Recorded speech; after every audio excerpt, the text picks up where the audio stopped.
Tonight's broadcast is brought to you by Better Homes and Gardens Real Estate Heritage, Leatherwood Family Farms, King Services, Lisa.Merritt Realty, Blue Ridge Mountain Life, The Jewelers Workbench, Craig.Messer Realty, and Amici's Italian Restaurant. And welcome to Tuscola High School. David Stiles along with Craig Messer here on 110 Broadcasting for this Mountain 7 Conference Tournament Championship.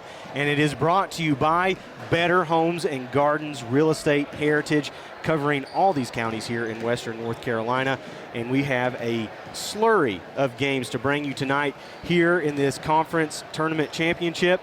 3 of them, though, will feature a hometown team since we are here at Tuscola High School in Haywood County, and that is the Pisgah Black Bears. It'll be the JV girls, JV boys, and the varsity girls from Pisgah all here tonight in this Conference Tournament Championship. And right now we have the Franklin girls going to match up with the Pisgah JV girls here in this first contest. Pisgah out on the court right now warming up, Craig, and we're about 6-7 minutes away from game time. Yeah, this should be an exciting game.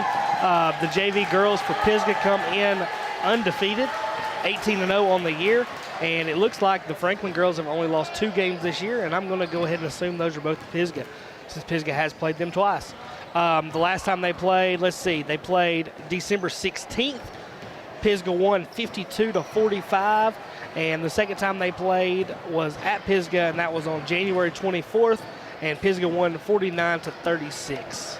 So a lot of good matchups here in this Mountain 7 Conference Tournament. And one thing I want to add about this JV girls team from Pisgah, there is a couple of girls, or maybe even 4 or 5 on this team that have not lost a basketball game since they were in middle school.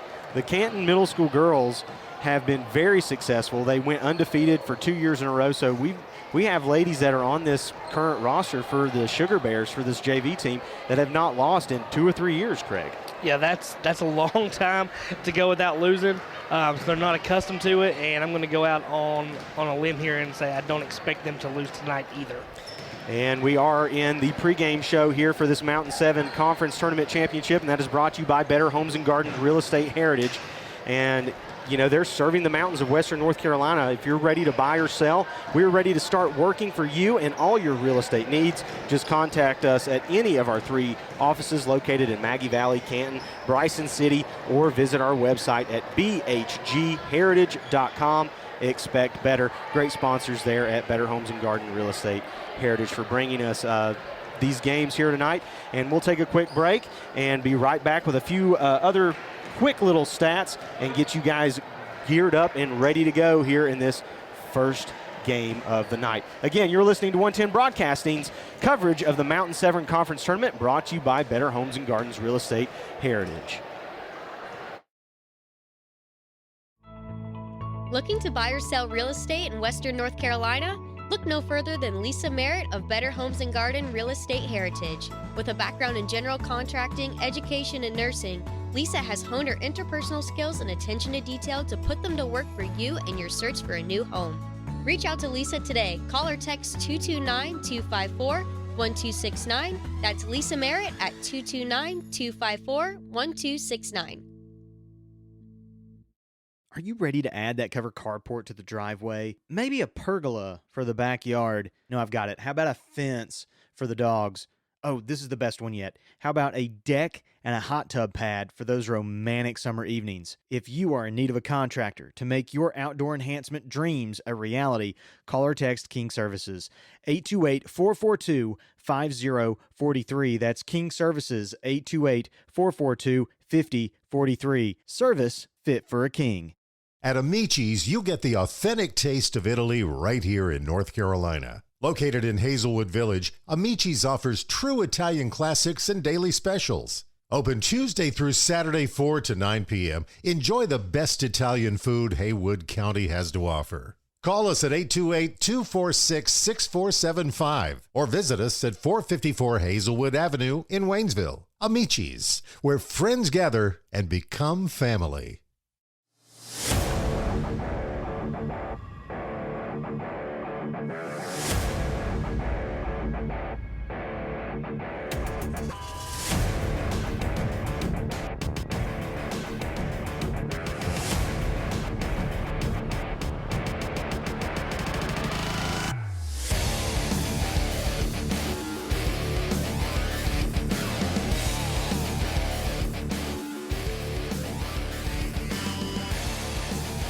You're listening to 110 Broadcasting's coverage of the Mountain 7 Conference Championship.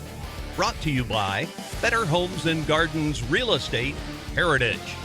Now, let's join David Stiles and Craig Messer courtside. And welcome back. David Stiles along with Craig Messer. Craig, give us a little bit of rundown here on these Franklin girls. I know you've seen them play a couple of times this season, and they're a pretty solid bunch. I watched a little bit of their coverage here the past couple of days, and Franklin's always got a very competitive girls program here in Macon County. So what can the Lady Sugar Bears here in this JV contest really look for here in this first matchup? I think I would say they're evenly matched, but I think Pisgah's just a little better this year. The Franklin-Pisgah girls teams have been really going at it the past, I don't know, I would say a solid decade. And we're just gearing up for another round of that right here with JVs, and I think the JVs, once they go to varsity, you keep that moving on. Same thing with the middle schools. I think Macon County Middle School and Bethel and Canton have good little rivalries going there as well. And so these girls start playing each other early, and they know each other, and they play each other all the way through varsity. And I mean, when I was in high school, we had a couple of different ladies that played on this Franklin Panther team. Lindsey Simpson, yeah. She was very, very good, scored almost 2,000 something points in high school. You don't see that very, very often. No. So pregame show is over. We've only got a couple seconds left here on the scoreboard. We're about ready to get this first contest underway. Yep. Here at Tuscola High School, they're getting ready to do the starting lineups for both of these clubs. And Pisgah will definitely be the home team, so Franklin will be announced first. And the first starter for tonight will be Michaela Sanders for the Lady Panthers. Looks like we're also going to have Mahala Mason, Josie Diehart. Looks like McKenna Plemons. And our final starter here for the Lady Panthers is going to be number 35, Caitlin Foster. They're coached by Becca Brooks and Josh Brooks, with Cindy Christie as the statistician. And for the Lady Bears, the Lady Sugar Bears, looks like we are going to have Bailey Connor, Macy Devlin, Riley Campbell, and Samantha Ivester, along with that final starter, Chandler Lowry. So three of the starters are those freshmen that you talked about that haven't lost a game since 7th grade. So we're about ready to get underway here at Tuscola High School, and for this first matchup, it will be Franklin versus Pisgah. Here in the first quarter, they're putting 7 minutes up on the clock. And we're about ready to get this underway.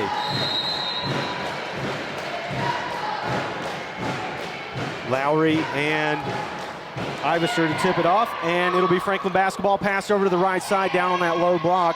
As they reverse their dribble, they're going to bring it back out to the top.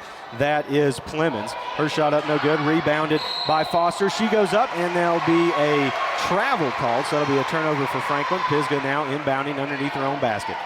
Bringing it up the other direction is Chandler Lowry. She's going to pass it over into the corner to Devlin. Devlin now dribbling right, back up to the top of the key, over to Campbell. Campbell looks, passes back to Devlin. Devlin pulls a three, shot up and good for Pisgah. It was a nice shot right there. Early 3-0 lead here, 6:25 left to go in the first. Franklin now with the basketball. Sanders dribbling to the left, pass inside, almost stolen away. Her shot is blocked though, there by Ivester. She's going to get in the lane, goes up, and it rattles in and out. There'll be a foul called on that by the Sugar Bears. Looks like that was Bailey Connor there on that foul. It'll be her first of the evening, as we have McKenna Plemons stepping to the Lisa.Merritt free throw line. Here's her first shot. It is up, and it rattles in for Franklin.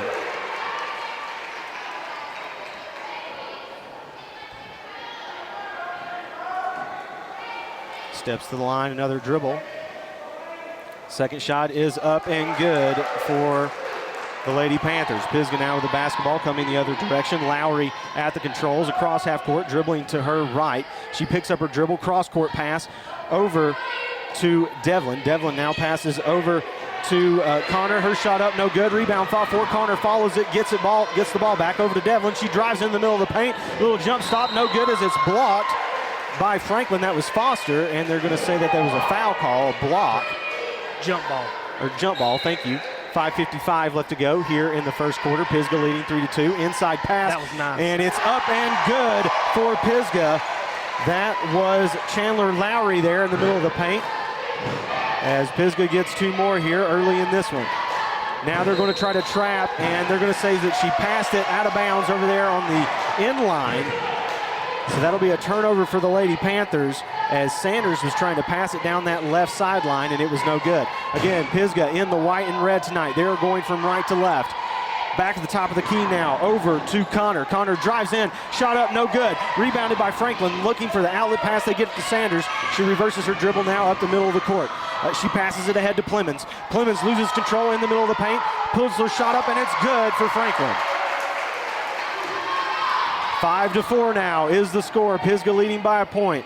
Coming the other direction is Lowry. She pulls over to this side, passes it to Devlin. Devlin gives it up, back over to Connor. She picks up a screen. Back at the top of the key for Devlin. Her shot up and good. That's a pretty shot. That's another three-pointer for Pisgah. That's 2 so far here in this first quarter. 4:55 left to go here in the first. Franklin with the basketball. Sanders now passing it ahead over to Plemons. She tries to throw it inside, and it's picked off by Lowry. And they finally get it outside to Connor, coming the other direction. She passes it ahead to Campbell. Campbell drives left. Shot up and good for Pisgah. And Franklin's going to go ahead and call a timeout as Pisgah on a big run. 6 points really fast. 10-4 is the current lead for the Lady Sugar Bears, Craig. Yeah, this is a very impressive start. I can see why they've not lost a game.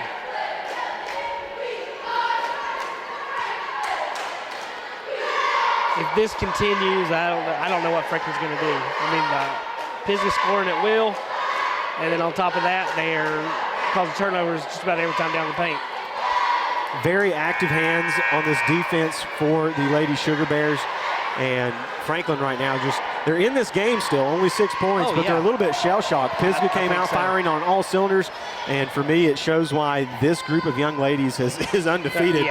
And Pisgah's going to come out in a 1-2 full-court press. Franklin's going to inbound. They get it into Sanders.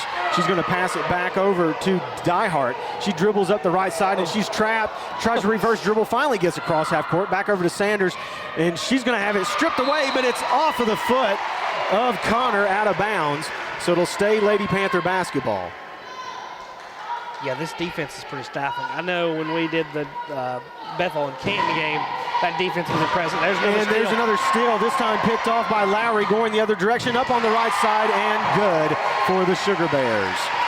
12-4 now is the lead. Pisgah still with a lot of full court pressure. They finally get it across half court, and it's going to be blocked, but a foul called there by Samantha Ivester for the Lady Sugar Bears as Josie Diehart steps to the free throw line. And again, these free throws tonight brought to you by Lisa Merritt.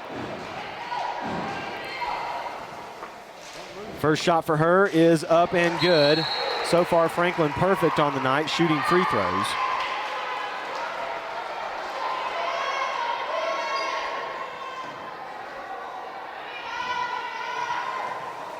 Second shot is up and good.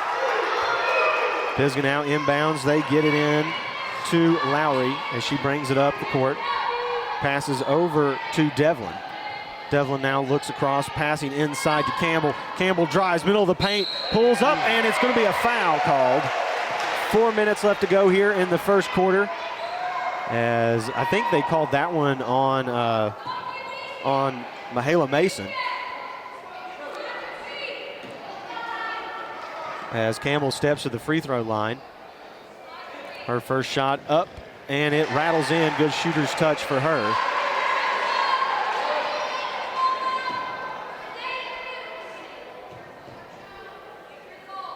Second one is up and good for Campbell. They're at that Lisa Merritt free throw line. Brought to you by Better Homes and Gardens, and it's picked off. This time by Lowry, driving in on the right side, and she goes up and she is fouled. This time by Sanders. As Pisgah will get another trip to the free throw line. 3:52 left to go here in the first period. Pisgah leading 14-6. The attacking nature of this group, Craig. Yeah, they don't stop. First shot up, and it bounces off the back of the rim. I think that's the first free throw we've seen missed tonight. It is on either side. And again, tonight, this first quarter is brought to you by Fast Talk. Catch Fast Talk on the Performance Racing Network for expert NASCAR coverage and analysis with Doug Rice, Brad Gilly, Alexis Erickson every Monday night at 7 p.m. And for more details and how to listen, you can go to goprn.com. That last free throw rattled in, so it is good for Pisgah. Franklin coming the other way, and it's picked off by the Lady Sugar Bears. Here is Campbell driving, Lowry driving down the middle of the paint, and she puts it up and in. And another steal now as Franklin tries to get it across half court by Lowry. She gets it over to Devlin. Devlin driving right. Inside pass to Leonard. Her shot no good. Back outside to Pisgah. They kick it around the horn. Lowry's three up and no good. Rebounded by Franklin. Trying to get a control of it. Pisgah still full court pressure. She gives a little upward and overward pass. This time now ahead to Clemens. She drives in on the right side. Shot no good. Rebounded by Franklin. There to clean it up is Caitlin Foster, and she puts it through for Franklin. And Pisgah coming the other way, knocked out of bounds by the Franklin defender. That was Diehart there in defense. As Foster's going to get a break, as Batty checks in now for the Lady Panthers. Pisgah inbounding just left underneath their basket. They throw it inside to the Lady Sugar Bears. That is Campbell. She kicks it back outside now to Lowry. Lowry crossover dribble, top of the key, looking for the pick and roll. It's no good as it's in and out of her hands, but controlled by Lonnie, and she's going to go up and say that it was knocked out of bounds by Franklin. There in defense that time was Alyssa Ash. Pisgah now inbounding to the right of their basket. Again, leading 17-8 here in the first quarter. 2:44 left to go. Shot up, no good. Fought for, finally controlled by Pisgah, and it's going to be a jump ball. Yeah, this Pisgah team competes on every level. So that'll be Franklin basketball as they inbound it to Sanders. She's been doing most of the point guarding tonight here for this club. Pisgah now slacking back in a kind of 2-3 matchup trapping zone. And Franklin now, a lot of good ball movement. They get it over to the left wing. Back outside was the pass to Sanders, but it's picked off this time by Campbell going the other direction. Stops at the three-point line. She thought about it, but then passes it up to Lowry. Lowry, top of the key, inside pass to Leonard. She drives into the left, kick out to Lonnie. Her shot is no good as it's going to be blown for a walk as Devlin took a couple of steps there before she put that one up and in. 2:12 left to go here in the first quarter. Pisgah leading 17-8. Sanders now with the basketball as they are going from left to right. Franklin tonight in red and all black. Cross-court pass over to Mason. She drives in, and there's going to be a foul on the play. I think this time it's going to be on 22. That is going to be Riley Campbell. Pisgah with 3 fouls in the contest so far. Franklin with 2. Franklin inbounding underneath their own basket. Inside pass inside to Ash. Her shot up, no good. Rebound fought for, controlled by Franklin. They kick it out to Clemens, and she drains a 3. Pisgah now other direction. Inside pass down low to Leonard, and she puts it up and in. Pisgah very quickly up and down the court. 19-11 is the score. 1:33 left to go here in this first period. Still a lot of pressure from this Lady Sugar Bear defense. Franklin moving the ball very well, though. They get it back outside to Ash. Her shot up, it bounces off the back of the cup, and it's going to be fought for and controlled by Pisgah as they try to get an outlet pass, and there'll be another jump ball. 19-11, 1:24 left to go here in the first period, and it'll be Pisgah's ball as Franklin's going to have another substitution. Looks like Michaela Pendergrass will come in for Franklin. Pisgah in the all-white tonight with the red stripes as they bring it across half court. That is Lowry with the control. She's going to pass it up to Devlin. Devlin drives her, tries to do a little throw outside there to Campbell, and it's picked off by Franklin, and Campbell's going to pick up another quick foul. And there'll be another substitution here for Pisgah as Meismer comes in. Also looks like Connor will come back into the game for the Lady Sugar Bears. Franklin will inbound just in front of their bench over to Sanders. And it's thrown down into the corner. She's going to keep dribbling, drives in on the right side, shot up and no good, and there'll be a foul call. This has been a little sloppy over the last minute, but they were looking like a machine for the first 5. So I guess you can give them a little sloppiness here. But Franklin to shoot the free throws, and the first one up and no good. Again, the free throw line tonight brought to you by Lisa.Merritt Realty.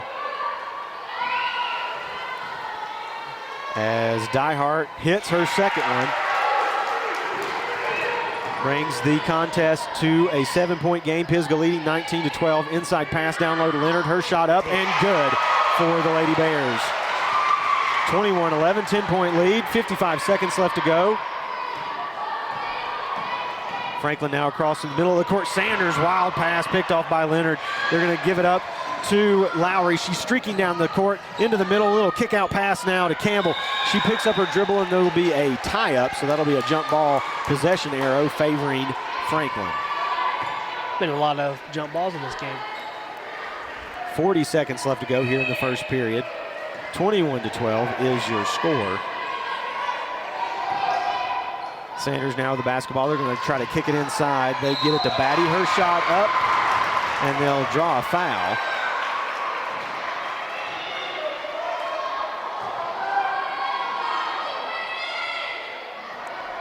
As Batty goes to the line to shoot a couple of free throws.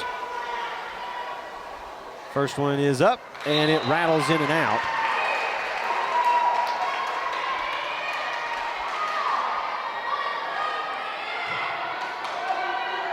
Kenna Lawing is checked back in for Pisgah. Bailey Connor going to the bench. Second shot up for Batty is good. 21-13 is the lead. 31 seconds left to go. Pisgah across half court. Connor with it. She's going to kick it back outside to Meismer. Meismer, a little handoff there back to Lowry. Lowry now driving right through the middle of the paint. Shot up and good. That was a good take. She saw her opening and she took it. She didn't back down at all. Get an old-fashioned 3 here.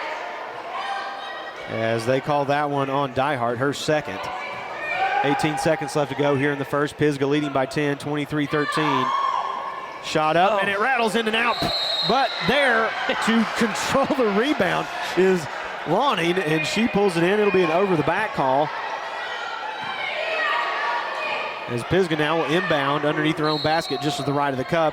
She smacks the ball, they break. Outside pass over to Meismer. She gives it back up to the inbounder, Campbell. Now back over to Lowry. She kicks it back to Campbell. Campbell, a little pump fake, driving left. Pulls up, shot no good as it's blocked. Franklin with the basketball. 6 seconds left to go, and there's going to be a foul called as Lowry there in defense. And she was like, give me that basketball. And they said, nope, not going to happen. So with all that contact being go in the paint, they actually called another jump ball. No, I think that's a foul. It's going to be on Lowry. That's her second. That's the 7th team foul for Pisgah. So this will be a 1-and-1 here as Diehart goes to the free throw line. 1-and-1 in the first quarter of a JV girls game. That's a little quick. Quick whistles. At least one-sided so far in my mind. Diehart's first shot is up and no good. Other 1-and-1. Rebound tried to be controlled, and it's going to be Pisgah. Here's the last second shot, and it's up and no good. Devlin got it right at three-point land and tried to put it up and in, and it was no good. So Pisgah with a 10-point lead here at the end of one. As we'll take a quick break. You're listening to the Mountain 7 Conference Tournament Championship here on 110 Broadcasting, brought to you by Better Homes and Garden Realty. home team, home cooking, and the joy of being homeward bound. The best things in life start with home. Let the trusted professionals at Better Homes and Gardens Real Estate Heritage help you sell your home. Trust the brand you already know. Give us a call at 828-648-4500 or visit our website at bhgheritage.com. Expect better.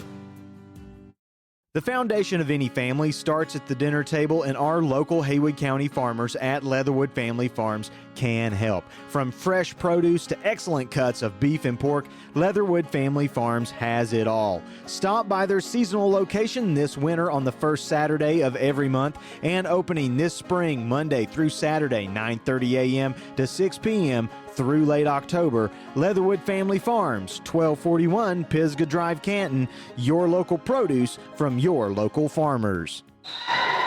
And we're back here with the second quarter. Again, Pisgah leading 23-13. Franklin inbounds it, and it's knocked out of bounds by Pisgah. So they'll inbound again just to the left of Pisgah's bench as they get it into Sanders. Again, lead is 10. Pisgah leading 23-13, as this time it'll be a turnover for the Lady Panthers as Diehart walked with the basketball. So Pisgah now will inbound right in front of the Tuscola scoring clock as they get it in to Campbell. Campbell now passes over to Devlin. Devlin now cross-court pass, and it's going to be out of the reach of Meismer, and that'll be out of bounds. I think that's just one or two turnovers here, Craig, for the Lady Sugar Bears. Yeah, they've been controlling the ball, taking care of the ball the entire first quarter. Franklin now with the basketball. That is Diehart trying to find a little bit of room over to Sanders. Ash is going to pull a deep three, and it's no good. Rebound fought for, controlled by Franklin as it's pulled down by Mason. Ash now kicks it back over to Sanders. Sanders drives, pass outside to Diehart. Her shot up, no good. Pisgah's just going to box it out, and it'll be out of bounds on Franklin. Pisgah basketball. Again, Pisgah leading 23-13. 6:19 left to go here in the second as Campbell brings it up the court. She passes it over to the left to Meismer. Meismer, little reverse dribble. She's going to try to drive right. Now she kicks it over to, I think that's Ivester. Now they get it down low inside to Devlin, and they're going to say that she stepped on, Lonnie, and she stepped on the inline just under her basket as she was trying to throw it underneath to Ivester there for an easy two, but that'll be a turnover for the Lady Bears. Pisgah still in this 1-2-2 zone trapping defense as Franklin now across the horn. They're going to look to get it inside, and they do. Back outside to Sanders. Sanders now driving right. Back inside for the Lady Panthers, and it's up and good for Foster. As she gets two more for Franklin. Pisgah now with the basketball, and it was tipped as they say that she didn't get across half court. A lot of pressure here this time by Franklin is Diehart. They get it inside to Devlin. Her pass no good as it's deflected away, intended for Lawning, and it'll be a jump ball, and it'll be Pisgah's basketball as they're going to inbound just to the left of the basket. 23-15 is your score here in the second period. 5:23 left to go here in the second. Pisgah gets it in. Top of the key to Meismer. Meismer kicks it over to the right corner and up and in for Devlin for three. That's 3 threes by Devlin. 26-15 is your score for Pisgah. As Franklin now with the basketball. Sanders kicks it over. Back to Sanders. They get it across half court. Inside pass to Foster. She does a little turnaround up and no good as it rattles off the rim. It'll be out of bounds on Franklin. Pisgah basketball. Ivester to inbound. She kicks it into Campbell. 5:02 left to go here in the second. Pisgah leading 26-15. Campbell now passes it over to Meismer. Meismer inside to Lawning. Her shot up and good over on the left wing. Sanders now walking the basketball up very slowly. They finally think about getting it across half court. Overhead pass. This time Ash pulls another three. Her shot no good. Rebound fought for. And I think it's going to be off the Pisgah defender as the paws of Campbell touched it right before it went out of bounds on the right inbound line. 4:38 left to go here in the second. Pisgah leading 28-15.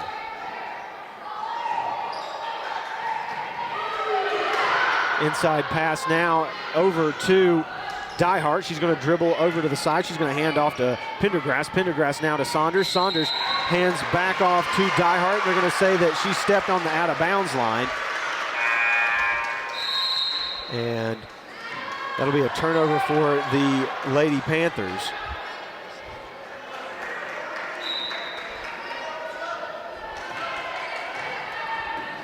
As Pisgah now with the basketball, they're going to kick it over to the right side. Looks like they get it over to Campbell. Her shot up no good, fought for top of the key.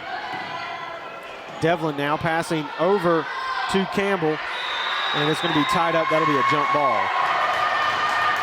4:16 left to go here in the second, as it'll be Franklin basketball. They're going to inbound right in front of their bench.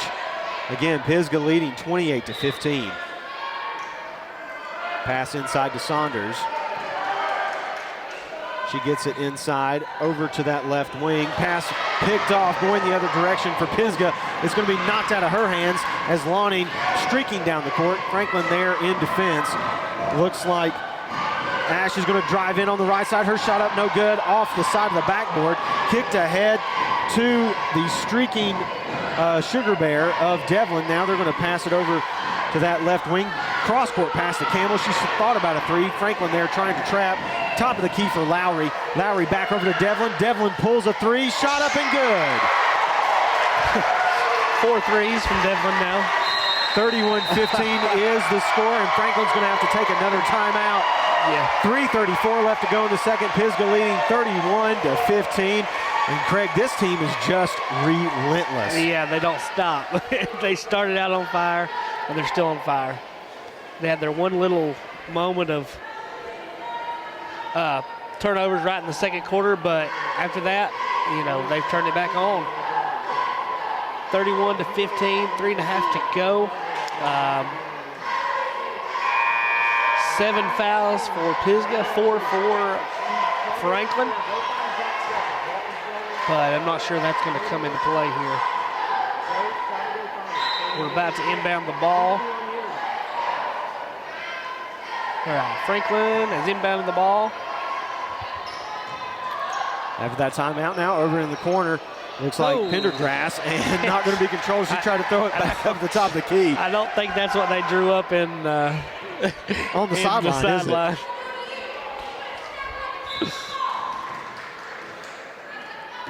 That makes sense. Here we go. Inbounding to Devlin. They're going to kick it back over to Meismer. Meismer to Devlin. Now inside to Ivester. She's going to turn around and kick it back out to Lonning. Her shot up no good. Lonning follows it, but it's rebounded by Foster as they're going to kick it ahead. Ash now with the basketball. Passes ahead for Franklin, and it's going to be out of bounds. Touched by Pisgah, so it'll stay Lady Franklin basketball.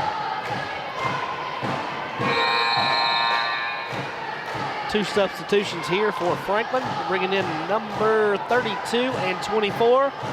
So Mason and Batty both come back in for the Lady Panthers. They're inbounding just under the right of their own basket. Pass in, but it's really low, and it's not controlled. They finally kick it back outside. Shot is up and good by Ash, and she hits another one. Now up top to Lowry, and that'll be a foul. That looked like a frustration foul right there. It did. Franklin been pulling a lot of threes. Plemons with a few threes, and now Ash with a long-range shot pulled up. So Franklin not going out of this one quietly. Pisgah leading 31-17, 2:50 left to go here in the second. Devlin with the basketball now up top to Lowry. She's going to kick it over to Meismer. Meismer reverses her dribble, drives in. Pass just can't be controlled as she try to kick it back outside to Lonnie. So that'll be a turnover for the Lady Bears. 2:41 left to go. Pisgah leading 31-17. Sanders now with the basketball. She kicks it over to Ash. Ash back to Sanders. Sanders now to Mason. Mason inside to Batty. She can't control it. Back to the top of the key to Ash. Kicks outside to Plemons. Plemons reversing her dribble, looking for a little bit of breathing room. This Pisgah defense is just suffocating, and they're going to say that that's another 5-second call, and that'll be a turnover for the Lady Panthers.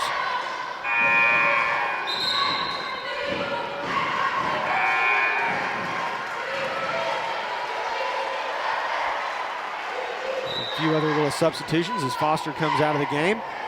Looks like Leonard will check in for her. Pisgah now with the basketball. They come across half court. Controlled by Lowry. Lowry kicks it over to Campbell. And she tries to do a cross-court pass back to Lowry, and it's picked off by Franklin. Ball fought for and controlled a wrestling match here on the ground. And we have another jump ball. And it'll be Pisgah basketball as they'll inbound on this left sideline just in front of the Franklin cheerleaders. They get it in to Lowry. Lowry top of the key. Now swings it over to Meismer. Meismer pump fake. Back up top to Campbell. As she's going to kick it now back over to Lowry. Back to Campbell. Campbell pulls a three from the top of the key, up no good. Rebound fought for, controlled by Sanders. Going the other direction for Franklin. Franklin now kicks it ahead to Ash. Her shot up no good, blocked by Meismer. Meismer reverses her dribble but picks it up, now nowhere to go. She finally kicks it ahead to Lowry. Lowry, long skip pass over to Campbell. She gets it back outside to Lowry, inside to Leonard. Leonard looking, shot no good as it's almost stripped away but picked up by Lowry. Kicked outside to Meismer, pump fake inside to Devlin, and she loses the handling on it. Now back outside to Ash. She drives middle of the lane, no good as her shot is up and rattles out, and there for the rebound is going to be Meismer. She tries to throw it off of a Lady Panther, but she steps out of bounds. A little sloppy right here in the last 30 seconds. 1:22 left to go here in the second period. Pisgah leading 31-17 as Franklin will inbound just left of their basket. Saunders inbounding now.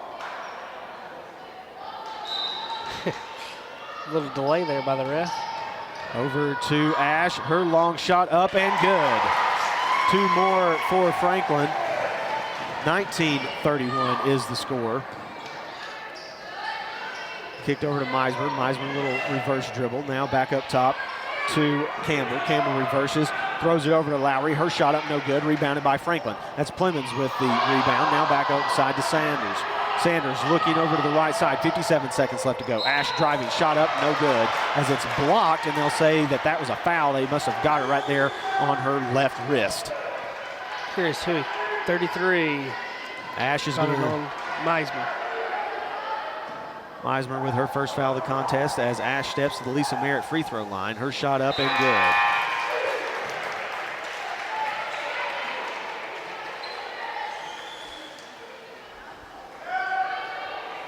.55 seconds left to go here in the second period. As Pisgah leading this one 31-20. Let's see if they can make it a 10-point lead. Here's Ash's shot, up no good. Rebound fought for, controlled by Pisgah. Going the other direction is Lowry. She drives to the middle, kicks outside to Devlin. Little runner in the lane, shot up and good. She hits everything, don't she? Yeah. Saunders now going the other direction. 40 seconds left to go here in this second quarter. She's going to drive left, tries to kick it outside, and it's no good. And she throws it clean out of bounds, so that'll be Pisgah basketball. 33 seconds left to go. Pisgah leading 33-20. Inbound pass now to Lowry as she controls it. Kicks it over to Campbell. Campbell tries to reverse her dribble, and she loses the handle for it, and it's going to be fought for, and Connor stepped out of bounds as she tried to scoop it up, so that'll be a turnover for the Sugar Bears as they tried to maintain control of the basketball. Diehart back in now for the Lady Panthers. They inbound it back to Sanders. 20 seconds left to go. 33-20 is the score. Now they kick it over to Foster. She's going to pull a long two, and it rattles in and out. Very close. Controlled by Connor, streaking down the lane. 10 seconds, her shot up, and a foul called on Saunders as Connor went in up on the right side, and it's no good. 7.4 left to go, and Craig, I don't know, kind of smart foul right there, but 3 fouls already on Sanders. I don't know if that was too smart or not. Just let her have the 2 points, I think. Two. Her shot up and no good as it clanks off the back of the rim. Again, this first quarter brought to you by Fast Talk by the Performance Racing Network. You can catch Fast Talk on PRN for expert NASCAR analysis with Doug Rice, Brad Gilley, and Alexis Erickson every Monday at 7 p.m. For more details on how to listen, go to goprn.com. Second one up and no good. Controlled by Franklin. Their last second shot is no good as Plemons tried to take it over there on that left corner, and they say that she was fouled as she took it. So she's going to get 2 shots here with nobody else on the court. The past 2-3 games we've done this. We've seen this. This is just insane. Yeah. If I was a player, I wouldn't like this. I'd want them to stand up there either way. You got to be more intimidating, stand there by yourself. Clemens' first shot up and no good. Second one is up, and she rattles it in. So after 2 quarters of play, Pisgah 33, Franklin 21. And Craig, these Sugar Bears, they are absolutely tenacious. They're up 12, but it honestly feels like they're up about 25. The way they've been playing this game, it's been pedal to the metal, no slowdown whatsoever. Franklin's good. They can get hot. They can get back in it. But we'll see. I don't know if it's going to happen. We'll see. Well, again, like Craig said, after 2 quarters of play, Pisgah 33, Franklin 21. We'll take a break, and we'll bring you the Leatherwood Family Farms halftime show here on 110 Broadcasting. Brought to you by Better Homes and Gardens Real Estate Heritage. Would you like to breathe some new life into that old piece of custom jewelry or maybe that heirloom? Take them to the Jeweler's Workbench in downtown Waynesville. They specialize in unique handcrafted jewelry and other artistic gifts and treasures. The Jeweler's Workbench can repurpose old pieces into something brand new. They showcase 40 local artists and feature something for everyone. Check out their Facebook page for news, photos, and upcoming events. The Jeweler's Workbench, 80 North Main Street, Waynesville. Open Monday through Saturday, 10 to 5. Are you ready to add that covered carport to the driveway? Maybe a pergola for the backyard. No, I've got it. How about a fence for the dogs? Oh, this is the best one yet. How about a deck and a hot tub pad for those romantic summer evenings? If you are in need of a contractor to make your outdoor enhancement dreams a reality, call or text King Services, 828-442-5043. That's King Services, 828-442-5043. Service fit for a king. Are you looking for things to do here in Western North Carolina and in the Blue Ridge Mountains?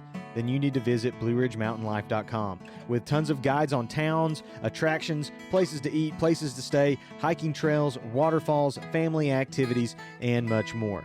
Our local guides not only provide beautiful photos, videos, and in-depth content, but also provide additional insight and information to the surrounding area.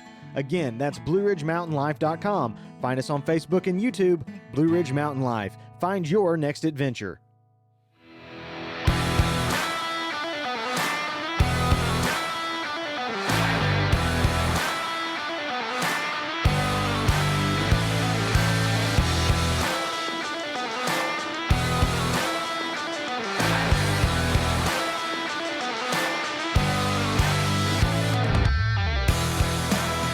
You're listening to 110 Broadcasting's coverage of the Mountain 7 Conference Championship.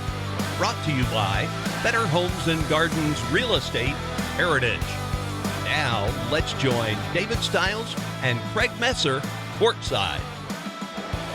And welcome back. David Stiles along with Craig Messer on 110 Broadcasting, brought to you by Better Homes and Gardens Real Estate Heritage. And Craig, so far, these Pisgah girls, I can see why they're 18-0.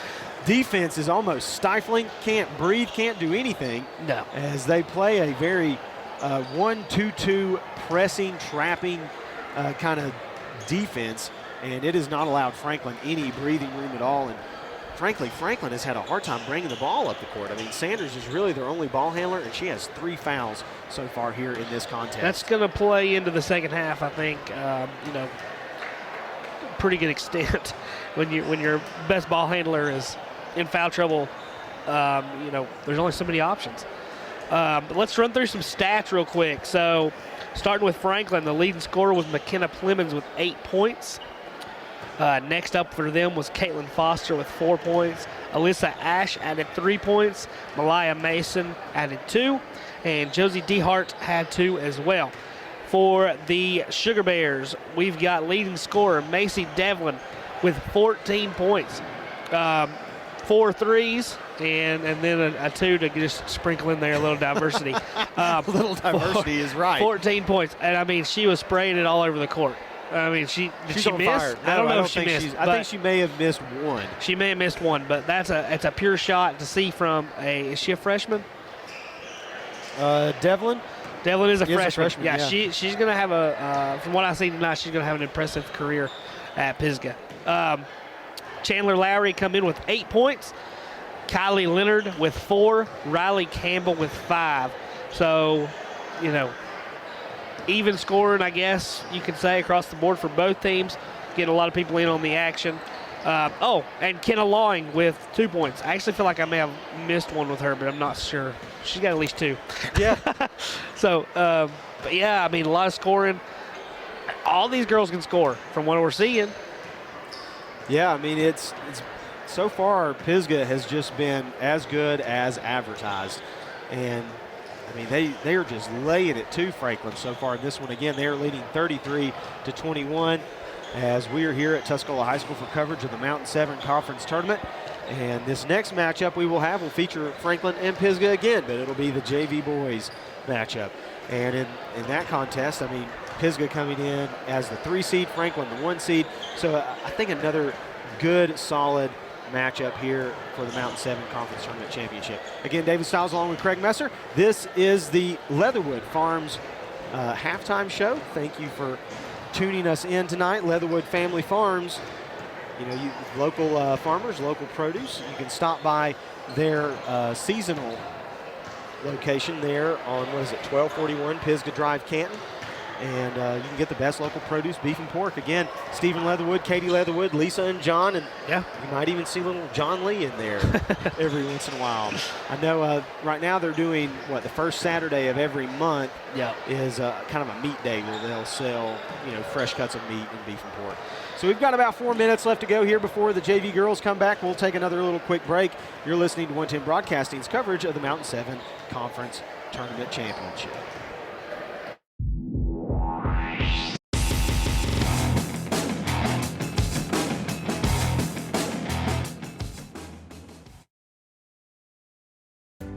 Home team, home cooking, and the joy of being homeward bound. The best things in life start with home. Let the trusted professionals at Better Homes and Gardens Real Estate Heritage help you sell your home. Trust the brand you already know. Give us a call at 828-648-4500 or visit our website at bhgheritage.com. Expect better. At Amici's, you get the authentic taste of Italy right here in North Carolina. Located in Hazelwood Village, Amici's offers true Italian classics and daily specials. Open Tuesday through Saturday 4 to 9 p.m. Enjoy the best Italian food Haywood County has to offer. Call us at 828-246-6475 or visit us at 454 Hazelwood Avenue in Waynesville. Amici's, where friends gather and become family.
You're listening to 110 Broadcasting's coverage of the Mountain 7 Conference Championship. Brought to you by Better Homes and Gardens Real Estate Heritage. Now, let's join David Stiles and Craig Messer courtside. After 2 quarters of play, Pisgah, good as advertised, 18-0 coming into this Conference 7 Tournament Championship game against Franklin. They are leading 33-21 here at the start of the 3rd quarter.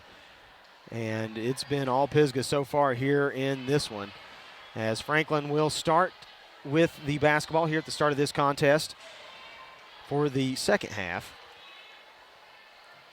And so far, Devlin for the Sugar Bears has been on fire, as they're going to pass it in to Sanders. Now back over to Ash. Inside to Franklin. Shot up and no good. Rebound controlled by Pisgah. That is Ivester there. They kick it back over to Devlin.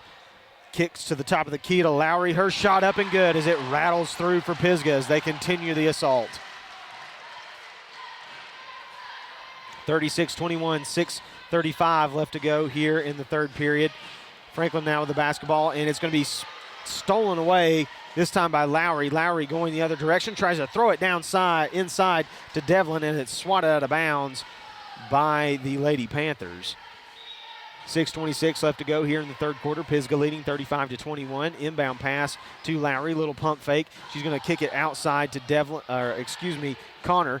Connor now inside to Foster as she turns around, tried to fight for the basketball, and two Lady Panther defenders there. I think they're going to call a foul, though, on, McKenna Plemons. No, they called that on Foster. Pisgah inbounds. Devlin tried to control the basketball. She loses it. Now back outside to Campbell as Pisgah picks it up, and they're going to call another foul as Campbell drives into the middle of the paint, and she throws up a shot, but it's no good as she gets ready to step to the free throw line for Lisa Merritt. Again, here this third quarter brought to you by the Performance Racing Network. Her first shot up, and it rattles in. And again, this third quarter brought to you by the Performance Racing Network as they kick off their 2023 NASCAR broadcast season with the Pennzoil 400 weekend March 4th through the 5th from Las Vegas Motor Speedway. For more details and how to listen, visit goprn.com.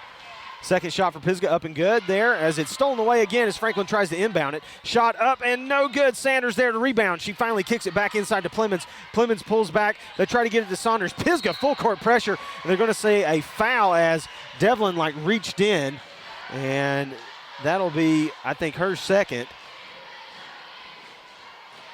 5:55 left to go here in the third quarter.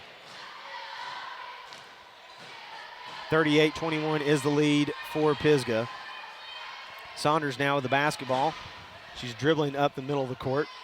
She goes across half court, guarded by, I think that is Connor now.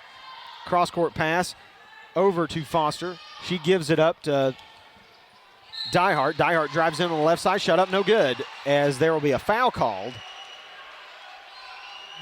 And it looks like that was on Devlin. That'll be her third foul of the evening. Again, Pisgah leading 38-21, 5:35 left to go here in the third period as Franklin goes to the free throw line. Diehart, her first shot up and good.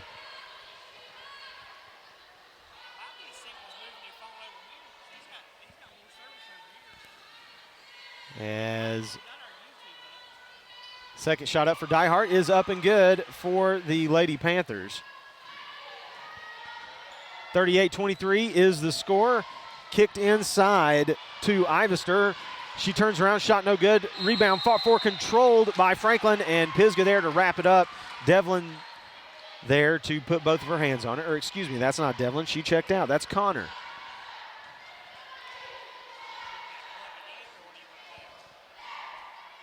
As they're going to inbound now underneath their own basket. Shot over to the inside as it's swung from Connor over to Lowry. Now back to Connor. Connor, top of the key. Her shot up, no good. Rebound by Sanders, going the other direction for Franklin. As streaking down the court for defense is Connor. They finally trap her. She kicks it back outside. Here's Plemons with a long three as she double clutches. Shot no good. Rebound by Pisgah. And there's going to be a foul called there by Foster.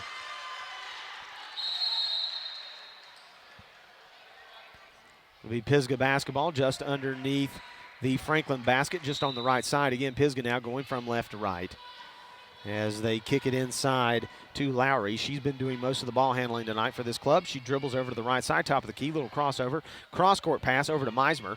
Meismer looks at a shot, does a little reverse. Now back outside to Campbell. Campbell, she pulls it back. Man-to-man now for Franklin as they switching defenses. As Ivester streaking down the middle of the lane. They don't give it to her. Now back outside to Lowry. Lowry gives it up to Connor. Connor drives in. Ball stripped away, but it's fought for and controlled this time by Ivester. She finally picks it up as they'll call a foul, I think, on Plemons. That's 4 fouls so far here in this third quarter for Franklin. 4:35 left to go in the third. Pisgah leading 38-23. Inbound to Meismer. She thought about a three, picks up her dribble, nowhere to go. She tries to get it over to Lowry, and it's knocked out of bounds by Sanders.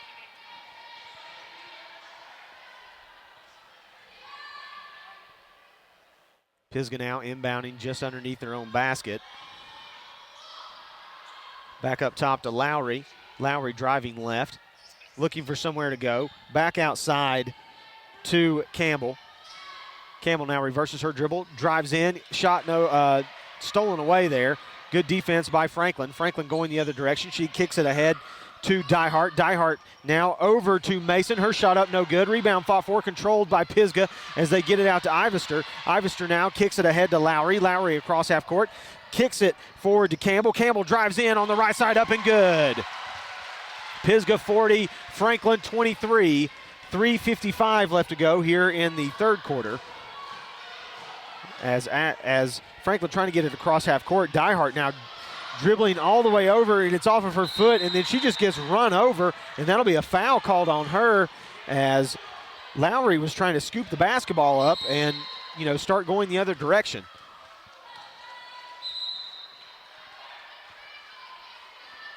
So it'll be Pisgah basketball now as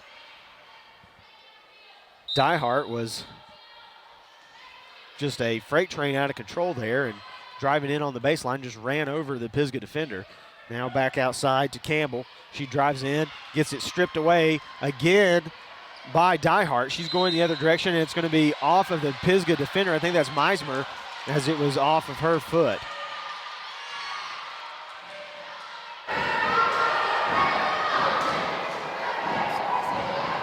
.23 is your current score. Pisgah in defense now as Franklin takes it in. Diehart just not phased at all as she drives into the middle of the paint, and her shot is up and no good, but she is fouled. And she'll get 2 shots. She's at the Lisa Merritt free throw line. 3:25 left to go here in the third quarter. Pisgah leading 40-23. First shot up and good for Josie Diehart.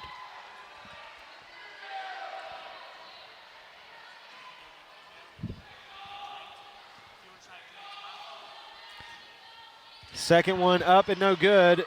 Rebounded over to Sanders for Franklin as they maintain possession. Sanders now driving, middle of the paint, shot up, no good. Rebound fought for, controlled by Franklin. Second chance opportunity up and good for the Lady Panthers. There to clean it up was Batty. Pisgah now passing it in, straight ahead to Lowry. Lowry going down the other side. Her shot up, no good as it is strong off the backboard, and it'll be out of bounds on Franklin as Pisgah will maintain control.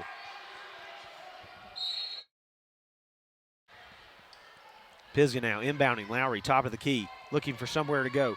She's going to kick it over on the right side. Over to Campbell. She drives in, stolen away by Franklin. Going the other direction is Pendergrass, and she's going to be fouled, this time from behind, as Connor reached with that right hand and really tripped her up, so that'll be a foul on her. That's 3 on Connor as well. As Devlin checks in now for the Lady Sugar Bears for Riley Campbell. Franklin inbounds. Saunders now with the basketball. Drives into the right side. She drives in, shot up, no good, and it's going to be off of her as it was blocked into her by Devlin.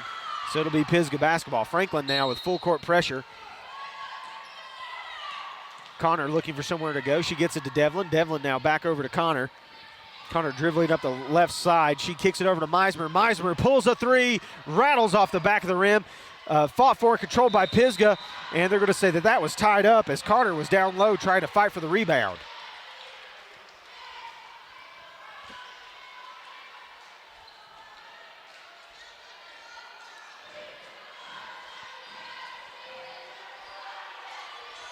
.235 left to go here in this contest as a timeout is taken. Pisgah again leading 40-26, and so far, it's been all Lady Sugar Bears here in this one as Devlin checking in, but a lot of fouls so far. I know that we had 7 fouls there in that first quarter alone for Pisgah, and now here in this third period, Pisgah with 4, Franklin with 5. Again, Pisgah leading 40-26, 2:35 left to go here in the third period. Pisgah is going to inbound on the left side of the basket.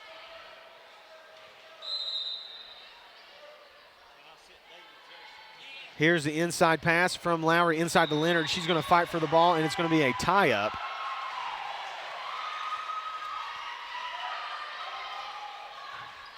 It'll be Franklin basketball. Pisgah now full court pressure. They get it in, finally in, but it's stolen away by Lowry. Lowry looking for somewhere to go, dribbling into the heart of the defense. She kicks it outside to Devlin. Devlin with a little pump fake. She reverses her dribble. Back to Lowry. Lowry pump fake, drives foul line. Shot no good. Rebounded by Franklin. Going the other direction is Pendergrass. Pendergrass kicks it ahead, but into traffic, and it's picked off by Connor. And there's going to be a foul there as she tried to kick it ahead to Plemons, and Plemons is going to reach in and foul Connor there on that turnover. And Franklin still with this full court pressure. That's 6 fouls on them so far here in this third period. But Pisgah still leading 40-26. Inbound pass is good to Lowry. Lowry now streaking down the left side. She's going to drive in. They're going to try to pick up a charge, but she passes it ahead to Meismer. Now kicks it back outside to Lowry. Her shot up and good. 42-26.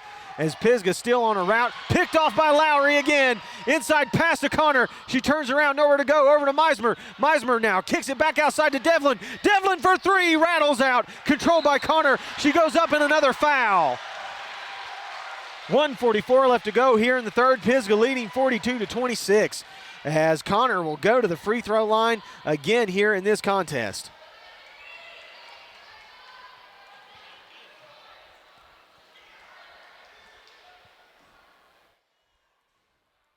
As they step to the Lisa Merritt free throw line, here's Connor's first shot. It rattles off the back of the backboard.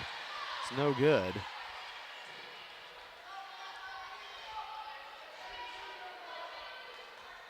Pisgah so far has been fast and furious in this game, playing very quickly, both sides of the court. First shot is up. Second shot is up and no good. Rebounded by Franklin, going the other direction, but she's going to be trapped by 3 Pisgah players as Plemons is just going to try to bulldoze her way across half court. She finally does, tries to pass it over to Pendergrass, and she can't handle it as it's out of bounds. This Pisgah pressure is just too much to handle.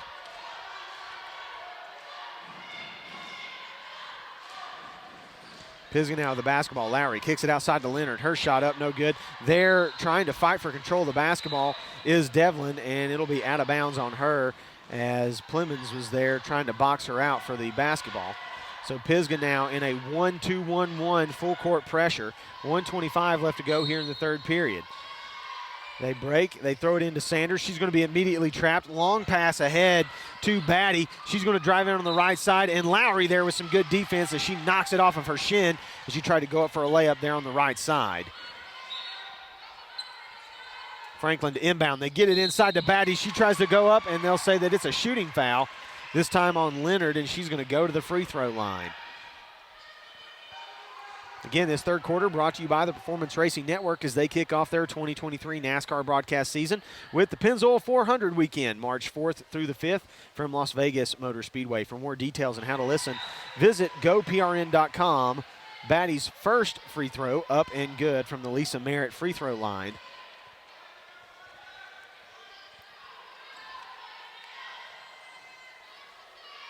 Second one on the way as it rattles in and out. Ball controlled and fought for. It's going to be out of bounds on Franklin Pisgah basketball. And Franklin really just can't catch a break right here in this second half as everything just seems to be bouncing Pisgah's way. They're leading 42-27. 1:16 left to go here in the third period. Pisgah's going to long inbound for Meismer, and the defender there for Franklin, Diehart, just wrapped her up like it was a football play as they threw it deep to Meismer, and she said, nope, I'm going to have a PI on this one, and just grabbed everything she could grab. So that'll be the 7th team foul for Franklin. So Meismer will go to the free throw line to shoot a 1-and-1. And tonight's broadcast is also brought to you by Amici's Italian Restaurant. For a taste of Italy here in North Carolina, come visit us at Amici's in Hazelwood Village, Waynesville. Amici's, where friends gather and become family. The first shot of the 1-and-1 is up and no good.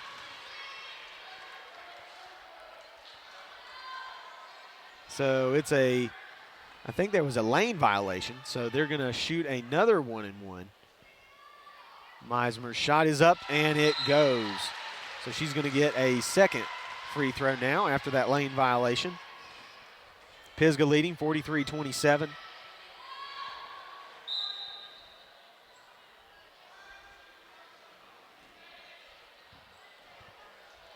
Meismer dribbles a couple of times, does a little step back with that left leg. Second shot up, it rattles off the front of the rim. Controlled by Leonard. Her shot up, no good.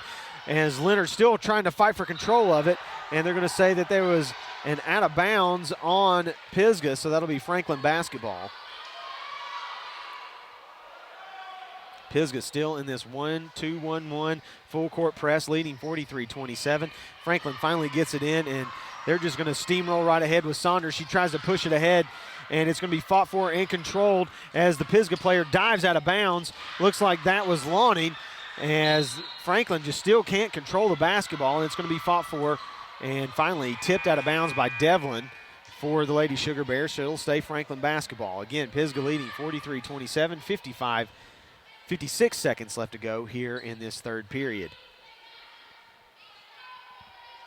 Inbounding just in front of their own bench is Mahala Mason, looking for somewhere to throw it.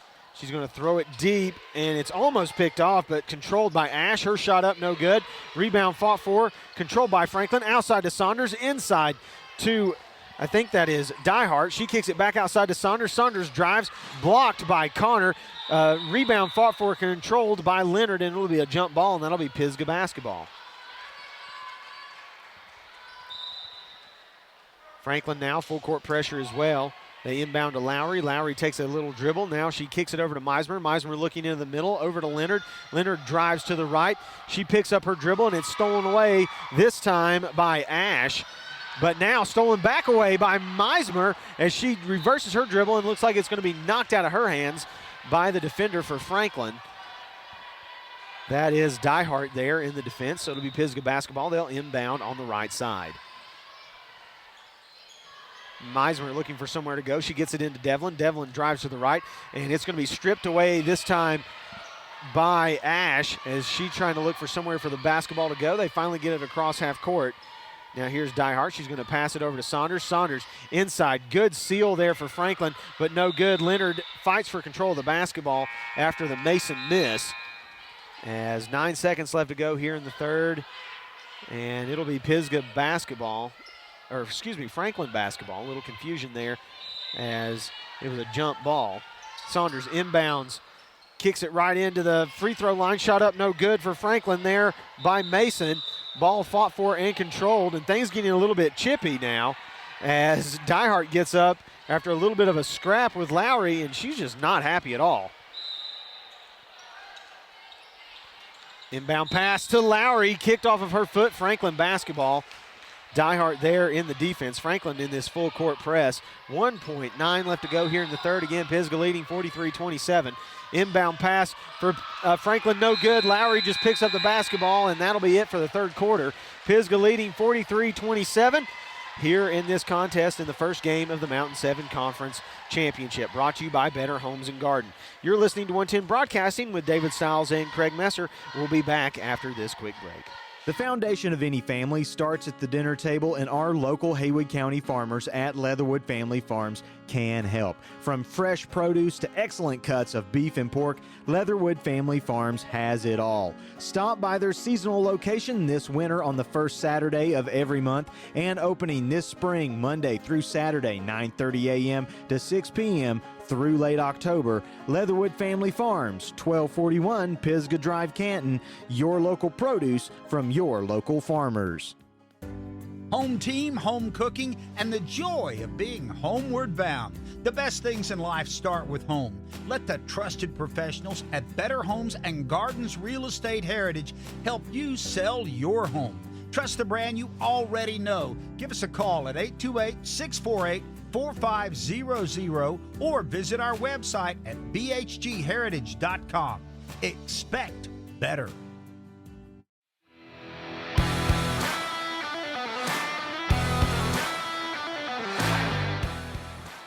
And we're back here at Tuscola High School. Franklin inbounds the basketball, now kicked over to that right side to Clemens. Her shot up and good.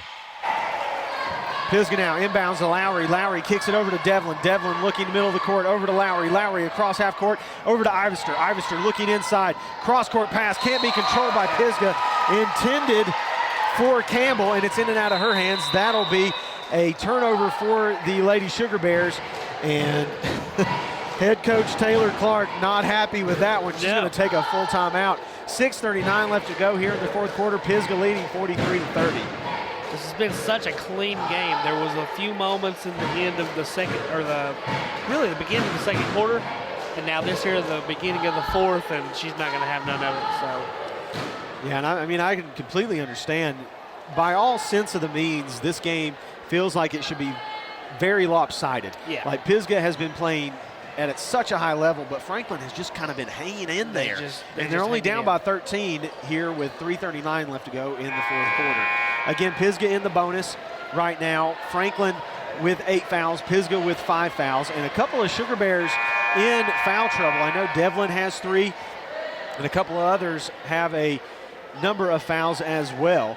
So some of these starters could be in foul trouble right here, Craig, and that could matter down the stretch here at the end of this game. Absolutely. Franklin inbounding just in front of the Pisgah bench.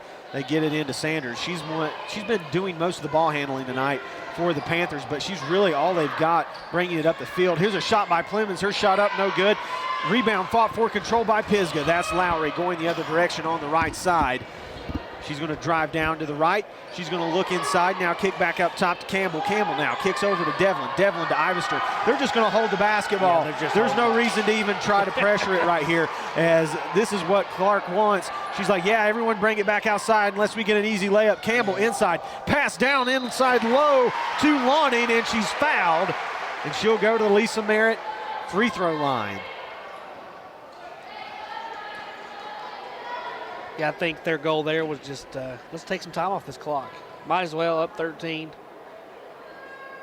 Her first shot up and good for Pisgah. Again, this fourth quarter brought to you by Craig.messer Realty. Looking to buy or sell in Western North Carolina? Use our buddy here, Craig Messer.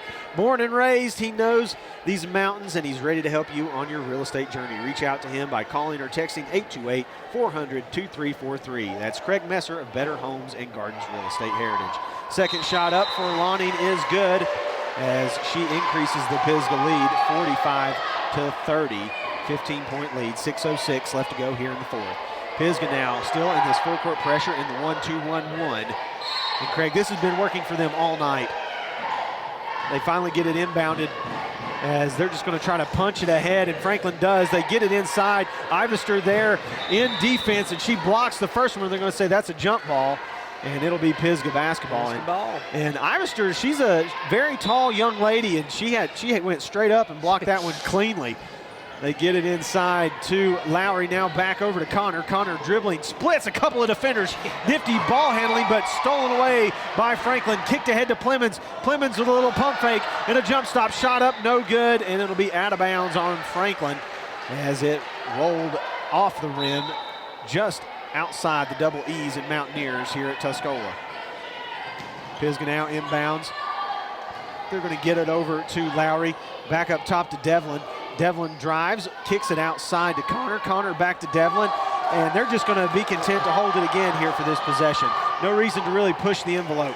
Lowry is covered up, though, in defense. They're going to try to trap. It'll be a jump ball, and that'll favor Franklin.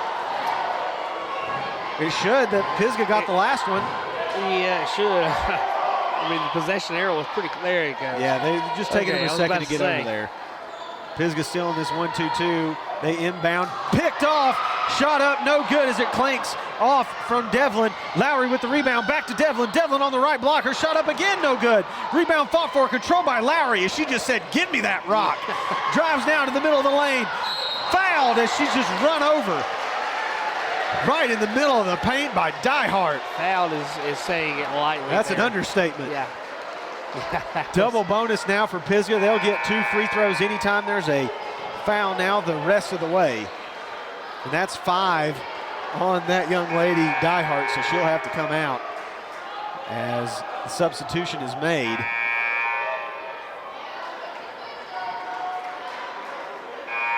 Couple of substitutions here for Franklin. Looks like the squad now is Alyssa Ash, McKenna Plemons, Aaliyah Mason, and I think that's Saunders still out there. No, she's going to take a seat as well. Michaela Pendergrass in for the Lady Panthers, and they're trying to figure out. I don't know what's going on. They're trying to figure out who's actually in the game and who's not in the game.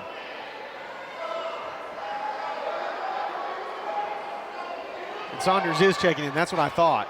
I didn't understand why they weren't.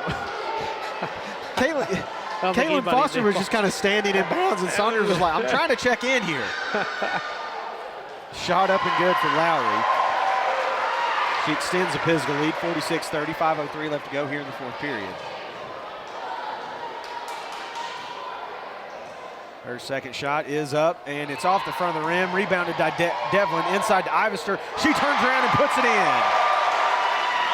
Very quickly inbounding the ball is Franklin as they're trying to get out of this Pisgah press. They finally get across half court. They kick it ahead inside, but Pisgah is there in transition defense. Shot up by Plymouth's no good. Ball tipped by, I think that was Campbell, as it's finally controlled by Lowry. Lowry's going to come up the court, hand it back off to Connor. Connor's just going to pull it out, and Pisgah's going to go 5 wide here as everyone's outside the three-point line.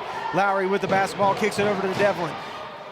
Campbell there, Lowry streaking through the middle of the paint. They throw it into her. Her shot up, no good. Franklin tries to push the envelope, though, but a bad pass as it's off the hands of Mason, and that'll be a turnover for the Lady Panthers.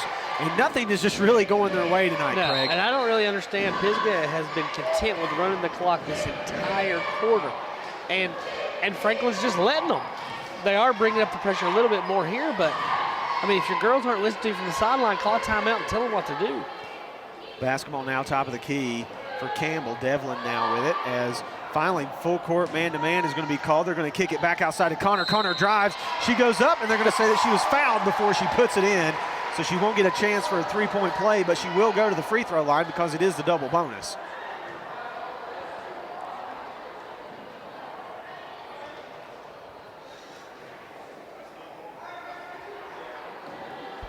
As Connor steps to the Lisa Merritt free throw line. Her first shot is up and good. 4:07 left to go here in the fourth. Pisgah, if she hits this one, will have a 20-point lead.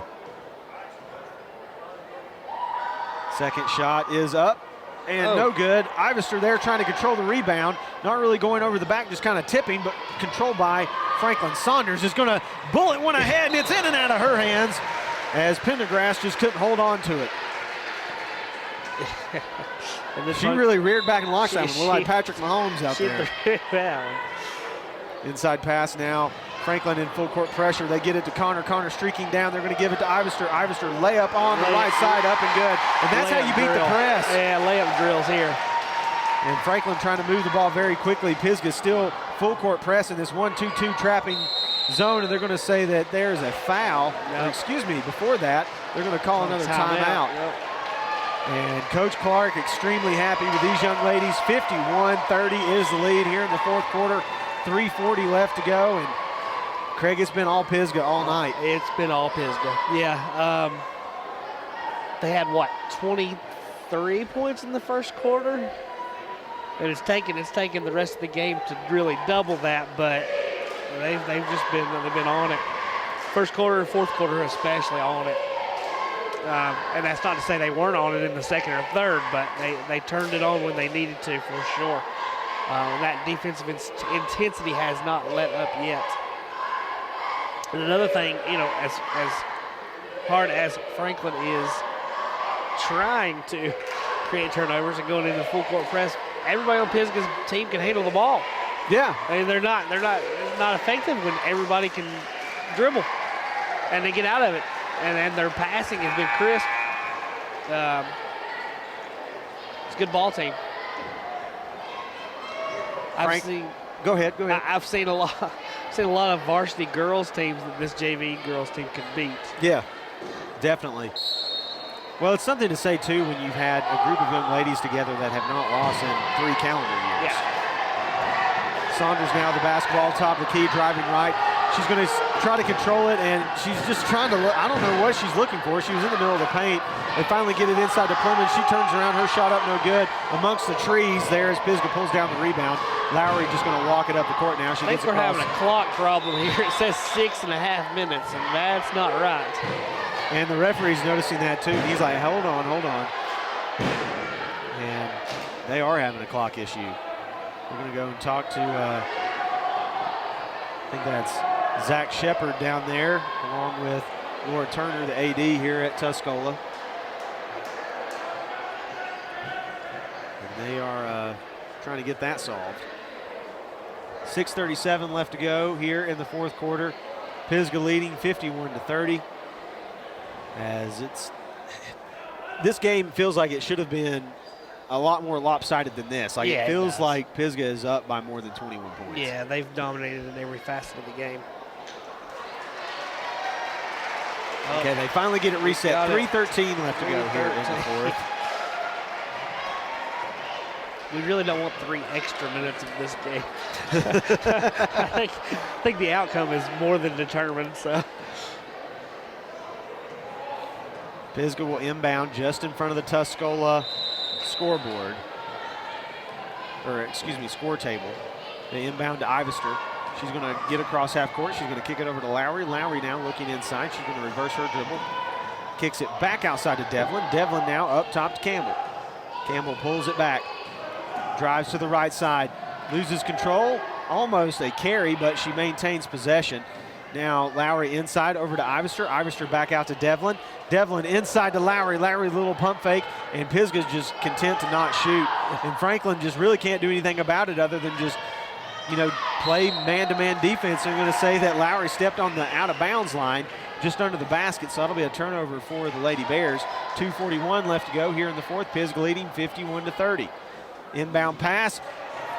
Tipped and stolen by Pisgah. They're going to kick it ahead to Connor. She's going to pull it back outside to Devlin. Devlin thought about a 3, but she thought better of it, and they kick it back outside to Campbell. Campbell now back over to Lowry. Lowry pulls it back outside. She's being guarded closely by Pendergrass. Back outside to Connor. Connor now with the basketball, reverses her dribble, back to Lowry. Lowry's going to try to make a little bit of space. On the little streaking cut there is Campbell. Campbell picks it up over to Devlin. Devlin inside pass to Ivester. Ball fought for, controlled, and it's going to be a foul. I think they're going to call this on Campbell as she tried to reach and get it away from Saunders. It'll be out of bounds on Pisgah, so that'll be Franklin basketball. it was a good 3 or 4 fouls on that possession there.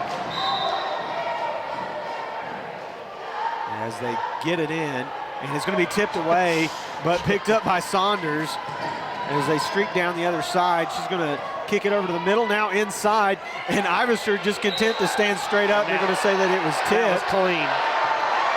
That was clean. And again, Ivester very tall, so very hard to shoot amongst those trees as Batty will go to the free throw line. 1:55 left to go here in the fourth. Pisgah leading 51 to 30. First shot up and no good. Again, this fourth quarter brought to you by Craig.messer, Better Homes and Gardens Realty. Craig, where can they find you? Hey, I'm Craig. You can find me at 828-400-2343. Shoot me a text or a call. If you're interested in buying or selling in the area, I'm happy to assist you. At the Lisa Merritt free throw line is Batty. Her second shot up and good. As it's a 20-point lead now for the Lady Sugar Bears. As Pisgah is just going to be content to hold it. A whole new squad in here right now for Pisgah as they did a mass substitution. And Franklin still having a really hard time controlling the basketball. As Ash is going to bring it up the court for Franklin. 1:36 left to go here in the fourth. As Meismer is in defense. Now they're going to kick it inside. They're trying to get it to Plemons. Plemons in the paint. Little couple power dribbles. Her little running hook up, no good. Rebound fought for and controlled by Connor. Connor driving down the right side. She's going to pull it back outside, and no real reason to push the envelope here. Kicks it over to Meismer. Meismer is just going to be content to dribble with her right hand right at the circle in the middle of the court. And all the Pisgah fans, you can hear them cheering now as they know that the end is inevitable. Back over to Connor, and they're just going to hold it. Franklin going to concede right here as Coach Clark continues to clap on their sideline, and all the Pisgah JV girls players are ecstatic. They will be 19-0 at the end of this season, Craig, and just an extremely impressive season for this Pisgah squad. I think Coach Brandon Holloway has a lot to look forward to here in the coming seasons. For sure. So, you know, I'm looking. Franklin's no pushover. They've lost 2 games and now 3, and they were all to Pisgah. Yeah, this is a good squad. It's not like this team has been in any way, shape, or form bad. I'm looking at some of their scores here. They beat a team 51-4 earlier in the year. They also beat Cherokee, who, if anybody is around the area knows, Cherokee girls are top of the line every single year, all the way down through getting really loud here. Yeah, they're wanting Connor to shoot it, and she's like, nope, I ain't doing it. We're just going to dribble this one out, and that's the contest, ladies and gentlemen. The Pisgah JV Sugar Bear girls stay undefeated, 19-0 here in the conference tournament championship for the Mountain 7, and it could be, what, another 4 years before this group loses another game? Yeah. I mean, they haven't lost, some of them have not lost a game since before 7th grade, and they are now freshmen in high school. Yeah. That's insane. I mean, if this, you know, I don't know if these freshmen will be on JVs again next year or if they'll move up to varsity, but if they're on JVs, I highly doubt they're losing again next year. We're going to take a quick break and then come back and give you the King Services lockdown defender of the game, and then also the Blue Mountain Life the Jewelers Workbench player of the game. All so right. we'll take a little quick break here from Tuscola High School. You're listening to 110 Broadcasting, brought to you by Better Homes and Gardens Real Estate Heritage for the Mountain 7 Conference Tournament Championship. Are you looking for things to do here in Western North Carolina and in the Blue Ridge Mountains? Then you need to visit BlueRidgeMountainLife.com with tons of guides on towns, attractions, places to eat, places to stay, hiking trails, waterfalls, family activities, and much more. Our local guides not only provide beautiful photos, videos, and in-depth content, but also provide additional insight and information to the surrounding area. Again, that's BlueRidgeMountainLife.com. Find us on Facebook and YouTube, Blue Ridge Mountain Life. Find your next adventure.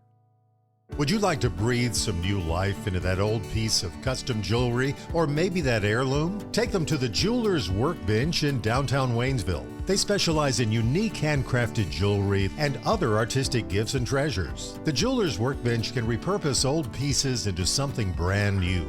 They showcase 40 local artists and feature something for everyone. Check out their Facebook page for news, photos, and upcoming events. The Jewelers Workbench, 80 North Main Street, Waynesville. Open Monday through Saturday, 10 to 5.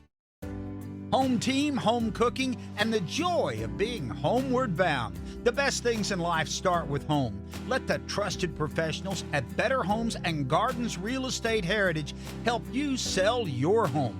Trust the brand you already know. Give us a call at 828-648-4500 or visit our website at bhgheritage.com. Expect better.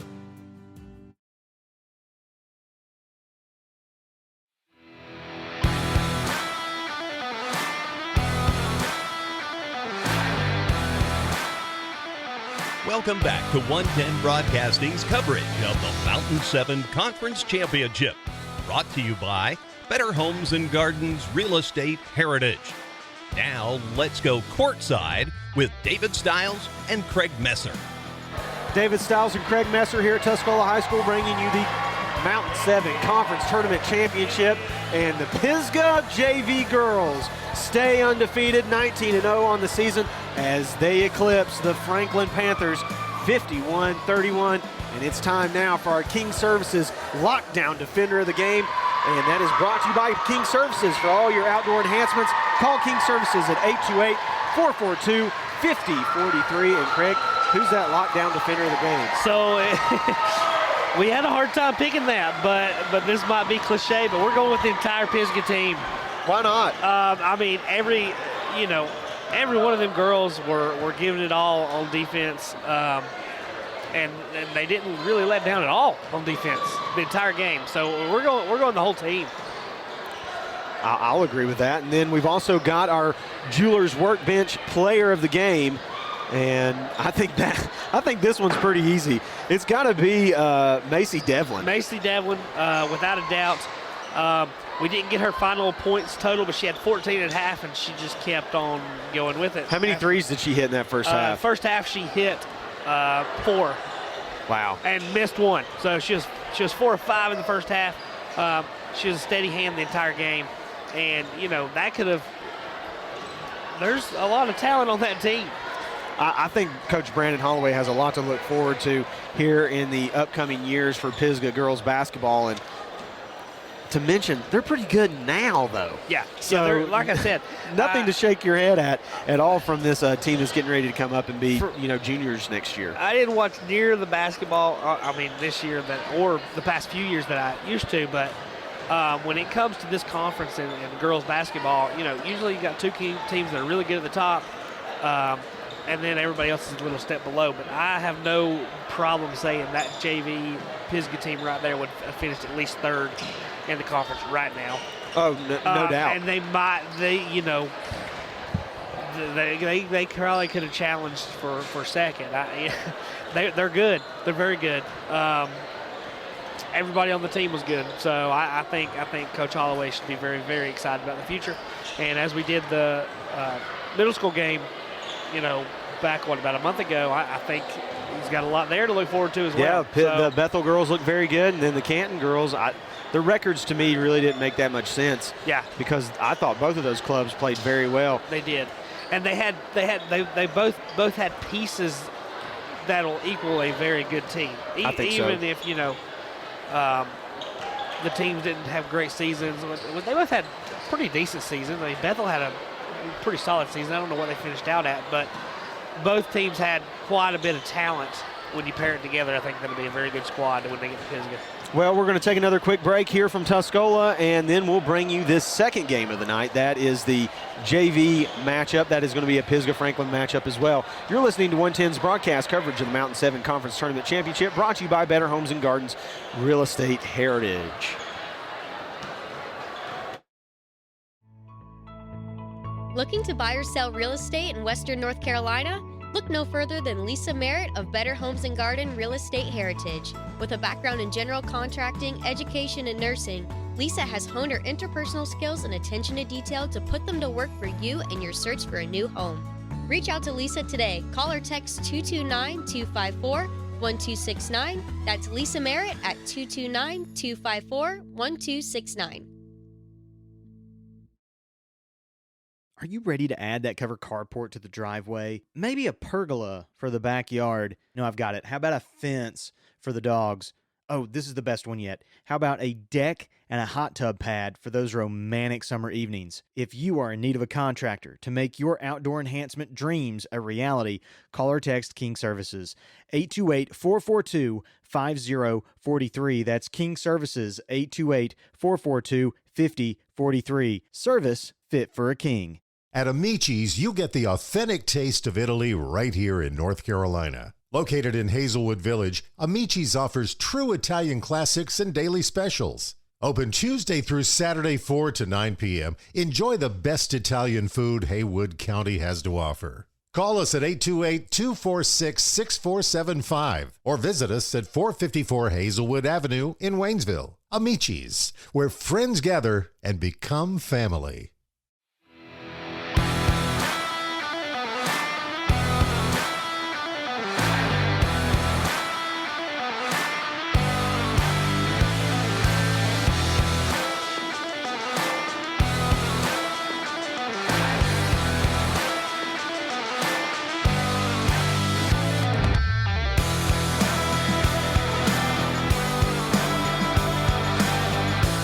You're listening to 110 Broadcasting's coverage of the Mountain 7 Conference Championship.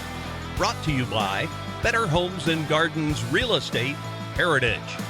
Now, let's join David Stiles and Craig Messer courtside. And welcome back. David Stiles along with Craig Messer here at Tuscola High School. And again, this is the pregame show for the JV boys matchup, and it is brought to you by Better Homes and Gardens Real Estate Heritage, serving the mountains of western North Carolina. Ready to buy or sell? We are ready to start working for you and all your real estate needs.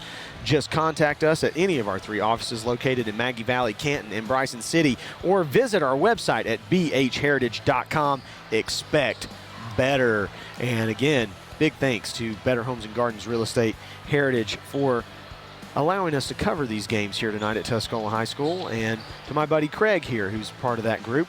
Also, Blue Ridge Mountain Life, Guide to Victory.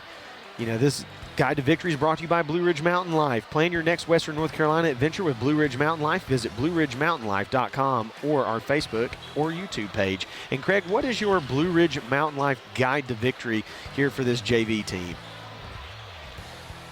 I'll tell you, I think this game is going to be tough for Pisgah. I don't expect them to win. I have seen them play Franklin earlier. I'm kind of be honest with you, I'm surprised Pisgah is here tonight in the championship. But I'm glad they are. I hope they win. I hope they pull it off.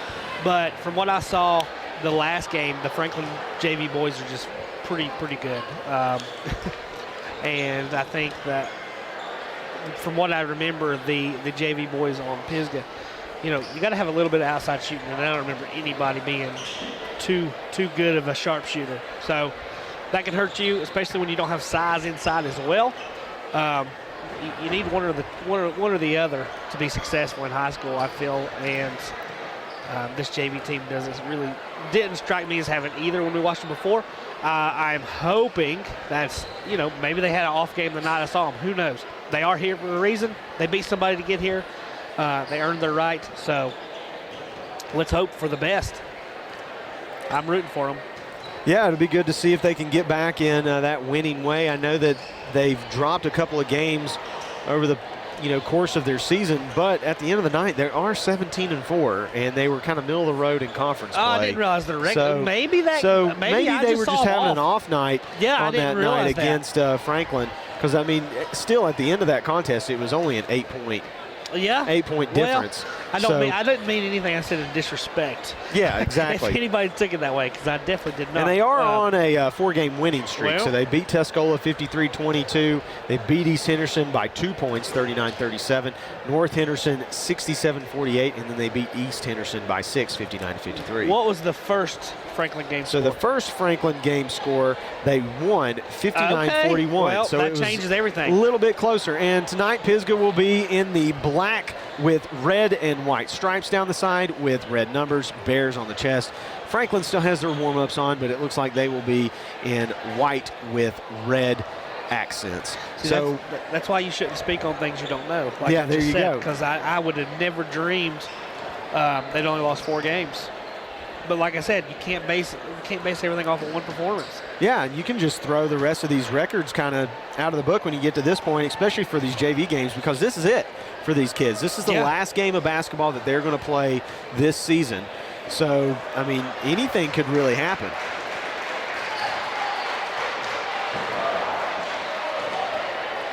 As we've still got about a minute and 35 seconds left to go here in this one. Again, those guides to victory brought to you by Blue Ridge Mountain Life. And plan your next Western North Carolina adventure with Blue Ridge Mountain Life. Visit BlueRidgeMountainLife.com or our Facebook or YouTube page. Again, BlueRidgeMountainLife.com. As this group gets ready, we'll go ahead and run down the rosters here really quick for you. For Pisgah, it'll be Kenyon Moore, Micah Devlin, Ben Fraser, Maddox Wright, Cooper Crook, who is the son of administrator at Canton Middle School, that is Casey Crook, Elijah Shelton, Hampton Shipman, Johnny Flowers, Ari Underwood, Andrew Harden, Jacob Troll, Mason Putnam, J.C. Creason, and John Frazier. All right, for the Franklin boys, we have Braylon Nazarn, Noah Brannon, Talon Smith, Tristan Gibbs, Aiden Sizemore, Tyler Koch, Brennan Cabe, Peyton Hervey, Aaron Bravo, Alex Sutton, Braden Hervey, I bet he's related to Peyton, Aiden Pitts, Justin Rodriguez, Eli Adams, Caden Ingert, Peyton King, Tristan Messer, no relation, Jacob Lind. They are coached by Tress, or is it Trey? Trey Rogers? I think it's Trey Rogers and Ryan Rabbie. And the starting lineup is going to be for Pisgah. They're going to come out first. They are visiting tonight. That'll be Kenyon Moore. Also looks like Ben Fraser. Also Maddox Wright. Johnny Flowers. And Andrew Harden. Starting lineup for Franklin will be Braylon Desarn, Noah Brannon. Looks like Aiden Sizemore, Addix Sutton. That's a cool name, by the way. I like that name. That's pretty cool, Addix. And then Brandon Hervey. That'll be your starting lineup here tonight. Again, this first quarter of action in the JV game brought to you by Fast Talk from the Performance Racing Network. Catch Fast Talk as the expert NASCAR analysis with Doug Rice, Brad Gilley, Alexis Erickson every Monday night at 7 p.m. For more details and how to listen, visit goprn.com. Again, that's Fast Talk on the Performance Racing Network at goprn.com. That's every Monday night at 7 p.m. and you can go on there and on demand, listen to it whenever you want to. That sounds pretty cool to me. It is cool. We're ready to tip off here. The 3 versus 3 here as Noah Brannon and Fraser tip it off, and it'll be controlled by Franklin. Top of the key now for the Panthers is Sutton doing the ball handling. He's going to kick it over to Brannon. Brannon inside as they get it to Hervey. He kicks it back outside. Now over to Desarn. Desarn inside to Hervey. Hervey, little pass almost deflected. Pisgah in man-to-man defense as Sutton drives in. He kicks it back outside to Brannon. Brannon pass inside, no good as the shot was up for Sizemore. And Pisgah now quick in transition as they kick it ahead to Wright, and he puts it in for 2. Pisgah has to hurry and get back in defense as they tried to press, but Franklin quickly gets it ahead.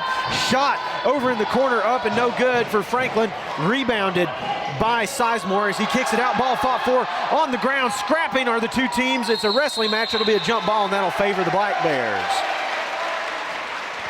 And that shot over in the corner looked pretty good for Franklin from Brannon, but it just didn't go in. I got a feeling that he will hit one eventually. Eventually, it looked pretty solid. Pisgah now gives it to Moore. He comes across half court, passes it over to Harden. Harden drives, kicks it back outside, back to Moore. He picks up his dribble. He's going to be trapped. Now kicks outside to Flowers. Flowers now passing over to the top of the key. That is Harden. He's going to pick up his dribble. Little handoff now inside to Moore. Moore turns around. Ball fought for and stolen away by Franklin by Brandon. Pisgah there in defense. He tries to take a charge, but it's up and no good. Rebound controlled by Pisgah. That's Fraser there. He's going to kick it ahead. It's a 1-on-2, and the hands of the defense for Franklin really good as he picks it up. He puts it in, and it's going to be on Pisgah. And that is big Brandon Hervey bringing that one in, and he puts it up and in as he steps to the Lisa Merritt free throw line as he tries for an old-fashioned three-point play as he draws first blood here in this JV boys contest in the Mountain 7 Conference Championship.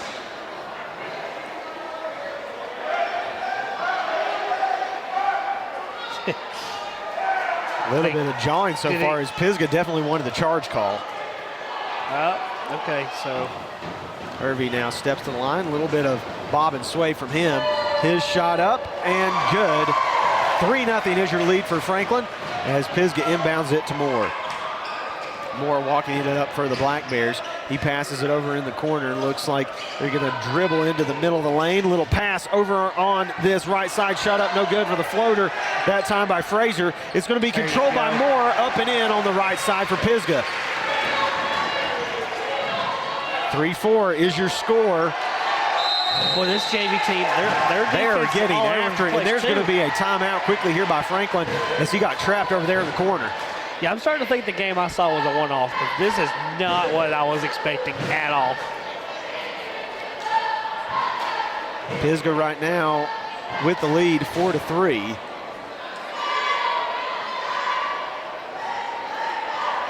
As very energized. I always think that the difference between watching boys and girls play, because I feel like girls, they spread out a little bit further. They do. And boys, it's like they play like right together. Yeah. It's like, okay, we're going to take up all the space in the lane. And girls are like, no, I'm going to spread this out. We're going to have a little bit of room to kind of go here, there, and everywhere. Yeah, So it'll be Franklin basketball. To inbound will be Brannon. He's going to smack the ball and then get it into Sutton. Sutton now standing at the volleyball line as he finally comes across half court. He gets it over to Hervey. Hervey with a little triple threat move. He can't get it to go. Ahead to Moore. Moore streaking into the middle of the paint. He's going to have it slapped away from behind and picked up by Brannon. Brannon now driving over on the right side. He's looking for somewhere to go, picks up his dribble, and they're going to call for a walk, but I don't think he moved his pivot foot. He's going to hand it off to Sutton. Sutton drives. Shot up, no good. Rebounded by Pisgah as it's pulled down by Shipman. Shipman kicks it ahead. His shot up in the lane, and it's good for Flowers. Pisgah 6, Franklin 3, 4:19 left to go here in the first period. Franklin now trying to break this press, and they finally get it across half court. DeZarn now with the basketball. He kicks it over to Brannon. Brannon, crossover dribble, picks it up over to DeZarn. DeZarn, little pump fake. He's going to drive in, reverse, back outside. He's going to try to throw it to Sizemore, who can't handle it. And now really good Laker move here by Pisgah as they're going to try to put it up and in. And one of the Pisgah players is really slow to get up. He looks like he's favoring that left arm a little bit, as it looks like Maddox Wright a little slow to get up, and he's going to go to the free throw line holding that left wrist. Really close up to his elbow, and he's going to have to shoot these free throws before he comes out. First shot is up, and it's no good, and I think he's seriously hurt. He's going to have to come out. He can't really pick up that left arm at all. But he's going to have to shoot this other free throw. He can't come out until both the free throws have been shot. Pisgah leading those 6-3, 3:59 left to go here in the first period. And they are going to make a substitution as Maddox Wright will come out and Micah Devlin will come in.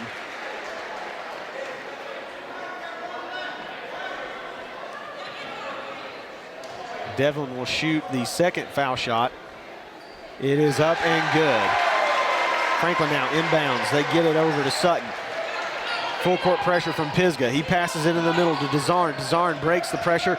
He's going to be trapped though, and they're going to call a foul as it looks like Flowers reached in. That'll be his first, and Pisgah will do another substitution. Coming into the ball game now is J.C. Creason. He will check in for Flowers as he takes a seat on the bench. Franklin inbounds the ball now to DeZarn. DeZarn being guarded by Moore. Crossover, middle of the paint. He kicks it back outside to Hervey. Hervey with a three, rattles in and out. Moore there with the rebound. Try to control it, but Franklin there pulls it away. DeZarn with the basketball. Dribbling up to the top of the key. He kicks it out over on the right side to Brannon. Brannon picks up his dribble back to DeZarn. DeZarn, top of the key. He picks up a screen from Hervey. He does a little step over, pulls, no good. Rebound Moore, ahead for Pisgah. He pushes it forward, goes up, shot is no good, and they're going to say he walked. So it'll be a turnover for the Black Bears as he took one too many steps, as Creason just couldn't maintain the basketball as he went up on the left side. Franklin inbounds, now over to Brannon, now back to DeZarn. Moore there guarding. They finally get it to Hervey, back over to Brannon. Brannon, little hesitation. Step back three, shot up, no good. Rebound fought for. Hervey there, but he can't get it. Rebound controlled by Pisgah, it's Moore. Moore now coming across half court, dribbling left. He's gonna kick it outside. Dribble penetration is up, and the shot is no good as it's still being fought for by Pisgah, as Fraser just couldn't put it in the cup, and then it's off the mitts of Creason, out of bounds. So it'll be Franklin basketball. Inbound to Sutton. Pisgah full court pressure, 1-3-1 pressure as they try to break this press as Franklin kicks it ahead to DeZarn, now back to Brennan. They're going to put it inside to Sutton, back outside to Hervey. Hervey pulls a little 12-foot jump shot. It'll be no good, and that's going to be a out of bounds on Franklin, as Talon Smith tried to jump in there and get the rebound and knocked it out of the Black Bear defenders, or rebounders' hands. Moore, a little hard time controlling the basketball there as he kicks it outside to Cabe. Now back outside to Creason. Moore now inside to Harden. Harden turns around, shot no good. Rebound fought for by Fraser. It's no good. Finally pulled away by Franklin. Here comes DeZarn going the other way, and the ball's deflected and kicked ahead to Moore for the steal there. Franklin with a turnover. Moore really can't control it. They're going to say that he walked as the ball was tipped up in the air by DeZarn, and he really didn't have anywhere to go with it, Craig. No. Nothing to really do. Nothing to do. Pisgah leading 7-3, 2:07 left to go here in the first period. Franklin with the basketball. Sutton now top of the key. He kicks it over to DeZarn. DeZarn on the left side. He's going to dribble right now. Big screen by Hervey, and they're going to say that that's a foul as he had just annihilated the Pisgah defender, and that was Micah Devlin. He took a really hard screen there by Hervey.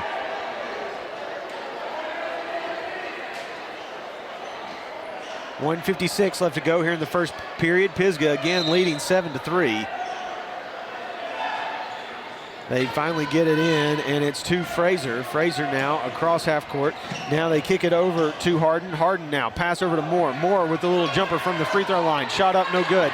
Rebound fought for, controlled by Franklin. Sutton pushes it ahead to Brandon. Brandon, little jump stop in the lane. Shot up and good for Franklin.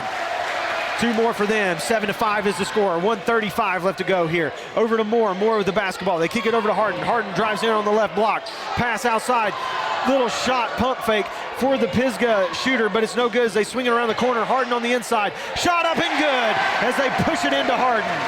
9-5 is your score. 1:20 left to go here in the second. Brennan with the basketball. He throws it away. Harden there in defense. Pisgah going the other direction behind the back, and they're going to try to trap him, and the ball's tipped, and he's finally going to lose it as Sutton picks it up. Drive over the right side. Blocked by Harden as it's out of bounds, and it'll be Pisgah basketball as Franklin tried to drive and get it, and Brennan just couldn't control it.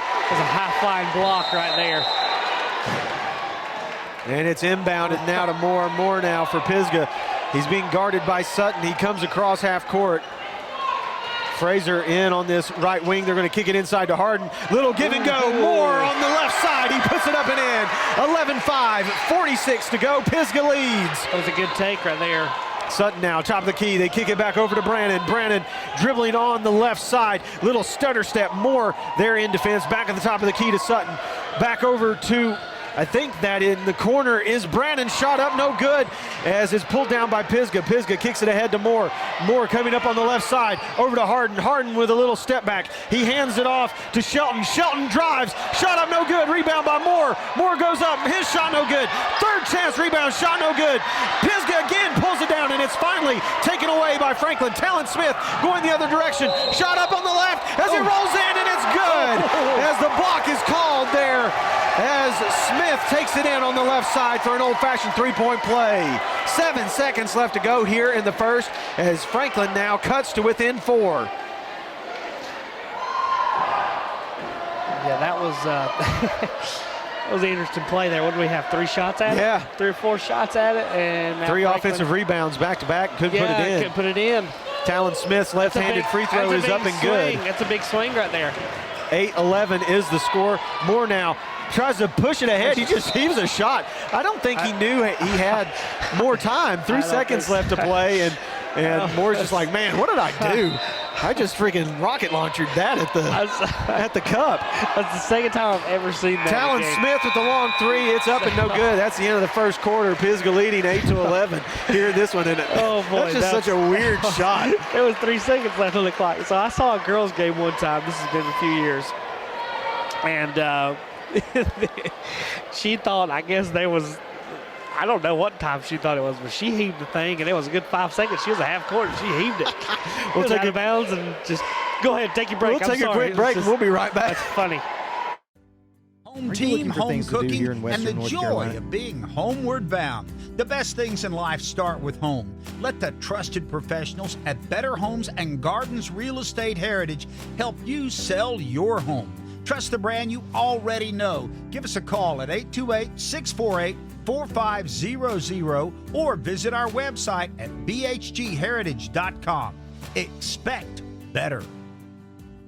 The foundation of any family starts at the dinner table, and our local Haywood County farmers at Leatherwood Family Farms can help. From fresh produce to excellent cuts of beef and pork, Leatherwood Family Farms has it all. Stop by their seasonal location this winter on the first Saturday of every month, and opening this spring Monday through Saturday, 9:30 a.m. to 6 p.m. through late October. Leatherwood Family Farms, 1241 Pisgah Drive, Canton. Your local produce from your local farmers.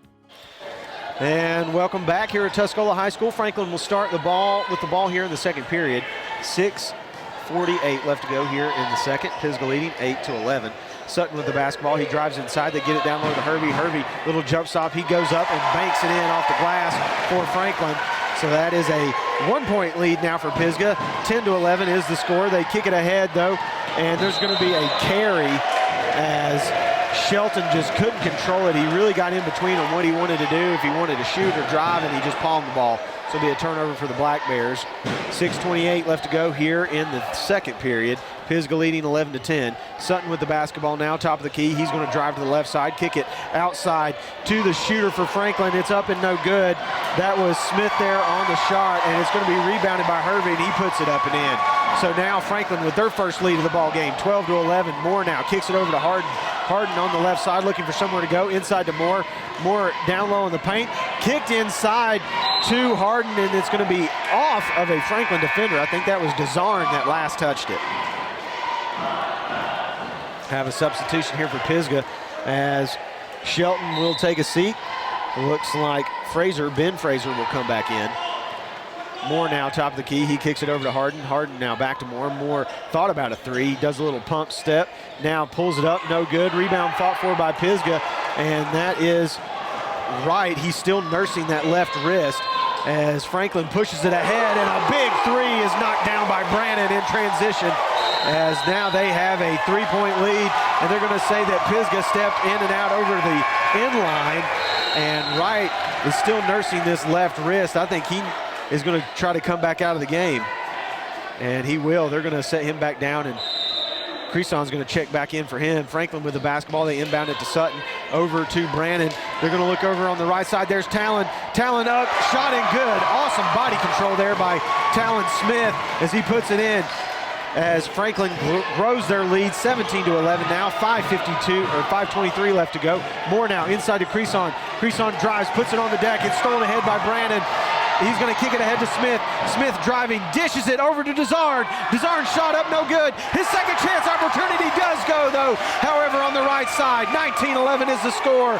Franklin with the lead. Pisgah now gets it ahead to Moore, over to Harden. Harden driving on the left, over to Creson. Creson tries to throw it back into Harden, and it's off of the Franklin defender's knee. Sutton, as it'll be out of bounds, Pisgah basketball. Again, Franklin leading 19-11, 4:58 left to go here in the second period as they inbound it to Moore. Moore, top of the key, does a little crossover. Has a hard time with the handle, finally recontrols it.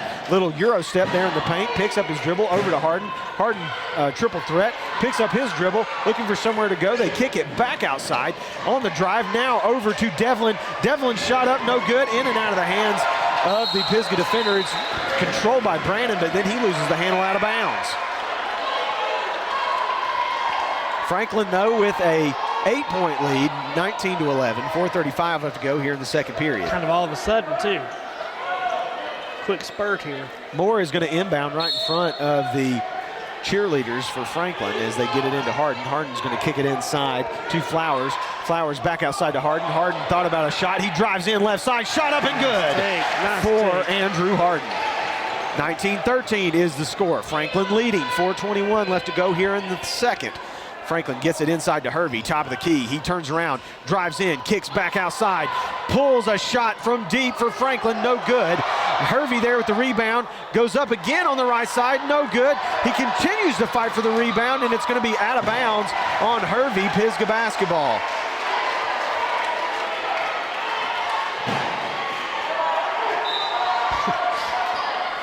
They get it into Moore. Quick pass now over to Flowers. Flowers, little hesitation move. Drives in left side. Shot up, no good as it rolls in and out. controlled by Hervey. Moore there in defense as he's trying to steal it away from him. He's going to do a reverse dribble and then hand it off to Brandon. Brandon now on the left wing, dribble drive, stops, inside to Hervey, right at the free throw line, hand off to Smith. Smith drives in, shot up, no good, and it's blocked out of bounds by Moore. That drive by Flowers there, all but the finish, beautiful. But that spin was impressive, but it spun it right out of there.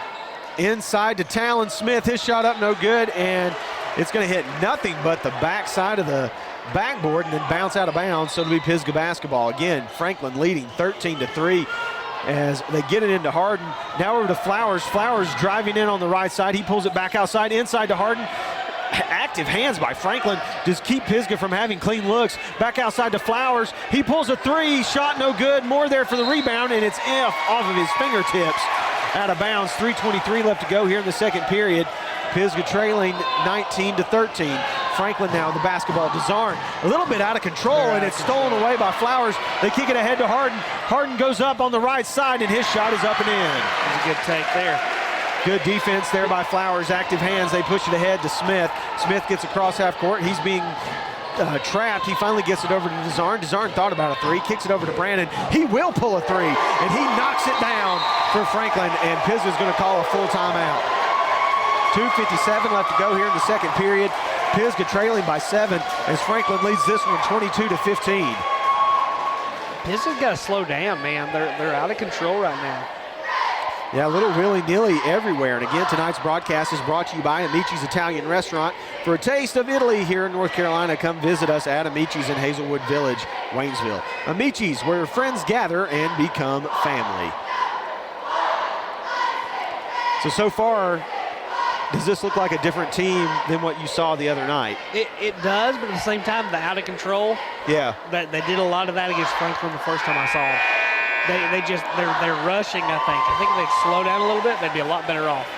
And again, our first quarter tonight was brought to you by the Performance Racing Network and Fast Talk. Catch Fast Talk on the Performance Racing Network for expert NASCAR analysis with Doug Rice, Brad Gillian, and Alexis Erickson every Monday night at 7 p.m. For more details on how to listen, visit goprn.com.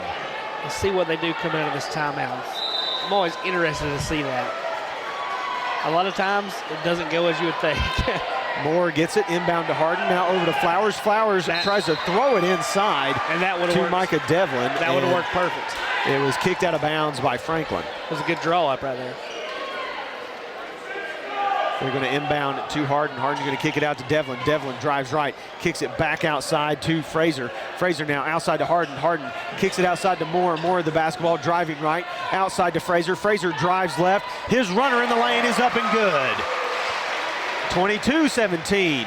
2:23 left, or excuse me, 2:31 left to go here in the second period. Franklin leading. Sutton now tries to pass it over to that right side, and it's knocked out of bounds as Tristan Messer checks into the game. It'll be Franklin basketball. They're going to inbound just to the left of their basket. Again, Franklin going from left to right. Here's the inbound pass, and it's tipped and almost knocked away, picked up by Brandon. He's going to try to find someone inside. He kicks it out to DeZarn. DeZarn pulls a three, shot up and good for Franklin. So far, Franklin shooting very well from behind the arc. Moore now passes ahead to Flowers. Flowers ahead to Devlin. Devlin, little crossover, looking for somewhere to go, gets it to Moore. Back outside to Flowers, little jump stop. Drives in on the left, inside to Fraser. Back over to Flowers. Little move on the right side on the block, up and good. 25-19, 1:56 left to go here in the second. Pisgah trails. Franklin now on the right side. DeZarn with the basketball. He's going to kick it over to Sutton. Sutton pulls it back outside. He's going to kick it over to DeZarn. DeZarn with a little step, looking for somewhere to go. They're going to kick it outside to Brandon. He's going to pull another three, up and no good. Rebound fought for, controlled by Sizemore. Sizemore kicks it out to DeZarn. His three-pointer no good. Rebound fought for, controlled by Franklin. That is Sutton there. Back outside to DeZarn. DeZarn drives inside amongst the trees. They're going to say he stepped on the end line. That'll be a turnover on Franklin as he drove into the heart of the Pisgah Bear defense. I'm surprised they're getting out rebounded this much. Pisgah, that is. They're overall across the board, they're taller. At every position, I think, from what I'm seeing here. But this Franklin team's after it.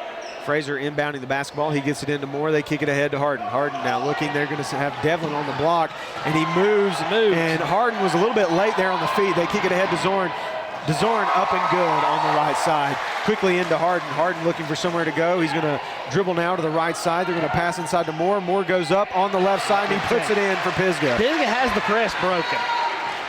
Franklin keeps playing it. 27-21 is the lead. 59 seconds left to go here in the second period. They're going to inbound it inside to Hervey. Little spin move in the paint. Shot up, no good. Rebound fought for. Controlled by Harden. He finally pulls it down, and he's going to be fouled there by Brandon as he pushed him off as he almost got to half court. And in the NBA, they'd say, well, he gets to shoot a free throw now because you stopped a fast break transition bucket, but here in high school, you don't get that. 49 seconds left to go here in the second period. That's only the third team foul on Franklin, but Pisgah only has 3 team fouls as well. They're letting him play. Harden now, top of the key, kicks it over to Flowers. Flowers drives, middle of the paint, outside to Devlin. Devlin pulls a triple. His shot up and good. 36 left to go here in the second. Pisgah trails by 3. Franklin 27-24. No, they don't need to let anybody score here. Sutton's just going to try to get the last shot, I think, here. They're going to be very patient. It's stolen away by Flowers, but he's going to step out of bounds into the benches as he's corralled there by a couple of fans down at the bleachers. And I think he turned his ankle a little bit as he comes out. Hope he's all right. Franklin inbounds it to Smith. Smith drives, little pump fake, shot up on the left side as he does a reverse layup. It's up and in for Franklin. 17 to go. Up quickly to Harden. Harden looking for somewhere to go with the basketball. Devlin pulls another three. Shot up, no good. Rebounded by Hervey. Hervey tries to pass it over to Smith, and it's tapped out of bounds by Moore. It's quick hands by Moore. Good timing. That three looked good from our angle. Sutton now with the basketball over to DeZarn. 5 seconds left to go. 4, 3. They're going to get it over to Harvey. His shot is up at the buzzer, and it's no good. So at the end of 2 quarters, Pisgah trailing Franklin 29-24. And Craig, that was a fast-paced game. Half right there. We'll take another quick break. You're listening to 110 Broadcasting's coverage of the Mountain 7 Conference Tournament Championship. Would you like to breathe some new life into that old piece of custom jewelry or maybe that heirloom? Take them to the Jeweler's Workbench in downtown Waynesville. They specialize in unique handcrafted jewelry and other artistic gifts and treasures. The Jeweler's Workbench can repurpose old pieces into something brand new. They showcase 40 local artists and feature something for everyone. Check out their Facebook page for news, photos, and upcoming events. The Jeweler's Workbench, 80 North Main Street, Waynesville. Open Monday through Saturday, 10 to 5. Are you ready to add that covered carport to the driveway? Maybe a pergola for the backyard. No, I've got it. How about a fence for the dogs? Oh, this is the best one yet. How about a deck and a hot tub pad for those romantic summer evenings? If you are in need of a contractor to make your outdoor enhancement dreams a reality, call or text King Services, 828-442-5043. That's King Services, 828-442-5043. Service fit for a king. Are you looking for things to do here in Western North Carolina and in the Blue Ridge Mountains? Then you need to visit BlueRidgeMountainLife.com with tons of guides on towns, attractions, places to eat, places to stay, hiking trails, waterfalls, family activities, and much more. Our local guides not only provide beautiful photos, videos, and in-depth content, but also provide additional insight and information to the surrounding area. Again, that's BlueRidgeMountainLife.com. Find us on Facebook and YouTube, Blue Ridge Mountain Life. Find your next adventure.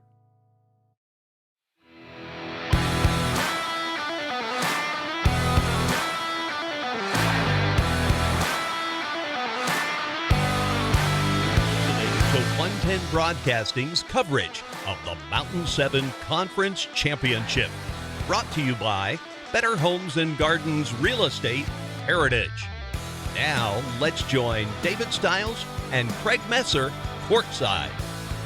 And welcome back. David Stiles along with Craig Messer here in this second game of the night. Pisgah trailing Franklin 29-24 as another fast-paced half of basketball took place here in this one. And we are in the Leatherwood Family Farms halftime show, Craig. And, I mean, it is an exciting half of basketball, I thought. Very exciting. It's not. I'll tell you, it's not what I expected from when I saw them before. It's just this is a lot better, which is great. Good for us. Good for the audience. Good for the fans here in attendance. Fast-paced, fun game. And again, the halftime show brought to you by Leatherwood Family Farms. Come visit our seasonal location at 1241 Pisgah Drive, Canton, for the best local produce, beef and pork. Your local produce from your local farmers. Craig, let's get some stats real quick. All right, so we'll start with Pisgah. Leading scoring for Pisgah with 6 points. Kenyon Moore and Andrew Harding both had 6. Micah Devlin with 4. Johnny Flowers with 4. Ben Frazier with 2. Maddox Wright with 2. For Franklin, leading scorer Noah Brandon with 9. Talon Smith with 8. Brandon Hervey with 7. And Braylon DeZarn with 5. Our leading rebounder of the game so far is Braden Hervey with 5. Addix Sutton had 2. Aiden Sizemore had 1. Noah Brandon had 2. And Braylon DeZorn had 1. For Pisgah, the leading rebounder was Kenyon Moore with 4. Ben Frazier with 2. So it's even scoring. It seems like both of these teams are not relying on one single person to put it through, but the outside shooting for Franklin's been pretty good tonight so far. I mean, and Talon Smith, his body control just in general for Franklin, extremely good. He's going to be a good player when he gets a little bit older. Yeah, I think so far the difference has been the outside shooting, and Pisgah's been a little more reckless with the ball. Yeah, the turnovers for the Black Bears have been pretty high. 3, 4, 5, 6, 7, 8.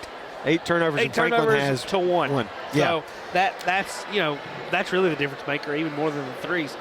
But if you tighten up those, it's just a 5-point game.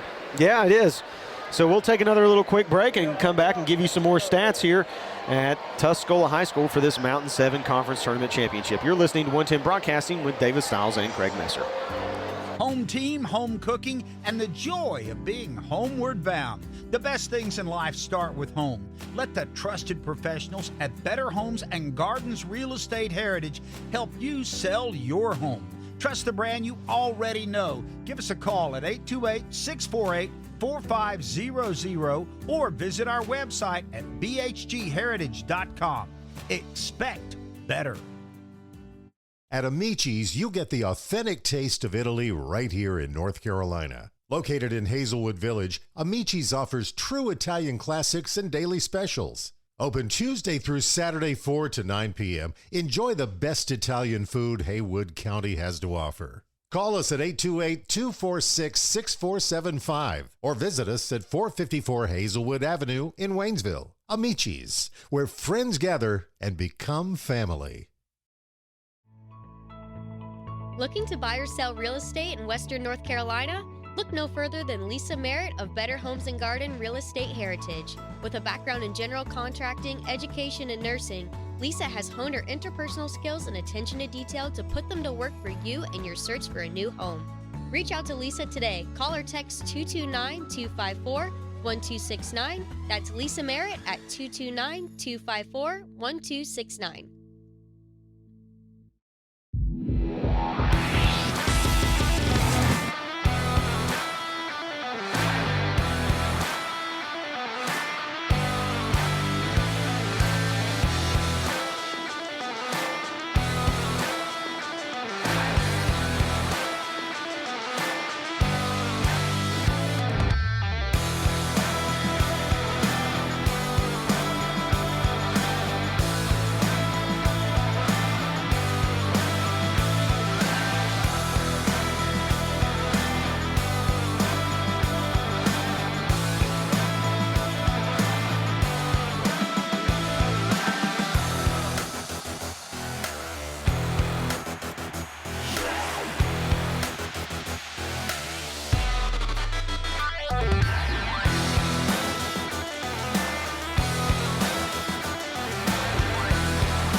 to 110 Broadcasting's coverage of the Mountain 7 Conference Championship. Brought to you by Better Homes and Gardens Real Estate Heritage. Now, let's join David Stiles and Craig Messer courtside. David Stiles, Craig Messer with you here courtside at Tuscola, and we are in the Leatherwood Family Farms halftime show. Tonight's halftime show brought to you by Leatherwood Family Farms. Come visit their seasonal location at 1241 Pisgah Drive, Canton, for the best local produce, beef and pork. Your local produce from your local farmers. And I think right now they're doing the first Saturday of every month is a meat day. Yeah. And they'll open sometime this spring, I think Monday through Saturday. I think you're right. From And they're not 9 lying. until Pretty good 6:30. It's really good stuff. I mean, you want locally grown stuff, it's the best way to go. Go down there and see Katie and Steven and John and Lisa. And I think there's a Hometown Hardware right there beside them as well. So Yeah, where Tessa's used to be. exactly.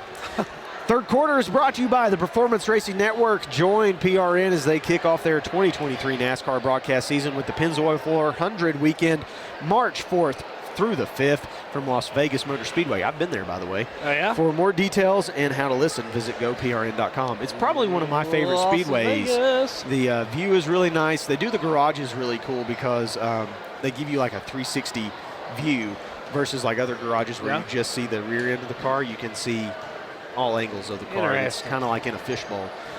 Pisgah Franklin here in this JV Boys Championship game, the Mountain 7 Conference Tournament, brought to you by Better Homes and Gardens Real Estate Heritage. And Pisgah will start with the basketball. They are currently trailing Franklin by 5. I want to see Pisgah come straight out and score. Right off the gate. Right out of the gate. Right out of the gate. More with the basketball as he crosses half court. He's going to pick up a screen from Flowers. He's going to drive left inside to Flowers as it's picked off. Going the other way is Brandon. He's going to pull it back to the top of the key, looking for somewhere to go. They get it over to Hervey. Hervey now driving to the right side. He's going to hand it off. I think that is to Sizemore. Sizemore now over to Brandon. Brandon looking for somewhere to go with the basketball, and it's tipped out his hand. Harden now with it for Pisgah, going the other direction. He stops, kicks it outside to Flowers. He does a little jump stop. And Franklin, very active hands as they steal it away from him. It'll be a jump ball, and that'll be Panther basketball going the other direction.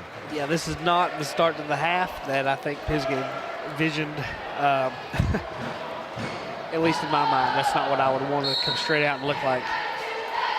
Franklin now inbounds it. Desarn with the basketball. 6:25 left to go in the third. Pisgah still trailing 29-24 as Franklin has it now over to Sizemore. Sizemore on this right wing. They've changed sides as Franklin now is going from right to left. Inside to Hervey, now back outside to Brandon. Brandon pulls a deep three and he rattles it in. Shooter's touch for Brandon as he strokes another triple. Pisgah now gets it over to Moore. Moore to Harden. Harden's got an open lane, drives in on the right side and lays it in for the Black Bears. 32-26. And it's passed and tipped out of bounds by Flowers as Desarn tried to push it ahead to Brandon again over here on this left wing. Again, Franklin tonight in the white with red piping with Franklin on their chest. Pisgah all black with the Bears on their chest, red numbers, red lettering.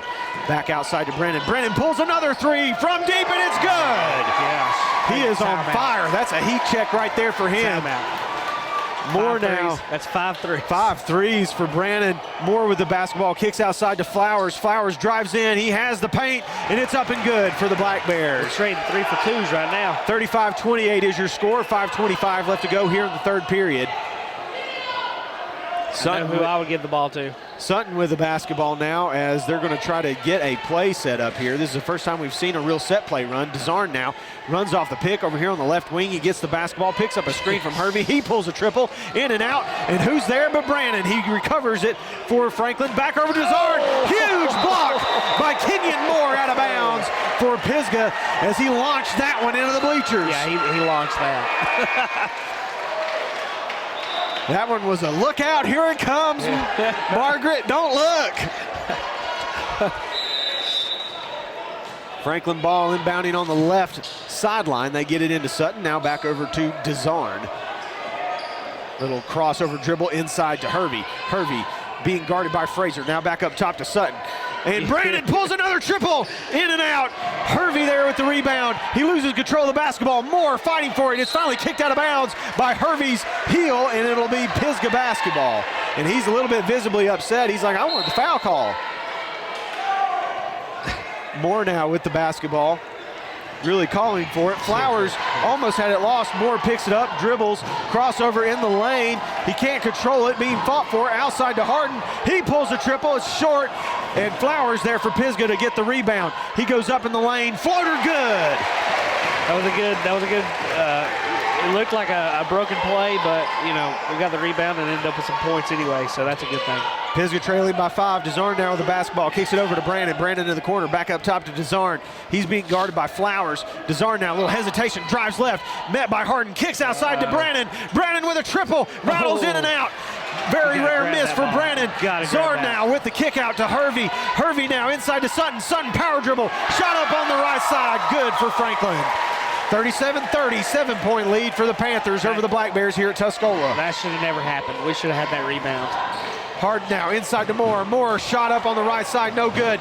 Fought for, and it's going to be a tie-up between Sutton and Moore. It'll be Pisgah basketball. Pisgah inbounding just left of the basket. Again, trailing 37-30, 3:44 left to go here in the third. Moore inbounding, he gets it into Harden. Harden looking inside for Maddox Wright. And now they finally get it to Flowers. Flowers trying to throw it to Wright, and he takes an elbow to the face. And they're going to call a timeout as he's down on the ground, as he's going to have to come out. He got hit right under the, left ear by flying elbow from Brandon. And it was unintentional, by the way, Craig.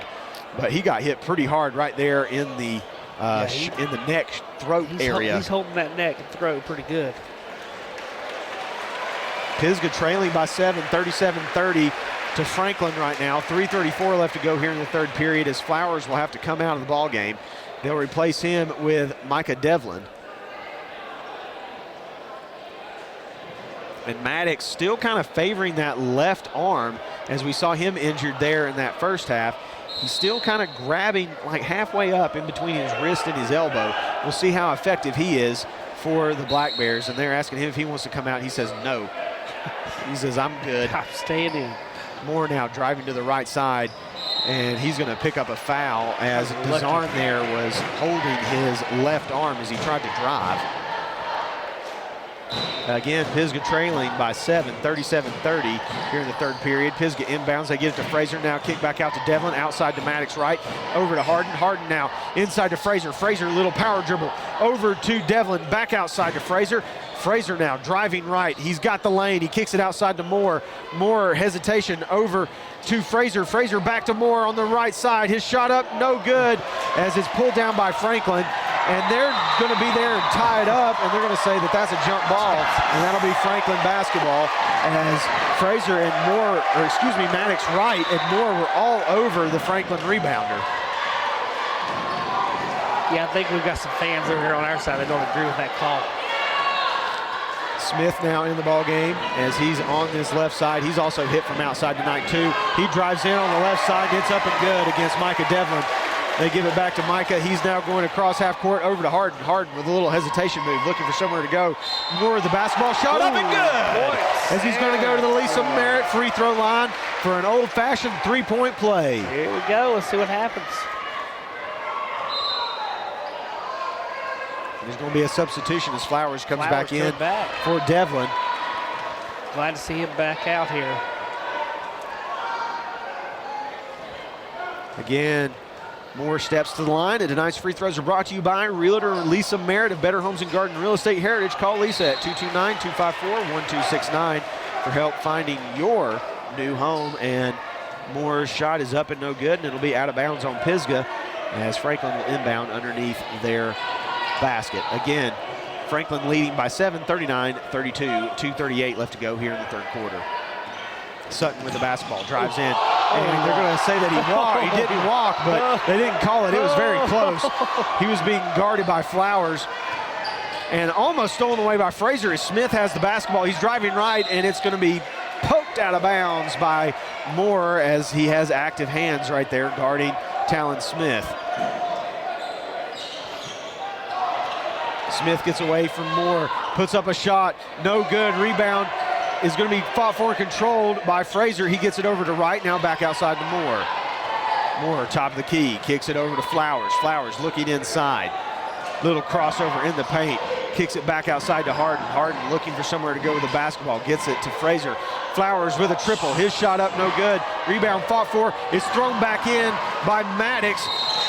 But there's going to be a block called on Pisgah as Harden just got in the way, and that'll be a foul on him.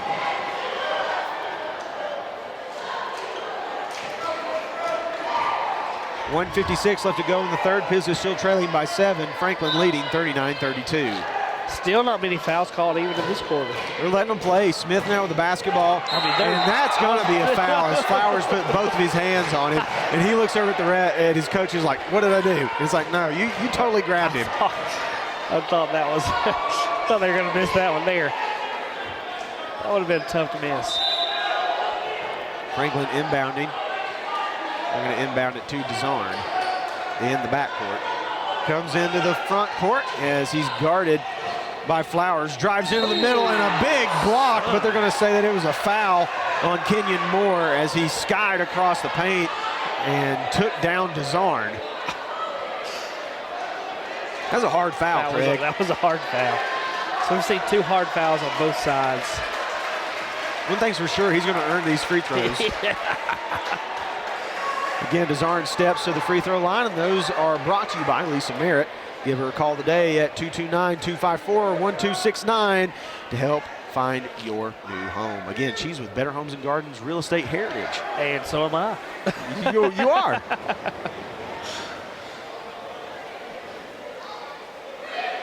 First shot is up and no good.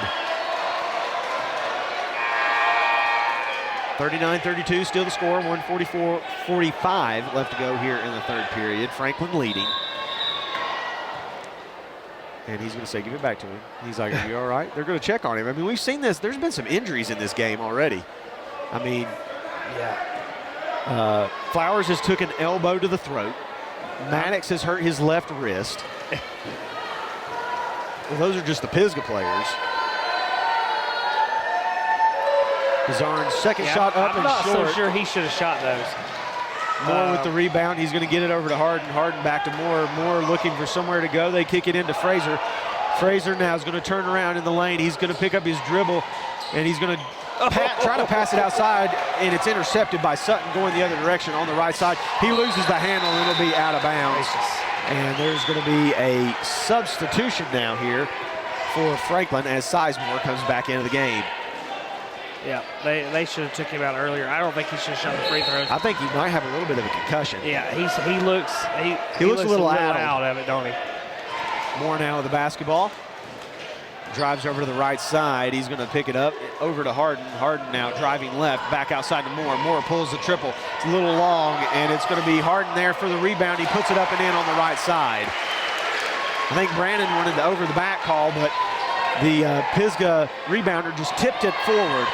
Active hands for Pisgah as it's tipped ahead by Flowers, and it's a turnover for Franklin. Flowers now with the basketball, driving, tries to throw it inside to Moore, and not a very smart pass.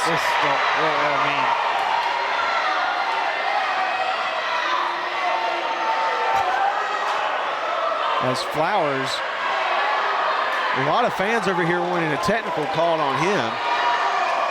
I didn't see that. And as him and Sutton were on the ground, they were a little bit jawing. The referee's talking to Flowers right now. The other one talked to Sutton. And they're going to say that Sutton dropped the elbow on Moore, and they didn't call it. No, they didn't call anything. There was a lot of contact there, nothing called. I mean, they're letting them play. It's been very physical. So this is the same ref and crew that did the girls' game. I mean, look at that. Look at that. Shot up, no good, as it's a turnover by Hervey, and it's going to be tried to save, and it's going to be thrown off of Brandon as Maddox looks like that left arm is miraculously healed now. I think he may just be feeling the adrenaline, as you can feel the pressure rising in this gym here at Tuscola. 42 seconds left to go. Pisgah trailing 39-34. Moore tries a pass. He goes in on the left side. Shot up, no good. And it's going to be off of Pisgah. It'll be Franklin basketball. There's so much contact that it's not being called. Oh, I mean, it's almost extreme right now. Let's put the pads on, I think these refs are ready to get home. I don't know what's going on. 30 seconds left to go here in the third. Franklin leading 39-34 over Pisgah. Sutton now gets across half court. Stolen away by Moore, but he loses the basketball. Flowers picks it up, and there's going to be a foul call. There's going to be a block as he was moving his feet as Flowers went in on the left side to try to put it up and in, and he gets up gingerly again. My goodness, Craig. There's a lot going on right now. Flowers has taken an elbow to the throat, an elbow to the chest. He got run over. Now he gets up limping. He fell into the bleachers, hurting his ankle, and now he's at the free throw line and puts one through. This might be the most entertaining JV games I've ever watched for boys. This is just, there's so much activity right now. It's not even funny. First one good for Johnny Flowers. Second one is up and short. Rebounded by Horton. The follow is good. Pisgah cuts it to 2 points, 39-37. 14 seconds left to go here in the third. Flowers guarding Sutton. Sutton drives. He's nowhere to go. He tries to cross court to Smith. Smith shot up, short. Rebound fought for. Controlled by Pisgah. Maddox ahead to Moore. Moore streaking down the right side. Up and good at the buzzer. Pisgah ties it here in the third. 39-39. Oh my goodness! What a game. Oh my goodness, Craig. We're going to take a break. That third quarter was brought to you by the Performance Racing Network. They're going to start their racing schedule March 3rd or 4th through the 5th. You can go to goprn.com to find all the details. You're listening to 110 Broadcasting here at Tuscola High School. We'll be right back after this quick break.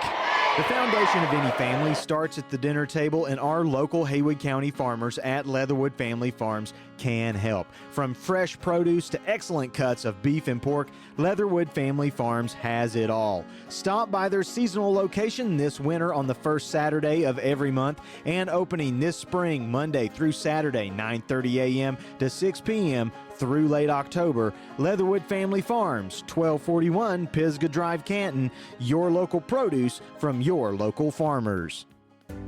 Home team, home cooking, and the joy of being homeward bound. The best things in life start with home. Let the trusted professionals at Better Homes and Gardens Real Estate Heritage help you sell your home. Trust the brand you already know. Give us a call at 828-648-4500 or visit our website at bhgheritage.com. Expect better. And welcome back.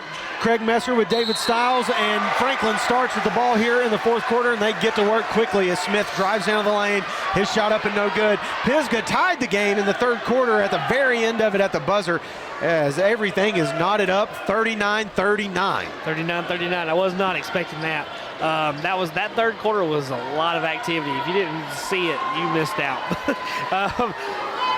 Smith's shot up and no good as he steps to the Lisa Merritt free throw line again. If you're looking for a new home, call Lisa Merritt, 229-254-1269. Second one up and good from the left-hander. 40-39 is the lead for Franklin. Moore at the basketball, kicks it ahead to Flowers. Flowers looking for somewhere to go. Little dribble drive now to the right. Reach in by Zarn, they don't call it. Hand off to Flowers. Kicks back outside to Fraser, and he can't handle it. And that'll be a over and back, and that's a turnover I think if for Pisgah. Did they call the over and back? They did. Okay. I didn't know if they called that or a walking because I didn't see the call. I thought, boy, if he just dribbled, he might have got away with it. Sutton now with the basketball, 6:30 left to go here in the fourth. Franklin leading by a single point, 40-39. The big problem here with Pisgah, I think they don't value the ball as much as Franklin. Franklin's done a lot better job this entire game with turnovers, and that's what we talked about at the halftime. If Pisgah has to cut down these turnovers if they're going to win the ball game. Shot up by, I think that's Smith on this Franklin side. It's no good. Pisgah controls it. They walk it down the side of the court, and then it's thrown out of bounds. So now they inbound on the right side. Moore at the basketball. They get it over to Harden. Harden back to Moore. Moore top of the key, driving left, picks up a screen. There's Flowers now with it on the little handoff. He drives in the middle of the paint. Shot up, no good.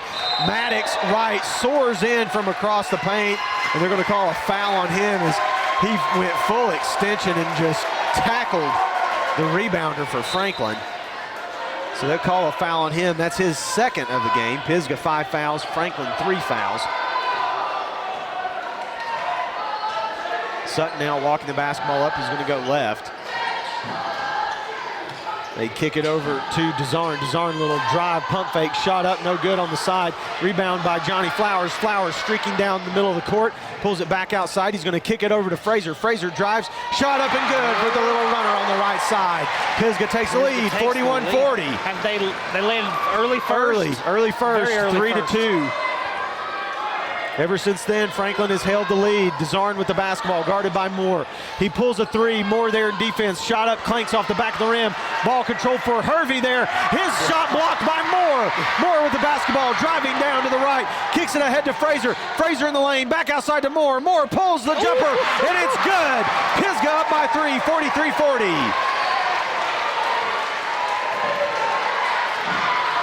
Smith now with the basketball, and there's going to be a timeout by Franklin. I think they need to get old Brandon a shot here, don't they? Yeah, if I'm Franklin, I want the ball in the hands of Noah Brannon. He's hit a bunch of triples tonight, and really in that first half, he's not really had the same looks. So that could be some little coaching adjustments there by Pisgah to keep him out of the three-point territory. And tonight's fourth quarter is brought to you by Craig Messer. Looking to buy or sell in Western North Carolina, use our buddy here, Craig Messer. Born and raised here, he knows these mountains like the back of his hand, and he's ready to help you on your real estate journey. Reach him by calling or texting 828-400-2343. That's Craig Messer of Better Homes and Gardens Real Estate Heritage. Yeah, give me a call, give me a text. What do you think? What do you think they're going to do out of this timeout? I mean, Franklin has the ball right now. I think they're probably going to run a set play. They're going to run a set play for Brandon. Either him or Talon Smith. All right, he's inbound of the ball, so. Hervey has definitely been their best defender all night. But, you know, it's one of those things. My guess is set play to three. Get it over to Smith. Smith now looking over to Brandon. They get it over to Sutton. They're not going to let him have a look. Pisgah's not. No, he's being guarded by Micah Devlin right now. And the rest of Pisgah is just kind of playing a little slack man-to-man. It's some intense. Sutton with the basketball. He's going to drive and almost get trapped. They kick it over to DeZarn. DeZarn now dribbling back to the top. Talon Smith with the basketball. Moore way out of position. They get it to Sutton as he finally gets back on defense. They're going to pass it inside to Smith. Smith shot up and good as Moore lost his man in the sauce. Yeah, that was happenstance. That wasn't what they called, I don't think. Harden with the basketball. Now back outside to Moore. Moore thought about a triple. Inside to Fraser. Almost picked off by Hervey. Back outside to Harden. Harden looking for somewhere to go. He's going to dribble to the left. There's going to be a streaking Devlin down that left side, and he throws it way out of his reach. It'll be out of bounds. Value the basketball. Flowers is going to come back in. Micah Devlin will take a seat. Franklin trailing by a single point, 42-43. 3:53 left to go here in the fourth. Sutton with the basketball. Hervey with it now. Drives left on Maddox. Right, pulls back outside. Over to Brannon. Over to DeZorn. DeZorn now drives to the right.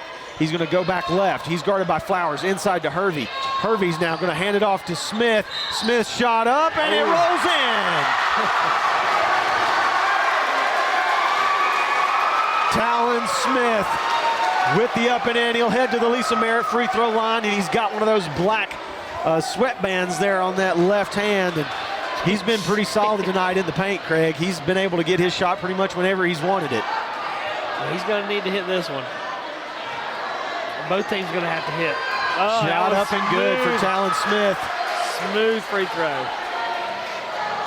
Moore now bringing it up for Pisgah. He's going to pass it inside to Harden. Harden now kicks outside to Johnny Flowers. Flowers pulls up, and it's good from the free throw line. Over there on the right corner. Pisgah ties it 45-45. 3:12 left to go here in the fourth. As Sutton controls the basketball for Franklin. He comes across half court into the front court. Talon Smith split over to the left. Brannon on the right. Harden guarding Brannon. Brannon step back. Now he's going to kick it over to Sutton. Hervey with the little jumper from the corner, up and good. Flowers now with the basketball for Pisgah. Drives in the middle of the paint, and they fouled him. And this will be the 7th foul. He should get a 1-and-1. Nobody's paying attention to that, though. No, I guess that was the 6th foul. They already put the foul up there. I think they've doubled up to 6 because it said 6, unless they were really quick. Harden with the inbound. He's going to kick it over to Fraser. Fraser drives, kicks outside to Moore. Moore looking for somewhere to go. He pulls a triple, and it's a little bit long. Flowers there for rebound. His shot up, no good. He continues to control the basketball for Pisgah as he gets a second chance. Harden on the inside, turnaround shot, up and good. That's Pisgah's game. I don't know. They've got a couple guys that can hit the occasional three, but most of the threes they've shot have been really long. That's why we had it backwards. So it's a 1-and-1 as Moore fouled. Oh, yep, we did. So Smith is going to go to the Lisa Merritt free throw line for another shot at a 1-and-1. Well, that was unfortunate. I guess we were looking at it backwards. Shot up for Smith, no good. Fraser with the rebound. They kick it outside to Flowers. Flowers driving down on the left side. Reverses, and he's being guarded closely by Smith. They're going to try to get it over to Harden. Back to Flowers. Flowers now almost loses the handle. A lot of pressure. Harden now with the basketball as he gets it over on the left wing. He picks up his dribble, throws it over to Fraser. Still a tie game, 47-47. 2 minutes left to go here in the fourth. Flowers with the basketball, guarded by Smith. Smith dogging him as they finally get it over to Moore. Moore now reverses. He's being guarded by Sutton. Harden inside. Shot up, no good. What a foul called. Harden will go to the free throw line. Well, this game is coming down to it. I'm starting to get a little nervous here. 1:57 left to go in the fourth quarter. Again, this fourth quarter brought to you by Craig.messer. That's Give me. him a call. What is it, 400? 400-2343. Call or text. For your real estate adventures. Shot up for Harden. That's nice good. shot. Smooth customer. Ice water's in his vein. 1:57 left to go here in the fourth period. Pisgah with the lead by a single point, 48-47. Harden tries to increase it. It's up and no good. And they're going to say that Pisgah had a lane violation, so it'll be Franklin basketball. He didn't hit it anyway, so I guess it's fine. But and there's going to be some substitutions right here as Sizemore comes out of the ballgame for Franklin, and DeZarn comes back in. Did you see a lane violation? I didn't even see that. It was very hard to see. They all kind of broke at the same time. Pisgah's JV coach is definitely letting the ref hear it, but I don't know. Sutton with the basketball, kicks it over to DeZarn. DeZarn crossover, pulls a triple, and it's short and off the hands of Brennan as him and Sutton collide right at the inbound line. As the two Franklin players get up, dust themselves off, and they're okay, but it'll be Pisgah basketball as they lead by a point. 1:42 left to go here in the fourth. Flowers is going to try to hold it. I don't know if I'm Pisgah. I would like to have at least one more score. Harden tries to get inside, and he loses control. Hervey with the basketball, kicks it over to DeZarn. He puts it in. Franklin takes the lead. 49-48. Pisgah now with the basketball, and DeZarn picks up a foul as Flowers drives up the left side, and he picks up a block. 6th foul on Franklin. So one more for them, and they'll go to the free throw stripe as well. 1:26 left to play here in the fourth. Pisgah trailing 49-48 as Franklin has the lead currently. Moore with the basketball. He comes across half court. He's guarded by Talon Smith. Smith now inching a little bit closer to the right. They're looking for somewhere to go. Harden with the basketball. He picks up a screen. He's driving left in the paint. Turnaround. Jump shot in the lane. Up, no good. Rebound fought for. Control by Moore. Up and in on the left side. He just took it from him. Pisgah's going to call a 30-second timeout. If I'm them right here, I'm definitely going to be full court pressure. You've only got 1 minute and 4 seconds left, and you've got a 1-point lead. What you can't do right here is give up an easy layup if you get beat deep. No. You can't give it up. And when you get the ball back, you have to value the basketball. Yes. You cannot turn it over again. We've turned it over all night in every situation, so just hopefully this last minute is different than that. We'll see. If you're Pisgah right here, what kind of press are you coming out in? I don't know. I would probably press, but I would pull a couple guys back. You don't want to get beat. No. So what do you think? Well, Franklin's also got a number of ball handlers. They do. So I just don't know.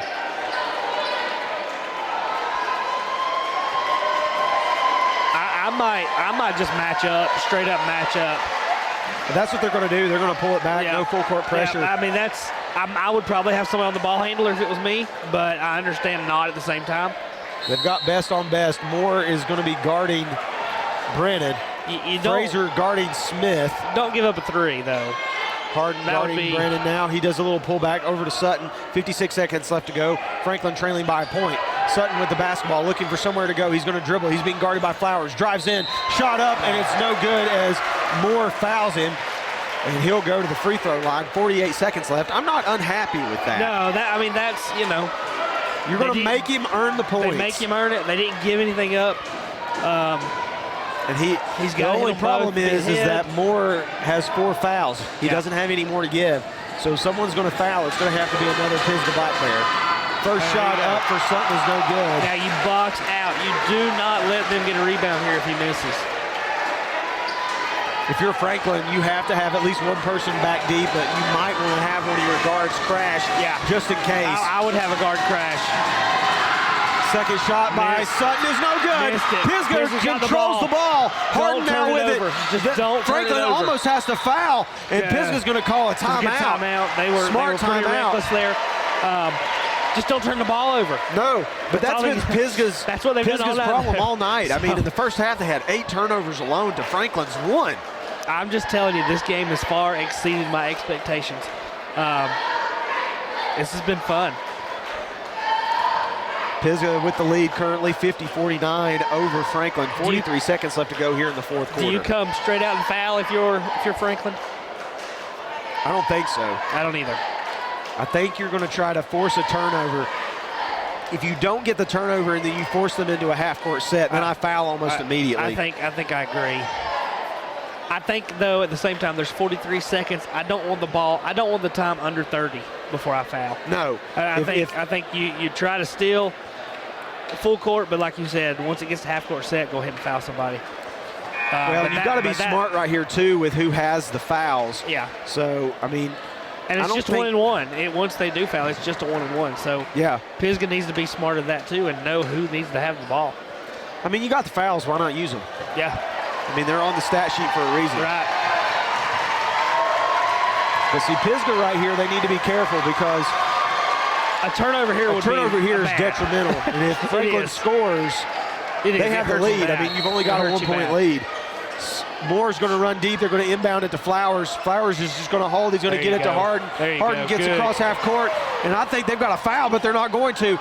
Moore has the basketball now over to Fraser, back to Moore. I'm not sure and Pisgah's just going to play keep away right here. Micah Devlin with it now. Back over to Moore. That's a huge collision as Moore and Zorn collide. Zorn is going to be hurting tonight. He's hit the ground hard 2 or 3 times. He's going to be hurt.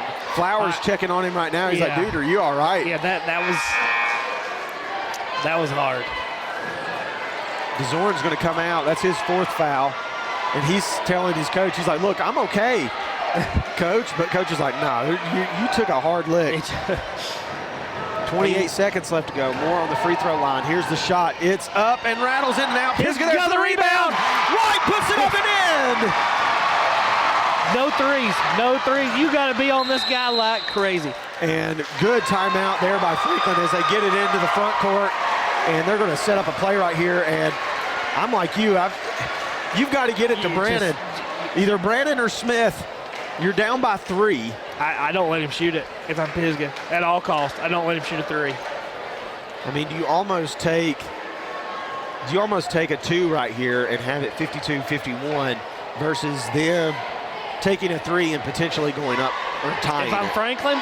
No, if you're Pisgah, like you put someone else on Brennan and double team. Give a double? I'm not giving up a 3. I know that. Yeah. I wouldn't either. I don't blame you. I'm not giving up a 3. I don't blame you. 22 seconds left. Both coaches right now, Franklin, they are out on the court drawing up their play. Pisgah has all 5 of their starters setting as the coach draws up their play, and he's trying to tell them, okay, this is what we're going to do, guys. Yeah, I'm curious as what we come out defensive-wise. I kind of think Franklin's not going to go for the 3 right here. I think they're going to try to get something good towards the basket and get 2 points on the board real quick because there's still 22 seconds. And then you foul, and we already missed the first end of a 1-and-1 just then. We just have to get the rebound. So that's a lot of pressure on a JV kid to hit his free throws. 20 seconds left to go. They inbound it. They get it to Sutton, and they're going to hold it. They're going to try to. There's no way. This is not what I would do. They're going to try to tie it. Sutton pulls a three. Shot is up. Rattles in and out. Almost went in. Pisgah has it. Moore has the basketball, and they're going to foul him quickly as Sizemore gets the foul. Pisgah's going to go to the line with 5 seconds left to go. And Sutton's three, it hit every part of the rim and did not go in. Yeah, I don't know how that come out.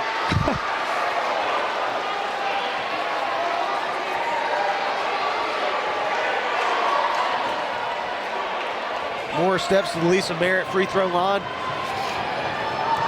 First shot up for him, rattles in as he hits the front end of the 1-and-1. This game's over.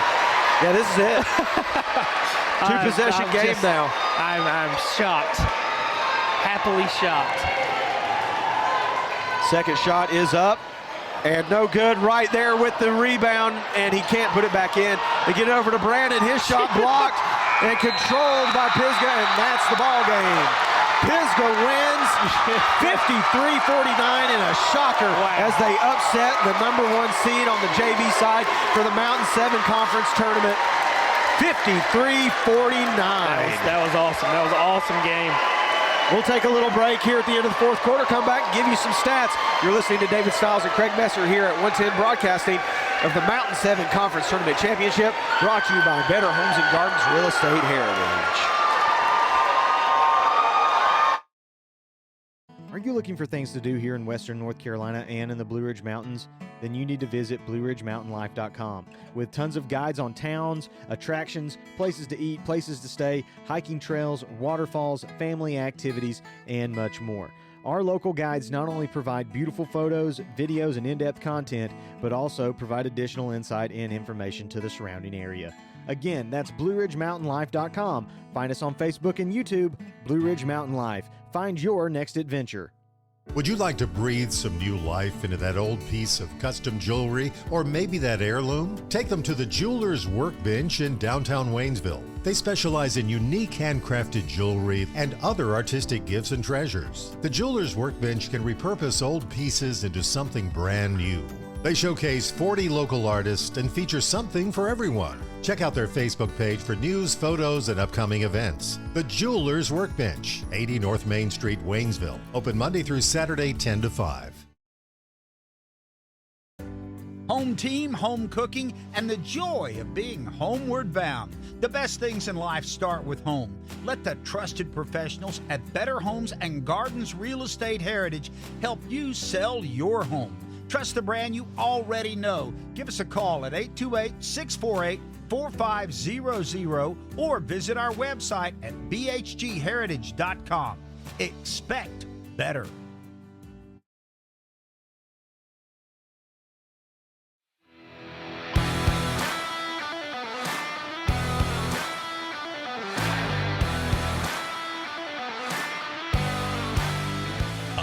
With David Stiles. Listening to 110 Broadcasting's coverage of the Mountain 7 Conference Championship. Brought to you by Better Homes and Gardens Real Estate Heritage. Now, let's join David Stiles and Craig Messer courtside. And welcome back again. The Pisgah JV boys from the 3rd seed in the tournament beat the #1 overall JV team in the Mountain 7. That was Franklin, and they beat them 53-49 in a very close contest. And Craig, let's get a few little stats here. We've got a lockdown defender of the game to give out and a Jeweler's Workbench play of the game. All right, let's give away. Let's do our lockdown defender game, and I think we're gonna give that to Kenyon Moore. He had 2 blocks, 3 steals. And, you know, he was all over the place on defense, popping stuff out, helped doubling over on the other side. And then our Workbench player of the game is going to go to, oh boy, this is a tough one. But I think I'm going to go with Andrew Harding. He had 15 points, 3 rebounds, 3 steals, and a block. That's a pretty good stat line, so we're going to go with that for That's the player of the game. Pretty good stat line. Andrew Harding is the player of the game from Jewelers Workbench. Looking to breathe new life into that heirloom or create a custom piece of jewelry, stop by the Jewelers Workbench in Waynesville today. And our lockdown defender, that was Kenyon Moore, as Craig said. That is brought to you by King Services. For all your outdoor enhancements, call King Services at 828-442-5043. Kenyon Moore also had 14 points and 5 rebounds to go along with those blocks and steals. John Flowers, don't want to leave him out. He did have 11 points, 1 rebound, 1 assist, and 1 steal. And he did take one off the throat. And he did. So, for Franklin, they had some good scoring, obviously. Talon Smith with 16, Noah Brandon with 15, Braylon DeZorn with 7, Braden Hervey with 9, Attic Sutton with 2. So look at these rebounds, though. Yeah. Braden Hervey had 10 rebounds, 1 point shy of a double-double. Man, if he could have got one more point, one of those free throws, he would have had a double-double. Yeah.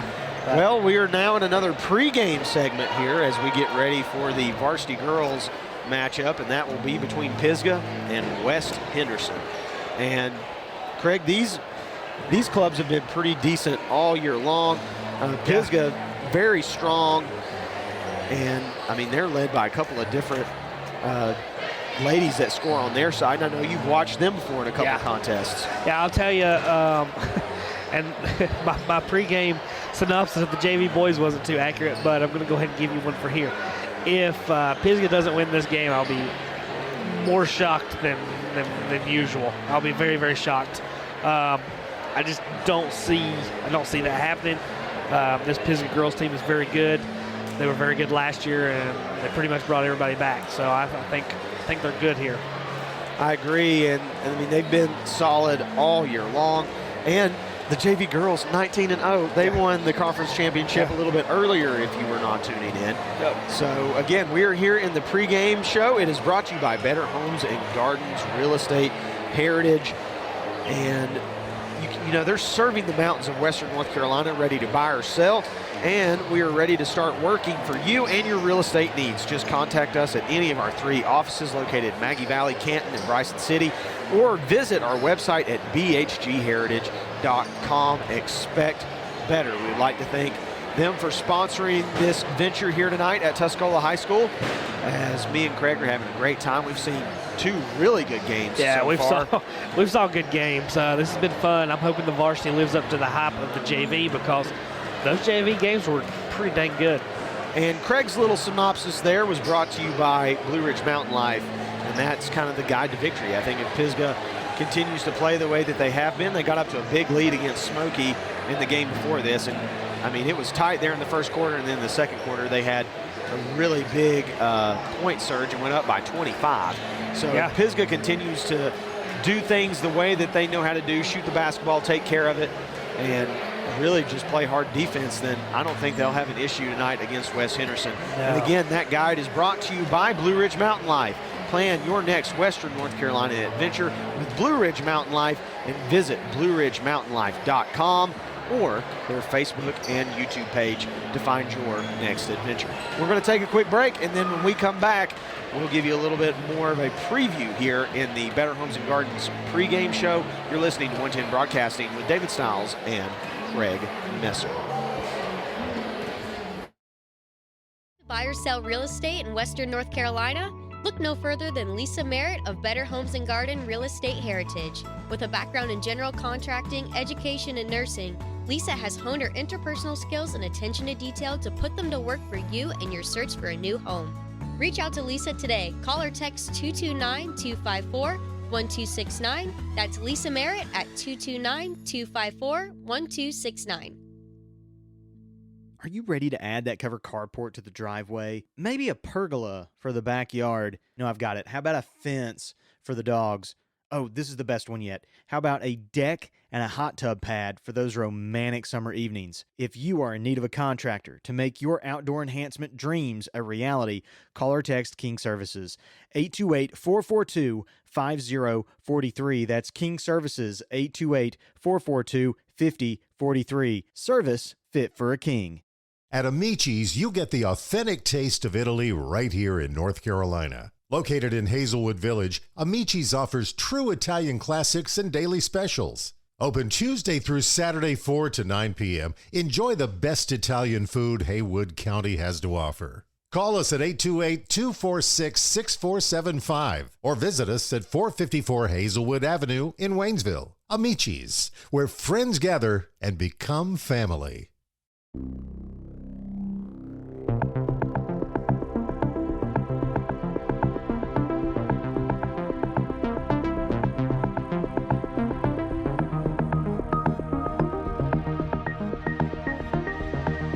Welcome back to 110 Broadcasting's coverage of the Mountain 7 Conference Championship, brought to you by Better Homes and Gardens Real Estate Heritage.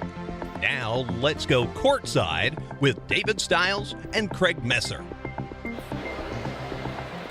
And welcome back, David Stiles along with Craig Messer. We've still got about 4 minutes left to go here before this varsity girls contest starts, and our pregame show is brought to you by, like Lenny said there, Better Homes and Gardens Real Estate Heritage, serving the mountains of Western North Carolina. Are you ready to buy or sell? We are ready to start working for you and your real estate needs. Just contact us at any of our 3 offices located in Maggie Valley, Canton, and Bryson City, North Carolina, or visit our website at bhgheritage.com. Expect better. As we'll give you a little quick synopsis of what happened here in our first couple of games. The JV girls game was in no question. It felt like that game was way out of hand versus what the score was. The score was a lot closer than what the actual game was. Franklin made a game out of it, but there was no doubt Pisgah was in control from the whole time. From the opening tip to the final buzzer, they were in control. I mean, there was no question at all.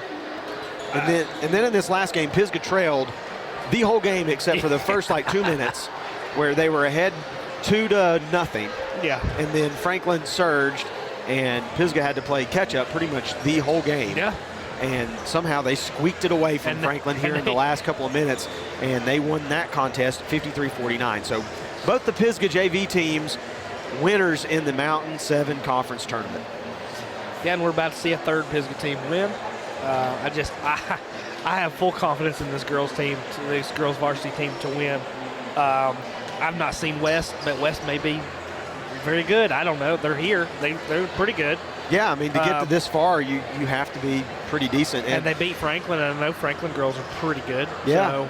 And with this, you've got to realize that this has playoff implications. Yeah. Like, you have to be top of your game right here in this matchup, even now, because you don't know what this will do to your seeding. No. I mean, every other team in the state's playing these games too.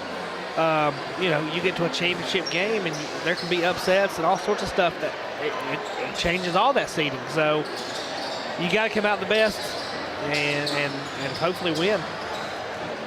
And for Pisgah, we've seen Coach Holloway. He's been a fixture at this position for a long time now. Yeah. And he's eclipsed 200 wins with this club. Yeah. And he has a lot to look forward to here with this JV team coming up. I think they could make a run at state for the next couple of years, not just this year or next year. I think for the next 4 to 5 years, he has a pretty good shot to at least get to a semi-regionals game. I agree. I mean, the best teams don't always win. No. A lot of times it comes down to just the way the ball bounces and sheer luck. There's a lot of basketball games that come down to that. I mean, there's teams every year that make runs at some level or another that you just don't expect. So the talent's there. We'll see what happens. They've been very good over the past, decade, really. Really, yeah. So, and he's been at the helm for all of that. Yeah. Again, tonight's broadcast brought to you by Amici's Italian Restaurant. For a taste of Italy here in North Carolina, come visit us at Amici's in Hazelwood Village, Waynesville. Amici's, where friends gather and become family. I could go for some Amici's right now. Sounds pretty good. Sounds good, don't it? I will say, as good as Coach Holloway has had his girls team for so many years, This is the first time, and I believe it said 20 years. I think it's his 20th year at Pisgah. I could be wrong, but I believe that's what I read. This is the first time in his 20 seasons as the girls' coach that they did not lose a game in conference. That's insane. So tonight we'll finish that out, hopefully, which, regular season versus conference tournament is different anyway. Counts the same towards seeding and stuff, but it's different. I'm sure if they somehow lose tonight, they're still going to claim they didn't lose a game in conference. At least I would. I would. We're getting ready for the national anthem, so we'll take a quick break. You're listening to 110 Broadcasting here on. Reminder that civilization is held together by pipes, wires, and cables. It's true. There are over 5 million miles of gas lines, power lines, fiber optic lines, water lines, and sewer lines, all buried beneath your feet. And every 60 seconds, somebody digs into one. Look, if you're thinking about digging around, do yourself a favor and call 811 first just to find out what's down there. Trust me, you don't want to find out the hard way. Call or click 811 before you dig and visit safeexcavator.com for more info. I grew up hearing that women are bad with money. But like many of you, I spent years paying bills, managing checking accounts, and taking care of my family. So turns out women are pretty good with money after all. And now I'm taking control of my financial future by saving for retirement. It's never too late to start, and there's a great website to help you. Check out WeSaySaveIt.org and jumpstart your retirement savings on your budget and your timeline. That's WeSaySaveIt.org. Brought to you by AARP and the Ad Council. The United States Deputy Sheriff's Association is a national nonprofit and the largest non-governmental provider of services to law enforcement. The USDSA assists city, county, state, and federal agencies with free safety equipment donations and officer survival training, along with cash donations to families of law enforcement officers who perish in the line of duty, college scholarships for the children of law enforcement, a citizen awareness program, and more. For more information on the USDSA and how you can help, visit usdeputy.org. Remember the last time your family visited the forest? It's a place of wonder and imagination for the whole family, where stories come to life. And it's closer than you think. Ready to plan your next visit? Make the forest part of your story today at a local park near you, or find one at discovertheforest.org. Brought to you by the United States Forest Service and the Ad Council. Unused prescription opioid pain medicines can spell trouble. They can spell risk if taken by someone they weren't prescribed for, harm if accidentally taken by a child or pet, or overdose if they're not used as directed. Safely dispose of opioids before they can hurt your family. Find a drug take-back option such as medicine drop boxes. You may find these in your community at local pharmacies or police stations. Visit www.fda.gov/drug disposal.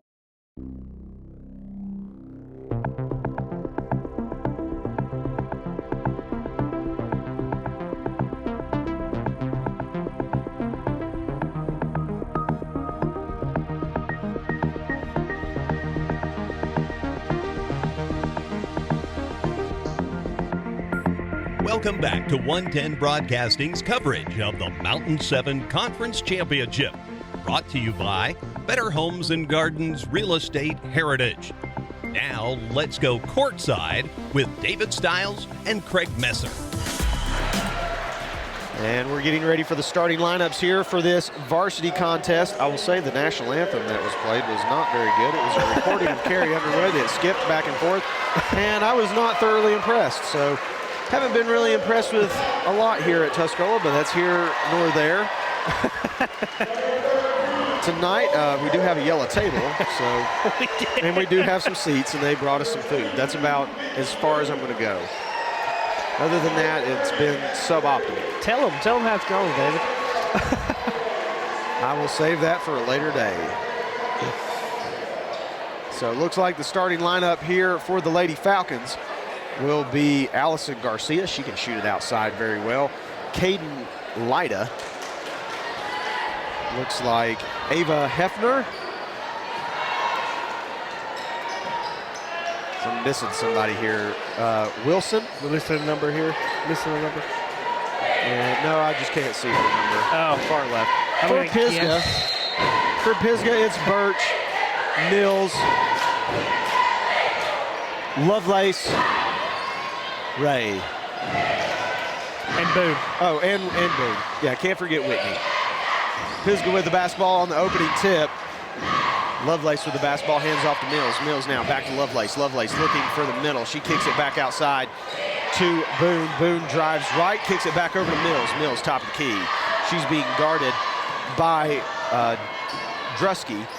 Inside to Ray. Ray turns around, shot up, and it rattles in for Pisgah. Early lead, 2-0, full court pressure now. Here for the Lady Sugar Bears. She's being guarded by Birch. Birch takes it away, up and got the foul called. That's not a good sign if you're West Henderson. No. Very first inbound, you try to knock it off somebody's leg. Drewski couldn't really get it in, and Chloe Birch just said, give me that ball. We go into the cup. Shot up for her is up and good. Pisgah with the early lead, 3-0, 7:20 left to go here in the first period. Second shot for Birch, up and in. 4-0 for the Lady Sugar Bears. Full court pressure. They get it into Garcia. Garcia tries to drive right. They kick it back outside to Drewski. Drewski's going to try to look ahead. There's Lida. Lida gets across half court, and she's going to say that there's a push. As Dot Mills. That's wrong. That was picks up her first foul of the contest, and they say that was a hand check. Yeah.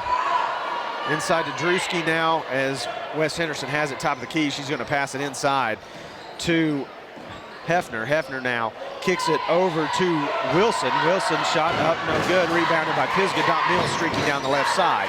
Mills over to Boone. Boone inside to Ray. Ray looks back outside to Boone. Boone thought about a three, but then pulls it back over to Mills on the left wing. Pisgah going from right to left. They are in the all white with the black numbers and black stripes. Wes Henderson in blue with red numbers. Here's a pull from outside, no good for Mills as Boone races to try to save it. She just can't get to it in time as it's out of bounds on the Black Bears. Wes Henderson basketball.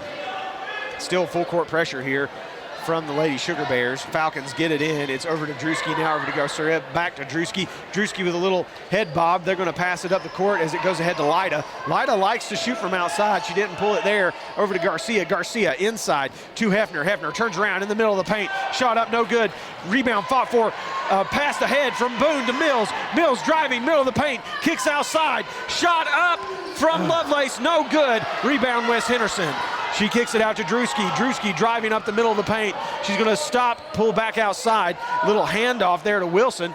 Wilson then gives it up to Garcia. Garcia now inside to Hefner. Her shot up no good, controlled by Ray. Ray kicks it over to Boone. Boone driving on the right side. She's going to go up, shot no good. Ball fought for, controlled by Wes Henderson. Pulled down by Hefner. Hefner going down the right side. They are going from left to right. She kicks it over to Wilson. Wilson pulls a triple. Shot up no good, almost rattled in. Rebound fought for, controlled, and Hefner had it, but she went out of bounds and then threw it to herself, and you can't do that. No. No, he's not allowed to do that.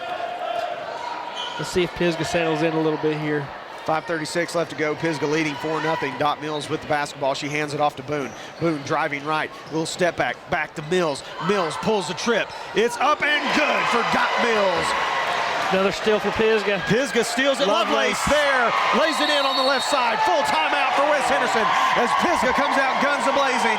9-0. 5:20 here in the first quarter. 2 seconds ago, I said settle in, and they get 5 points.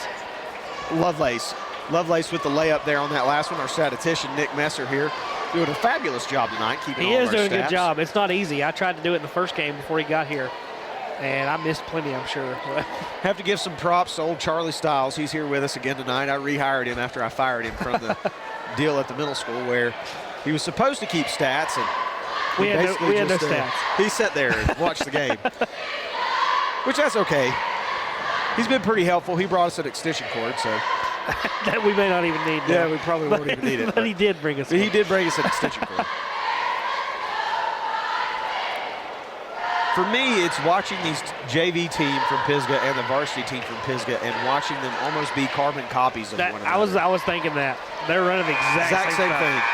And so I think that lends a lot to your program when you have a JV coach that's like, okay, yes, we're going to do exactly the same thing the varsity does. We're going to play with the same intensity, the same style. And I think that really, helps once you get up to the varsity level with Coach Holloway. Yeah, that intensity is there. As out of the Coach Byer timeout, Garcia has the basketball. She's going to try to kick it ahead, and it's knocked out of bounds by Boone. It'll stay West Henderson basketball. She tried to get it ahead to Lida.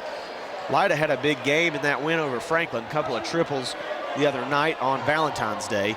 They get it into Drewski. Drewski back to Garcia. Drewski now top of the key. Wilson over there with her hands primed and ready, but they kick it back to Garcia. Pisgah in a 2-3 zone. Mills and Lovelace at the top of that. Drewski basketball, top of the key. She dribbles, kicks it back over to the side to Lida. Lida loses the handle. Lovelace there to knock it loose, but it's picked up by Garcia. West Henderson still with the basketball. They come back into the front court. She picks up a screen but doesn't use it now inside. Down low to Hefner. Hefner goes in and she's going to draw a foul against Maddie Ray, I think. You got to help them out here, Ref. It was. That's Maddie Ray's first foul. Pisgah leading 9-0. 4:43 left to go here in the first quarter. Again, this first quarter brought to you by the Performance Racing Network and their show Fast Talk. You can catch Fast Talk on PRN for expert NASCAR analysis with Doug Rice and Brad Gilliam and Alexis Erickson every Monday night, 7 p.m. For more details and how to listen, go to goprn.com. Both of the free throws, they are split for West Henderson as they went to the Lisa Merritt free throw line there by Hefner. So they have 1 point now to Pisgah's 9, but quickly Dot Mills finds Maddie Ray on the left block, and Maddie puts it up and in. 10-point lead here for Pisgah, 11-1. Lida with the basketball. She gets it inside to Hefner. Hefner just turns and heaves it at the basket. Not a really accurate shot as it's up and no good, and they're going to pick up a foul here on, I think, who is that? That is Chloe Birch. Her first foul of the evening, as Garcia will go to the line. Pisgah with 3 fouls so far, Franklin with 1. Garcia's first free throw is up and good as she steps to the Lisa Merritt free throw line. Again, if you're looking for real estate in the Western North Carolina area, call Lisa Merritt 229-254-1269. Garcia's second shot up and good. 11-3 is your score. Pisgah with the lead. 4:12 left to go here in the first. Lovelace with the basketball now, looking for somewhere to go. She's going to dribble right inside.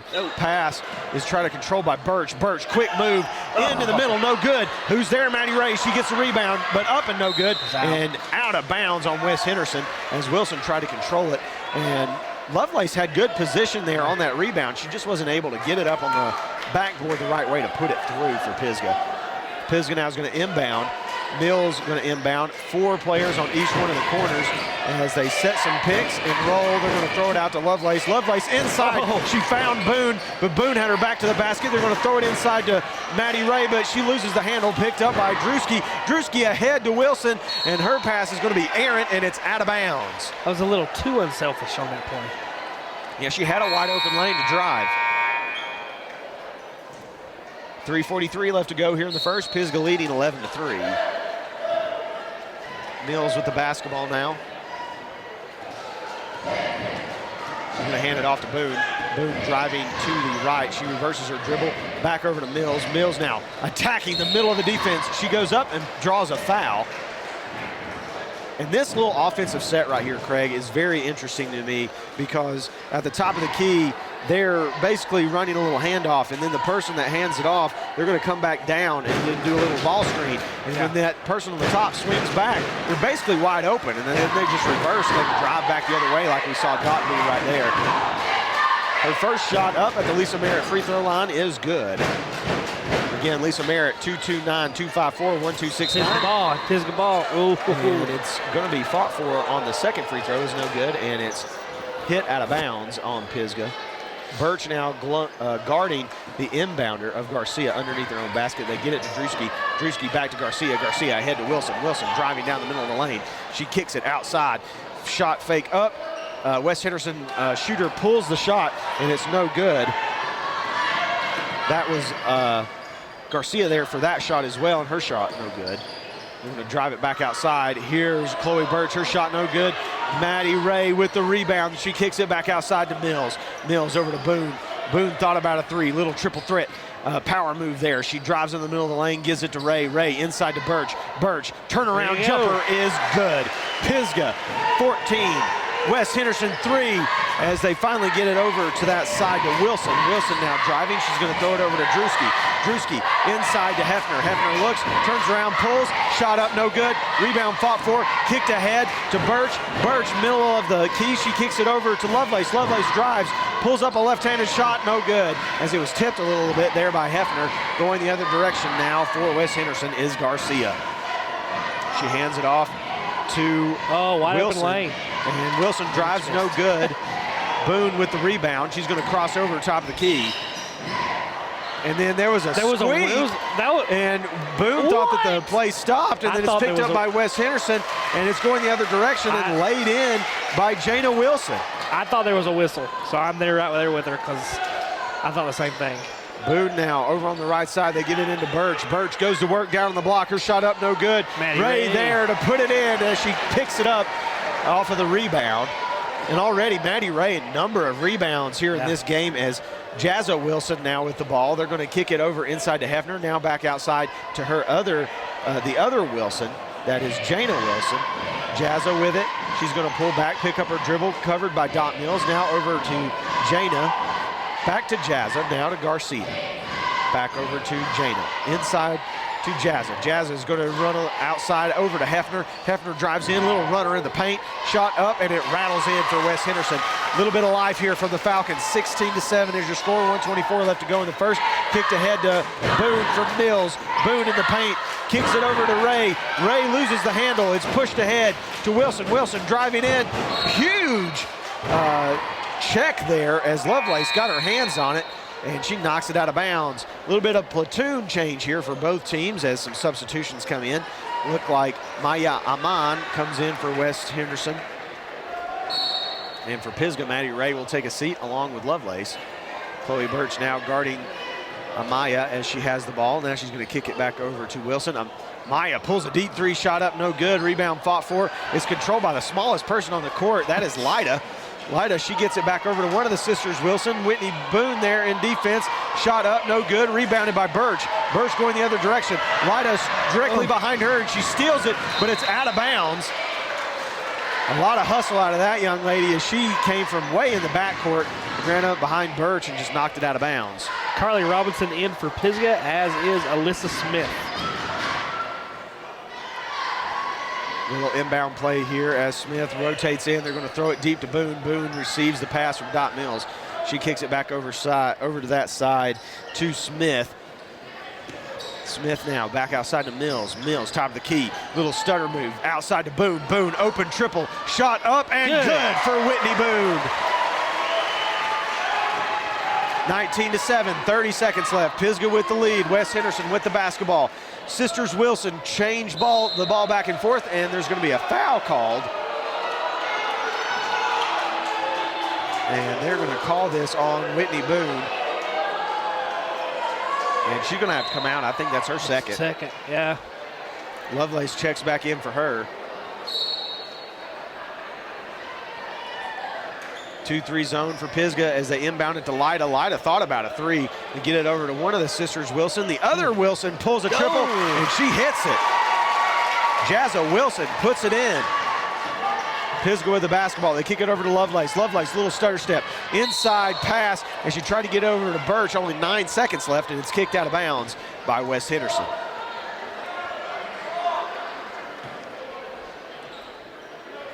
Robinson Lovelace in the backcourt as they set up in the square formation. Chloe Birch now receives it. She does a little head fake. Runner in the lane, shot up. It rolls in and out. Board controlled by Lida. 4 seconds left to go. I don't think Lida really knows how much time is left. She's just going to heave it at the basket, and it's no good. She into the backwards to throw it. Yeah. Into the first quarter, Pisgah leading 19-10. Again, this first quarter was brought to you by the show on the Performance Racing Network that we like to call Fast Talk. You can catch Fast Talk on PRN for expert NASCAR analysis with Doug Rice, Brad Gilley, Alexis Erickson every Monday night at 7 p.m. For more details and how to listen, visit goprn.com. We'll keep it here for a quick second, Craig, because this will be a really quick exchange. Yeah. So far, what do you think? it shouldn't be this close. No. Wes Henderson's hanging in there. Wes is hanging in there. I think we'll probably put it into that this quarter. We got a little sloppy there for just a little bit, but I think Coach Holloway put it into that quickly. And we missed some gimmies. Yeah, we did. But still, well, and then there was that one That's, situation where Boone had the basketball, and there was an audible sound. Yeah. That sounded like true. a whistle. It and sounded she like a whistle. stopped playing and basically just let go of the basketball because she was like, what happened? And they were able to steal it from her. Yeah. Drewski now with the basketball to start the second quarter. Pisgah coming out with a zone. Looks like they're doing a 1-2-3 zone. Well, it's still a 2-3. Yeah, 2-3 zone. Drewski pulls a triple. Her shot no good. Rebound fought for, controlled by Birch. Birch races ahead. She gets it across into the half court, passes it up to Dot Mills. Dot Mills inside the middle of the paint. Little turnaround move. Her runner up and no good as it hits every part of the rim but doesn't go in. Wes Henderson now driving down on the right side. They kick it over to one of the Wilson sisters. Her shot up no good. Rebound pulled down by Smith. Mills now with the basketball. She picks up a screen from Birch. She's going to say she walked as she was a little in between on what she wanted to do there on that possession after she came off of that pick. And I think she was a little bit more wide open than she thought she was going to be. Yeah, she had a good shot if she took it, but I don't think she expected that at all. Wes Henderson with the basketball. Drewski now walking it up the court for Wes Henderson. Pisgah still in this 2-3 zone. They're going to try to throw it inside, and it's tipped away by Robinson ahead to Dot Mills. Dot Mills, Euro step, shot up, no good as she did the little scoop on the left side. And it's pulled down by Lida. Lida streaking down. She stops, thinks about pulling a three, and then kicks it back outside to Wilson. Wilson pulls one, up and no good. Rebound fought for, off of Hefner. It'll be Black Bear basketball. Wilson. Two Wilson, sisters Wilson. Jana and Jazza. Pisgah with the basketball. Robinson pulls from deep, shot no good. Birch tries to get the rebound. She knocks it out of bounds. As it was about to come down into the hands of Jazza Wilson, she said, nah, just tip this out of bounds real quick. Drewski with the basketball now. She walks into the front court for the Lady Falcons. Over to Jana Wilson on the left side. Wilson looking for somewhere to go, gives it up to her sister. Sister drives into the middle of the paint. Shot up, no good. They absorbed a huge hit down there on the block. No foul call. Back outside to Jana, over to Jazza.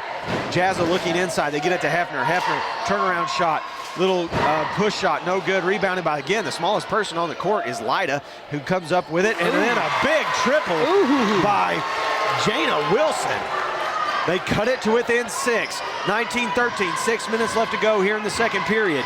Mills with the basketball. She picks up a screen from Lovelace, but Lovelace now cuts down the middle of the court. Another pick by Birch. Birch rolling, and Dot Mills with a bad pass, and is picked off by Drewski. Drewski driving in the middle of the lane. Shot no good. Rebound by Hefner, and she throws it in. And Pisgah needs a timeout. They're within 4, 19-15. Dot Mills with the basketball. She drives her on the right side, picks up her dribble, kicks it over to Robinson. Smith pulls, her shot no good, rebounded by Lovelace. Lovelace goes up and picks up a foul as Lida was there in defense for Wes Henderson on the rebound. Yeah, this is got sloppy, but the Wilson sisters could shoot. I'm surprised that Lida has not shot from outside yet. In that other game, the one before this against Franklin, she was pulling from everywhere. Really?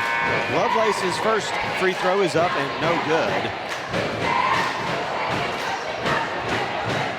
These Wes Henderson cheerleaders are a lot louder than the Franklin JV cheerleaders. Second shot for Lovelace is up, rattles in. She gets the shooter's touch. Pisgah up by 5, 20-15, 5:26 left to go here in the second period. Jana Wilson with the basketball. She kicks it over to sister Jazza. Jazza back to Jana. Jana inside to Hefner. Hefner turns, shoots. Shot no good. Rebound Mills.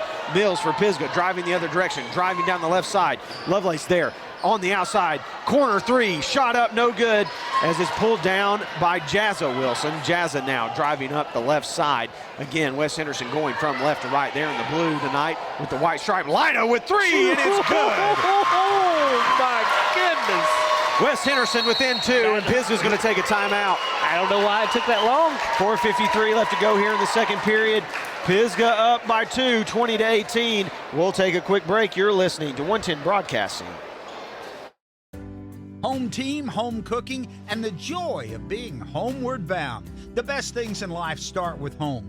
Let the trusted professionals at Better Homes and Gardens Real Estate Heritage help you sell your home. Trust the brand you already know. Give us a call at 828-648-4500 or visit our website at bhgheritage.com. Expect better. The foundation of any family starts at the dinner table, and our local Haywood County farmers at Leatherwood Family Farms can help. From fresh produce to excellent cuts of beef and pork, Leatherwood Family Farms has it all. Stop by their seasonal location this winter on the first Saturday of every month, and opening this spring Monday through Saturday, 9:30 a.m. to 6 p.m. through late October. Leatherwood Family Farms, 1241 Pisgah Drive, Canton. Your local produce from your local farmers.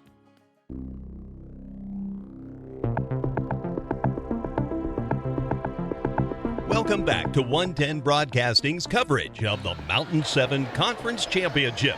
Brought to you by Better Homes and Gardens Real Estate Heritage. Now, let's go courtside with David Stiles and Craig Messer. Out of the timeout, Pisgah with the basketball. Dot Mills gives it up to Lovelace. Lovelace being hounded by Lida as they give it over to Mills. Mills pulls a triple, and it's up and good for Dot Mills. Pisgah 23, West Henderson 18. 4:30 left to go here in the second. Lida with the basketball for West Henderson. Top of the key. She's being guarded by Smith. Maddie Ray now in the bottom. There in defense against Hefner. Shot up, no good. Rebounded by Boone. Boone is going to try to cross back up. She's being guarded very closely by Jazza Wilson as they give it up to Mills. Mills now coming up top of the key. She's going to pick up a screen from Ray. Ray going to stay at the top. Mills with a shot, no good as it hits nothing and is pulled down by Lida. Lida going the other direction. Loses the handle. Kicks it back outside to Drewski. Drewski's shot, no good. Boone there with the rebound. She gives it up to Mills. Mills going the other direction. She kicks it ahead to Lovelace. Lovelace thinks about a triple. Ray with her defender sealed. They're going to kick it into Boone on the right side. Her shot up and good. Very hard foul there by Hefner on Boone as Boone hit the deck really hard.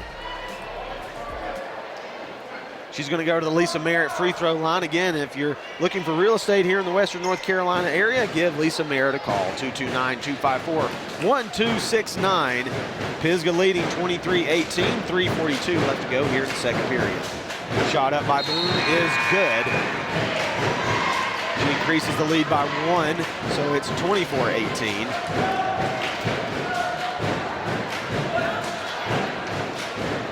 Wes Henderson, Craig, just kind of hanging around. I don't like it. Boone's second shot up is a little short. Rebounded again by Lida, but she can't control it, and it goes out of bounds. Clear frustration on her face as she slaps hands with Jana Wilson, who's like, come on, man, it's okay. We got this. She's only a sophomore. All these girls for West is extremely young. I'm just now looking at this. Mills inbounds to Lovelace. Lovelace with a double dribble. She picked it up in the middle of the paint.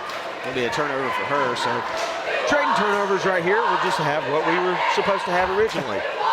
The Wilson sisters are both sophomores. Lida's a sophomore. Goodness. Jana now passes it over to Lida. Lida pulls a triple and it's good. Heat check for Lida. 24-21, Pisgah still with the lead, but Lida coming alive here in this second quarter. She's hit 2 threes back-to-back inside to Ray. Ray gives it up to Mills. Mills' shot is up, it doesn't roll in. Picked up by Jazza Wilson, going the other direction for Wes Henderson. She goes down on the right side, looking for somewhere to go, gives it up to her sister Jana. Jana being guarded by Mills. Jana drives. 2 defenders there as it's picked up. Maddie Ray with the rebound ahead to Chloe Birch. Birch back outside to Mills. Mills thought about a 3 but thinks better of it outside to Boone. Boone drives in on the left side. Shot up, doesn't go in. Rebound fought for, controlled by Lida. I'd let Lida shoot it right here. Inside to Wilson, wide open lane as she gets by Dot Mills, and she puts it up and in. 1-point game here, 24-23. Pisgah still with the lead. Dot Mills now at the basketball on the right wing. Again, Pisgah going from right to left there in the white jerseys tonight with black lettering. Wes Henderson blue with red lettering. She gives it up to Birch, back over to Lovelace. Lovelace back to Dot Mills. Dot Mills looking for somewhere to go, trying to call a set play. She picks up a screen from Birch. Mills picks up her dribble, nowhere to go with the basketball. Finally gets it over to Birch. Birch drives in, nowhere to go. Back outside to Boone. Boone thinking about a shot, but doesn't know where to go. Crossover, middle of the paint. Shot up, floater is good. And she wanted the continuation, but the ref says, nah, she got you on the floor. She got him on the floor. That was what I thought, too. 2:07 left to go here in the second period. Pisgah leading 24-23, Craig, as they'll inbound it on this left side. Lovelace Ray break across the middle of the paint. Nobody's moving. Go. Lovelace with the basketball. They're going to throw it inside to Ray. Ray, turnaround hook shot. It banks off the back of the rim, and it's no good, but she's going to go to the line as she picks up a foul.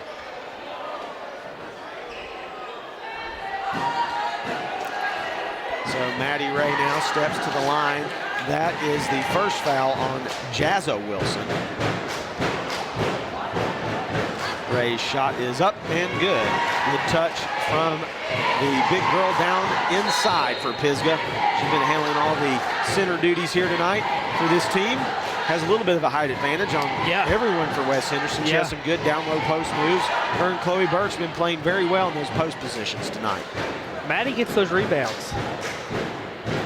Second shot up for Ray, and it's up and shot, good. Good touch on those free throws as well. Pisgah now up by 3, 2:02 left to go, 26-23. Wes Henderson with the basketball. Drewski across into the front court, looking for somewhere to go with the basketball. Picks up her dribble, gets it over to Amana. Amana just checked in for Wes Henderson.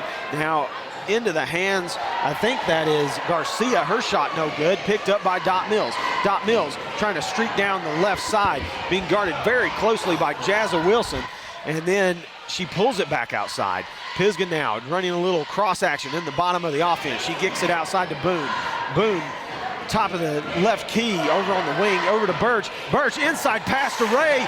Ray can't control it, slams into the wall hard as she goes out of bounds. And that was a good look by Birch. It was just led a little bit too far. Yeah, a little far. That would have probably been points.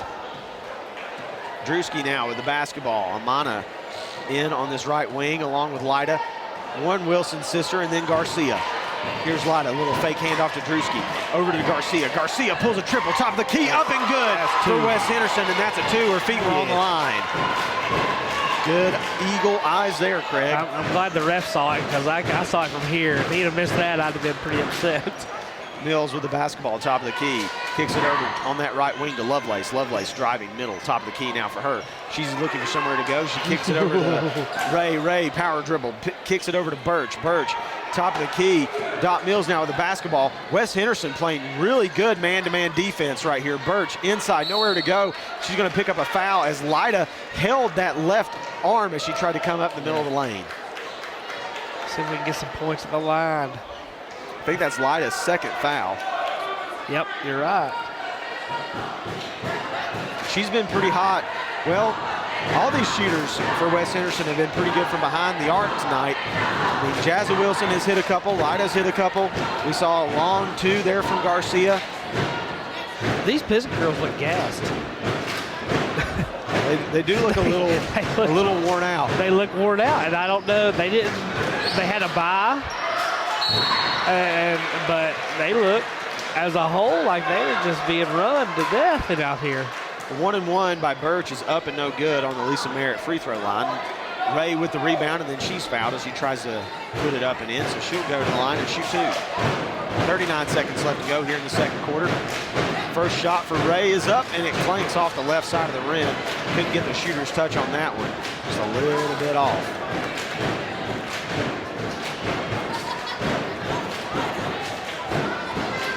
Second shot for Ray is up and rattles in. Shooter's touch good on that one. Pisgah extends their lead. 27-25, 36 seconds left to go here in the second period.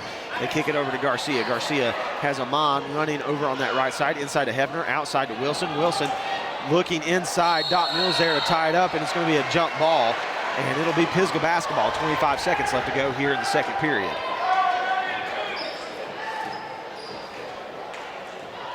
Dot Mills at the controls here for this Pisgah offense. Over to Birch. Wide open Whitney Boone on a beautiful set play.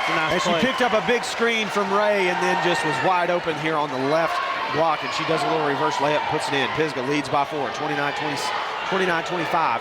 4 seconds left to go. They're going to have to pull a three. Garcia there. She pulls a runner in the lane, up and no good. So at the half, Pisgah leading as they let West Henderson kind of hang around here in this first half. It's 29-25. There's going to be a 10-minute little break. We're going to take some commercial breaks and then come back and give you some stats. You're listening to 110 Broadcasting's coverage of the Mountain 7 Conference Tournament Championship, brought to you by Better Homes and Gardens Real Estate Heritage.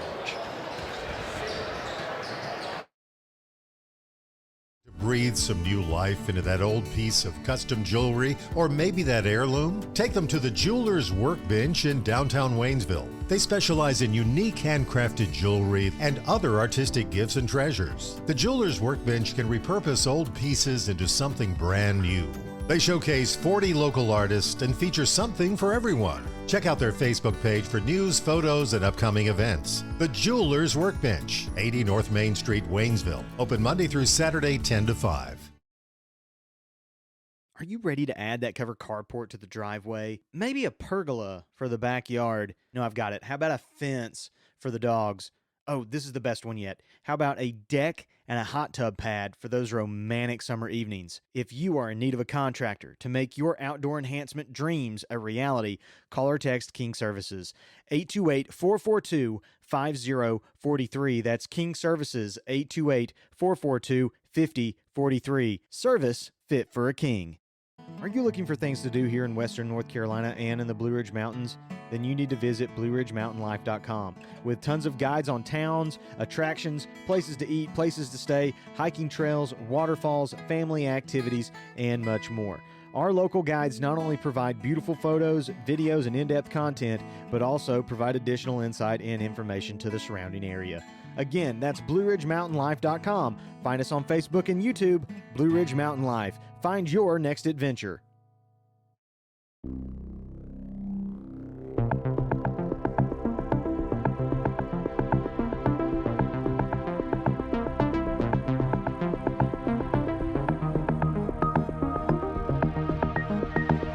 Welcome back to 110 Broadcasting's coverage of the Mountain 7 Conference Championship. Brought to you by Better Homes and Gardens Real Estate Heritage. Now let's go courtside with David Stiles and Craig Messer. And welcome back, David Stiles along with Craig Messer. Tonight's halftime show is presented by Leatherwood Family Farms.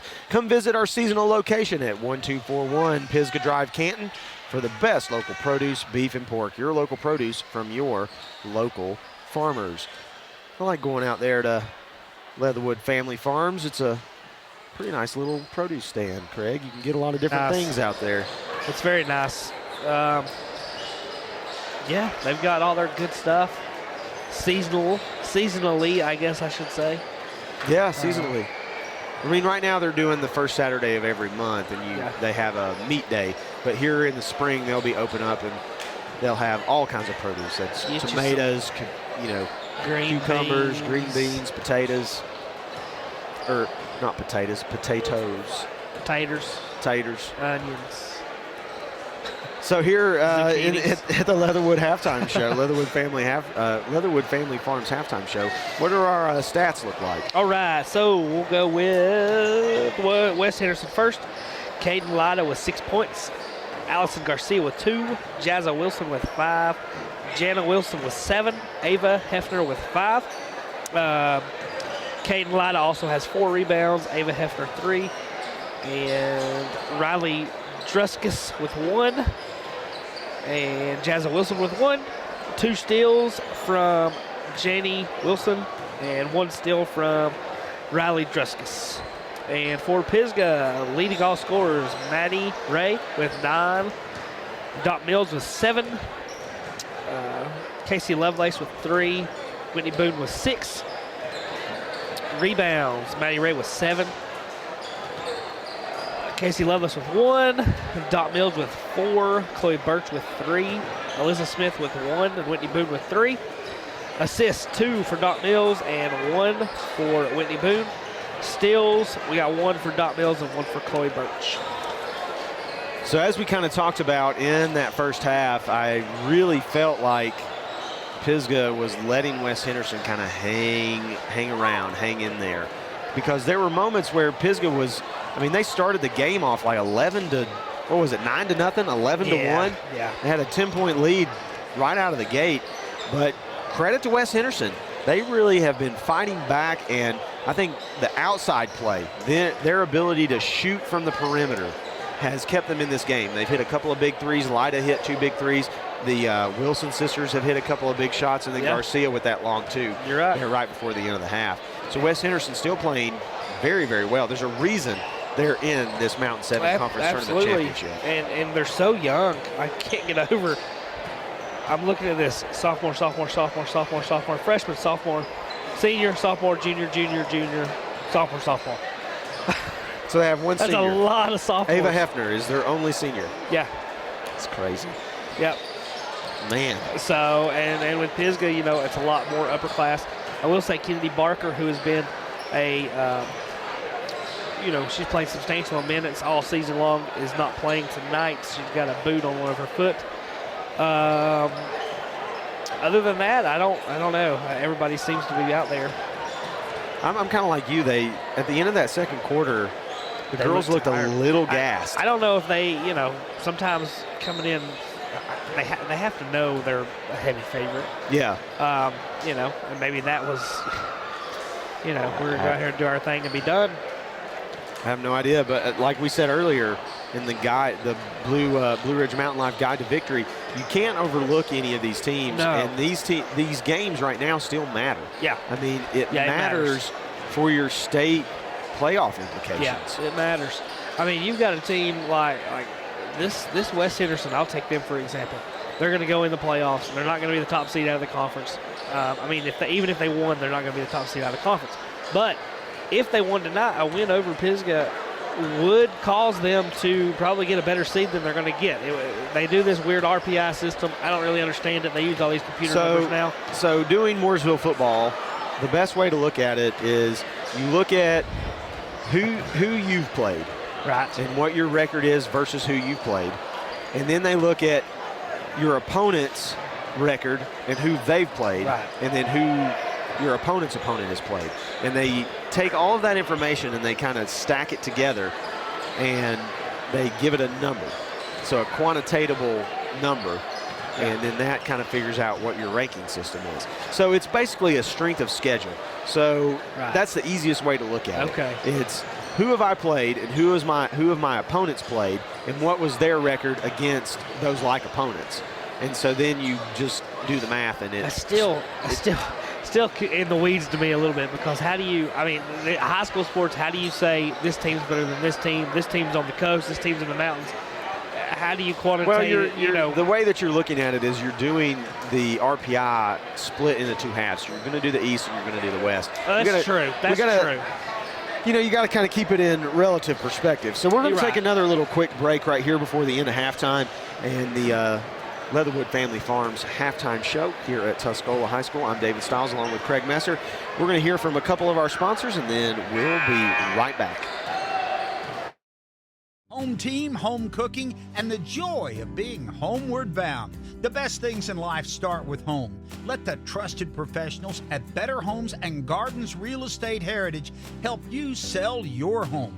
Trust the brand you already know. Give us a call at 828-648-4500 or visit our website at bhgheritage.com. Expect better. At Amici's, you get the authentic taste of Italy right here in North Carolina. Located in Hazelwood Village, Amici's offers true Italian classics and daily specials. Open Tuesday through Saturday 4 to 9 p.m. Enjoy the best Italian food Haywood County has to offer. Call us at 828-246-6475 or visit us at 454 Hazelwood Avenue in Waynesville. Amici's, where friends gather and become family. Looking to buy or sell real estate in Western North Carolina?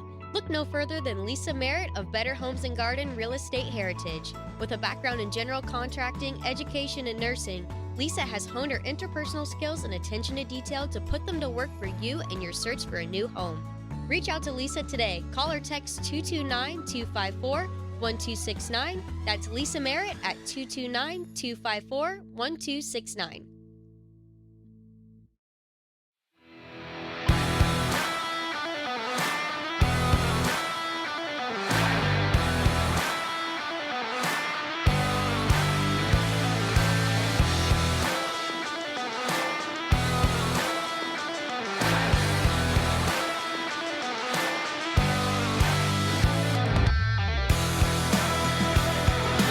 To 110 Broadcasting's coverage of the Mountain 7 Conference Championship. Brought to you by Better Homes and Gardens Real Estate Heritage. Now, let's join David Stiles and Craig Messer courtside. And welcome back. Third quarter brought to you by the Performance Racing Network. Join PRN as they kick off their 2023 NASCAR broadcast season with the Pennzoil 400 weekend, March 4th through the 5th at Las Vegas Motor Speedway. For more details and how to listen, visit goprn.com. Wes Henderson to start with the basketball here at the start of this second half. And a shot is up and no good from Jana Wilson as Dot Mills controls the rebound. Other way for Pisgah. Pisgah leading 29-25, and she's going to pick up a foul from Jazza Wilson. And it'll be inbound underneath Pisgah's basket. Pisgah now switching sides there, going from left to right. Again, they're in the all-white tonight with the black numbers. Wes Henderson in blue with red numbers. Kick outside to Dot Mills. Dot Mills looking for somewhere to go. Kicks it over to Whitney Boone, top of the key. Boone inside to Ray. She has her defender sealed. Shot up, and it's going to be a foul as Hefner hit her right hand as she went up on the right side. And Hefner really can't believe it. She's like, I did not touch her.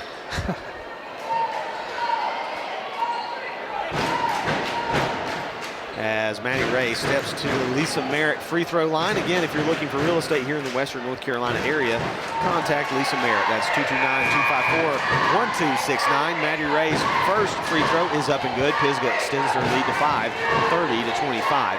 7:25 left to go here in the third quarter in this Varsity Girls Mountain 7 Conference Tournament Championship. Second free throw for Ray, up and good. 31-25. Wes Henderson with the basketball now. Jana Wilson, top of the key. She's being guarded by Whitney Boone. Whitney Boone, little different defense here now for Pisgah. They're in man-to-man. Boone absorbed a huge screen from Jazza Wilson. As Jazza now with the ball guarded by Dot Mills. Mills inside to Garcia. Garcia loses the handle. Boone dives on the ball, and she's wrapped up by Garcia. That almost looked like a football tackle. We've seen a few of those tonight. It'll be Pisgah basketball. Ray inbounding to Mills. Mills at the big Tuscola T in the paint on the backcourt. As she calls a set play, she comes across half court, gives it up to Boone. Boone looking inside, picks up a screen from Ray. Ray rolling to the basket, but can't get open. Now over to Birch. Birch, top of the key, over to Mills on that left wing. Mills back to the top to Ray. Ray now passes over to Lovelace. Lovelace pulls a triple, no good. Ray there with the rebound, drives in on the right side. Lida there with the quick hands, knocks it out of bounds. And it'll stay Pisgah basketball as Wes Henderson's defense being very stingy here after that halftime break. Pisgah inbounds to Birch. Birch goes up, great body control, puts it up and in, but they're going to say that it was a charge as she ran over Garcia there in the middle of the paint. So that'll be a foul on Chloe Birch. 6:33 left to go. Pisgah leading 31-25. Drewski with the basketball. She's going to go over to the right side. Inside pass to Garcia. Garcia looking for somewhere to go. Driving on Ray. Now kicks back outside to Lida. Little handoff, and they're going to say that's a double dribble as they both touched it. Lida and Garcia really not on the same page there on that offensive possession for the Lady Falcons. Mills with the basketball now. She comes across into the front court. She's being guarded by Drewski. She kicks it over to Boone. Boone being guarded by Jazza Wilson. She picks up a screen from Birch. Birch rolls to the basket, seals her defender, but she just can't get it to her. They kick it over to Ray. Ray now back to Mills. Mills, runner in the paint. No good. Rebound fought for. Controlled by Wes Henderson. Wilson picks it up. That's Jazza. She's streaking down the left side. Shot up and good. Chloe with the foul That's Chloe Birch. That's 2 quick ones on her here in the third quarter. Yeah. That'll be her third. She might have to come out.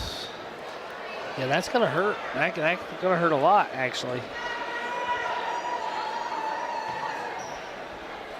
As we saw in the first half, not a very deep team, especially with one of their key players out. Jazza puts her first free throw through on the Lisa Merritt free throw line. Again, if you're looking for real estate in the Western North Carolina area, give Lisa a call. And we've plugged her a lot tonight, Craig. She should be very happy. Lisa, you never mind. I'm not going to say what I was going to say. Mills with the rebound on the second free throw that's up and no good. She puts it up on the left side. Good for Dot Mills, 33-26, 5:45 left to go. Drewski with the basketball, pulls it back outside over to Garcia. Garcia can't handle it. Maddie Ray there to tie it up, and it'll be a jump ball. Wes Henderson will retain possession. I should have taken the free throw spot.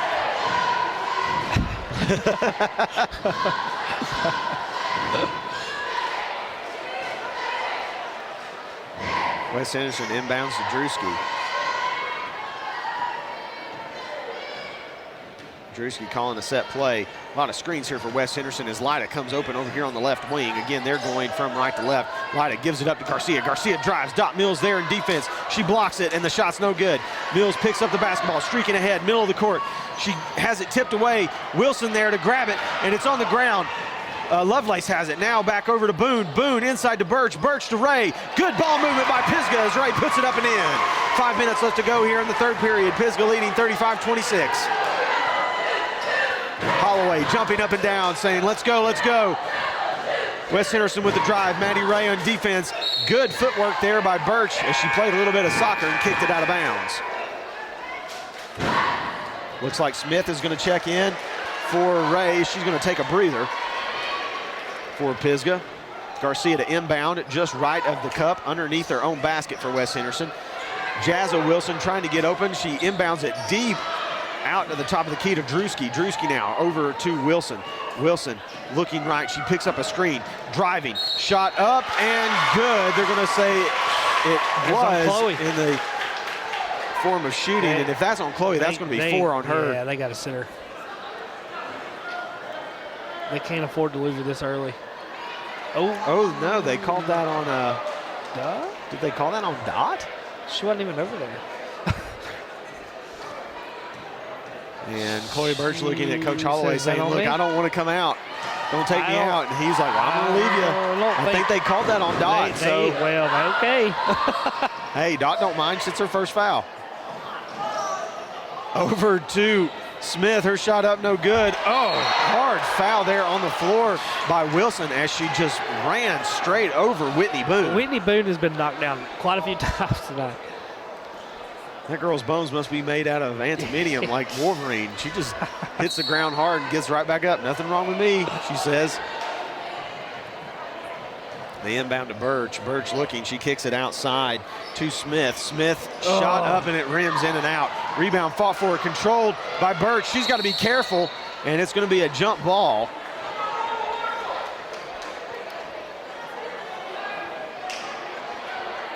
So it'll be Pisgah basketball underneath the basket, and Chloe Birch talking to the referee saying, hey, look, she's holding my jersey. The ref goes, okay, I'll look for it. Inbounded to Lovelace. Lovelace thought about a triple, drives left, shot up is no good, and that's a charge as Jazza Wilson had her feet set all the way, and Lovelace just ran her right over. See, I kind of hate the charge block call because it's so just whatever you think at the time. It gets called, I don't know. Not a uniform call in my mind. Drewski with the basketball. She gets it over to Garcia. Garcia looking inside. Her pass is high. Tipped away by Dot Mills. Birch with the ball. She's going down the right side. Kicks it over to Mills. Mills looking inside. Pulls a triple from deep. Shot no good. Boone there for the rebound. But she's going to walk, and she hits the ground again as her foot slipped out from underneath her. I'm just glad that she didn't have a lower leg injury there. Yeah, they probably need a wipe right there. It must be wet on the floor. And Brendan Holloway, Coach Holloway saying, hey, let's wipe this up right here from that last charge call. And Maddie Ray's going to check back in, this time for Chloe Birch. So Smith is going to stay in the game. Dot Mills talking to the other referee, giving him the thumbs up. So apparently their communication was good. 4 minutes left to go here in the third quarter. Pisgah leading 35-29. Lovelace guarding Drewski. She gives it up to Garcia. Garcia now looking, pulls a deep three. Shot up, no good. Rebound fought for, controlled by Garcia. She follows it outside to Drewski. Her shot up, no good. Dot Mills fighting for the rebound. Whitney Boone there again, and she hits the deck. And Whitney saying, look, there's got to be a foul. I'm getting pushed. What is that, 5 times? Five times, I'm gonna just say here 5. in the last 4 minutes that she has been on the floor. Again, Pisgah in the all-white jerseys tonight with the black and red stripes going down the side and around the legs of the pants. Also black numbers with red piping. Dot Mills inside to Ray. Ray back outside. Now back inside to Ray. Ray tries to pass it out to Smith, but it's tipped away. Garcia comes up with it. She's going to stop at the top of the key. He thought about shooting, but now she gives it up to Jana Wilson. She's going to drive in on the right side. And Whitney Boone there just says, take me away. Here's the basketball. Drive inside, and they're going to say that's another charge. As Jazza Wilson has taken 3 charges here in this third quarter. Yeah. That's just unreal. And Whitney's going to have to come out. And she hit the ground again. So 6 now. As Carly Robinson checks in for her. She's going to be black and blue by tomorrow. Jana Wilson with a basketball stolen away by Lovelace. Lovelace looking ahead, kicks it ahead to Mills. Mills driving inside to Smith. She can't control the handle, and it's knocked out of bounds by Drewski. So it'll stay Pisgah basketball.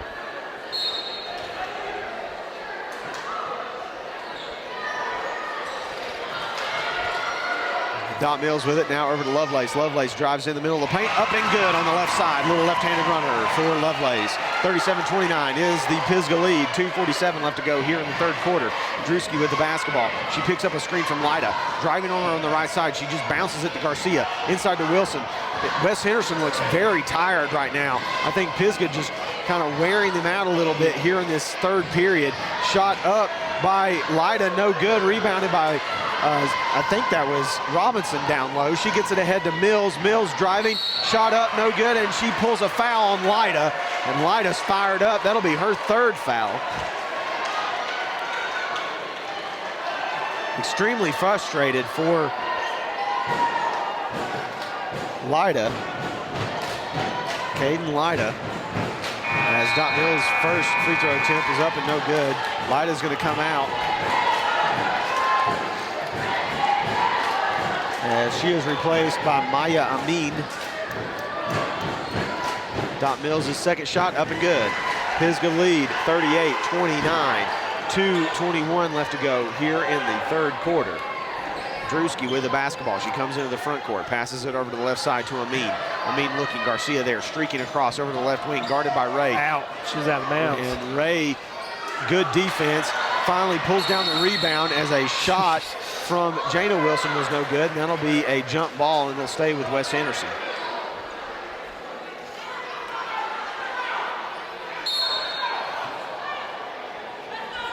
Jazza inbounding underneath her own basket, gives it to sister Jana. Jana with a wild throw toward the rim is no good. Ray with the basketball, she gives it up to Mills. Mills breaks it into the front court for the Sugar Bears. Passes over to Robinson. Robinson shot up, no good.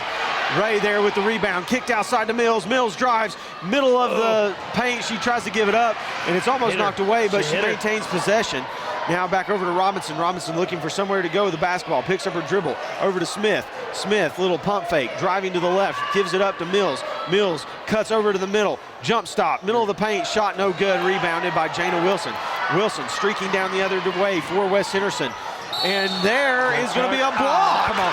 You can't call it 3 Robinson times. was there way before Wilson got to the cup, and they're going to call a block on Robinson, and you can hear the Pisgah faithful very upset with that one, as they just can't believe it. And it's been the same ref on both ends of the court. He calls 3 charges on one side and a block on this side, the exact same call. No.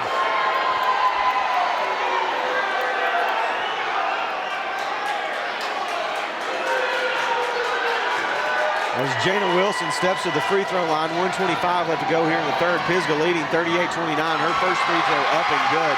Like I said before, West Henderson looks a little bit more worn out than they did at the end of that second quarter. Yeah, Pisgah seems to have gotten their second win. They don't look as tired as they did in the second as well. Second shot up, no good. Ray there with the rebound, kicks it ahead to Mills. Mills driving. They're going to try to take another block. Euro step, shot up and good for Dot Mills. She tried, didn't she? 40-29 is the Pisgah lead.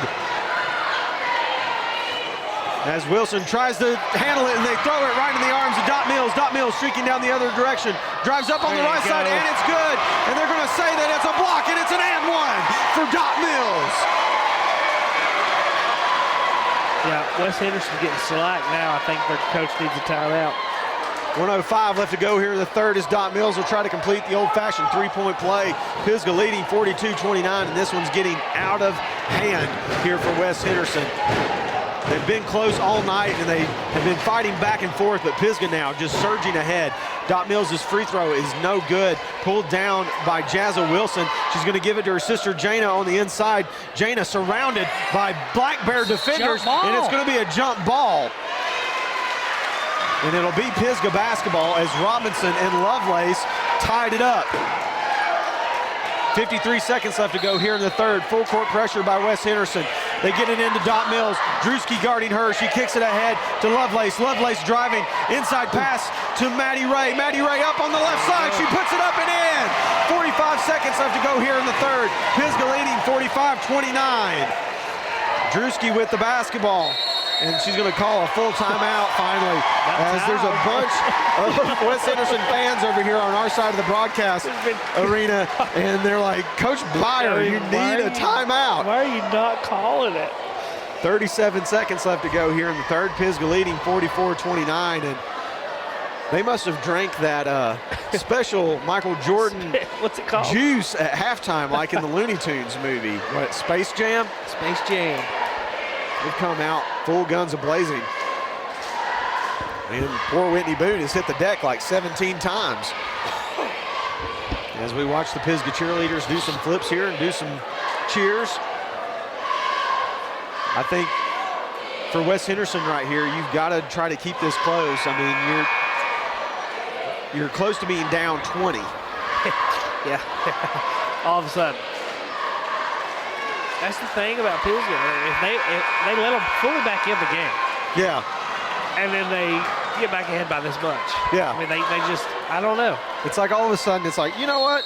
I think we're going to start putting the ball in the basket. Let's start scoring. Drewski now with the basketball, 34 seconds left to go. They get it over to Jana Wilson. Jana picks up a screen from her sister Jazza, driving in the middle of the paint, loses the basketball, falls on it, and it's picked off by Dot Mills. Dot Mills now driving down to the right side, gives it up to Ray. Ray with a pump fake, her shot up and good. The unselfish pass of Dot Mills. As she calls out the defense, they're gonna play 5. As they go into the 2-3, they're not gonna give up any kind of shot. Wilson drives, shot is up, no good, and that'll be on Dot Mills. Her second, should be, right? And Dot's going to talk to the referee and say, what did I do? Get some kind of little explanation. She nods her head and says, okay, I understand. As Jazza Wilson steps to the Lisa.Merritt free throw line, here's the shot. It's up and good for Jazza.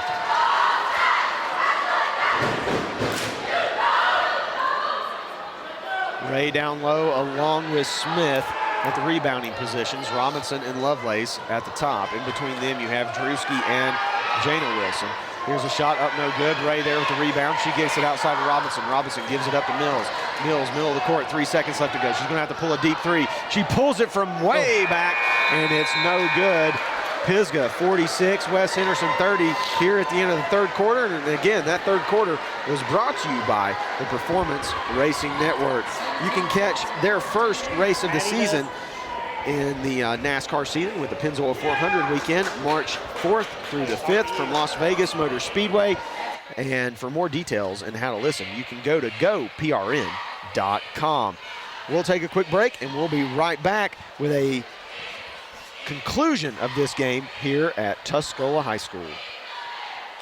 The foundation of any family starts at the dinner table, and our local Haywood County farmers at Leatherwood Family Farms can help. From fresh produce to excellent cuts of beef and pork, Leatherwood Family Farms has it all. Stop by their seasonal location this winter on the first Saturday of every month, and opening this spring Monday through Saturday, 9:30 a.m. to 6 p.m. through late October. Leatherwood Family Farms, 1241 Pisgah Drive, Canton. Your local produce from your local farmers.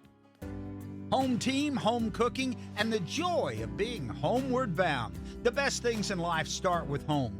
Let the trusted professionals at Better Homes and Gardens Real Estate Heritage help you sell your home. Trust the brand you already know. Give us a call at 828-648-4500 or visit our website at bhgheritage.com. Expect better. Off the West Henderson inbound. Dot Mills takes a crash, but West Henderson comes up with the basketball to start the fourth quarter, and they put it up and in. Pisgah leading 46-32 as Jazza Wilson hit a big layup down there underneath, and Whitney Brown on the deck again. Pisgah turns it over after an errant shot, and it goes out of bounds. 7:31 left to go here in the fourth quarter. Pisgah leading 46-32 over West Henderson. Drewski with the basketball. She gives it up to Jazza Wilson. Jazza looking on the inside. She's going to go over to the right side, kick it back out to her. She pulls a triple, and it's good for Drewski. Smith looking to inbound, and they get it back into Mills now as Drewski guarding her very closely. Mills with a little crossover step. She gets it into the front court for the Sugar Bears.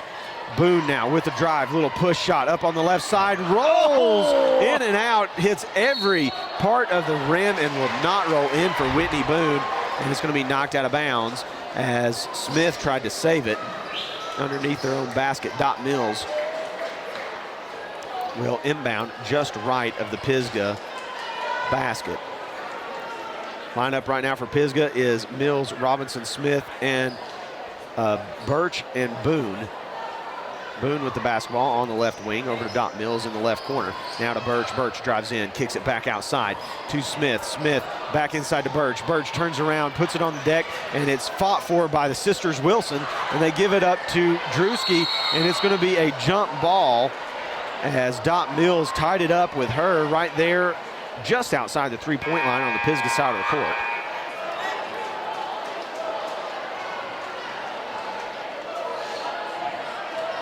Maddie Ray's going to check back in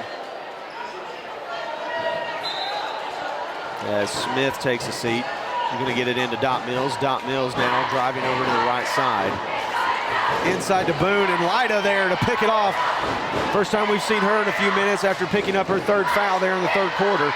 Lida looking for somewhere to go with the basketball. It's over to Drewski. She chases it down right before it goes into the backcourt. Drewski can't handle the ball. Boone, a lot of defensive pressure inside to Hefner. Hefner turns around on Ray. Ray there with good defense. Lida up on the left side, and she gets it to go against Dot Mills. Drewski now coming back up to guard Mills. They're going to need Lida to hit some threes, I think. 46-36 is the score. Pisgah leading. 6 minutes left to go here in the fourth quarter. Mills with the basketball, picks up her dribble, passes it over to Boone. Boone looking for somewhere to go. She crosses over now, middle of the paint. Drive on the left side, shot up, no good. Rebound by Hefner. Hefner for West Henderson, driving ahead. She has the numbers, but Ray picks up the steal, pushes it ahead to Birch. Birch all alone on the other side, puts it up and in for the Black Bears. 48-36 is the score. 5:34 left to go here in the fourth quarter. Pisgah leading. West Henderson now with the basketball. They give it up to Drewski. Drewski looking for somewhere to go. She picks up her dribble. Now inside to Jazza Wilson. Jazza being guarded by Mills. Boone there with the basketball. Almost stripped it away, and it's going to be off Jazza Wilson's leg, and it'll be Pisgah ball. Ray inbounds to Mills. Mills driving over on the right side. Little handoff now to Boone. Boone picks up a big screen from Birch. Birch wide open. She's going to now drive on the right side. Tries to throw it in, but nowhere to go as the defender just forced her out of bounds. That'll be a turnover for the Black Bears as it's picked up by Hefner. Now over to Wilson. That's Jazza Wilson.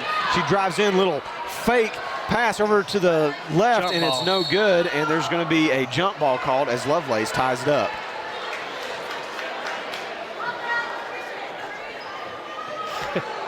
Dot Mills still talking with the referee. She's like, look, she's moving the ball. That's got to be something. I mean, not happy with this officiating crew tonight.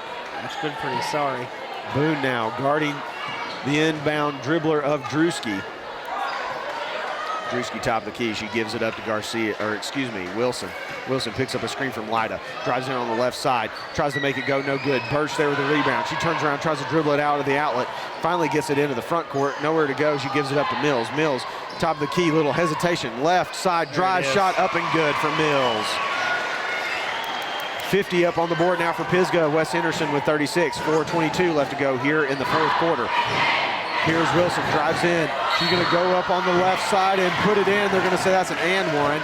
And they're probably going to call this on Chloe Birch, and that'll be her fourth foul. And Birch really can't believe it. She's like, I didn't touch her. I had my hands straight up.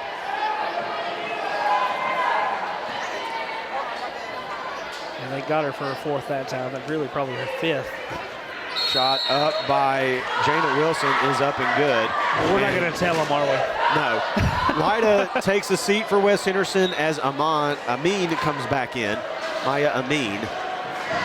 I guess that's fair because that really didn't look like a foul and they missed one earlier, so we'll let it. And they gave it to Dot, so all's even in Leavenworth as Birch gives it up to Lovelace. Lovelace going to pull a left-handed triple. Her shot no good. Ray there still with the tip with the rebound as Boone comes up with it.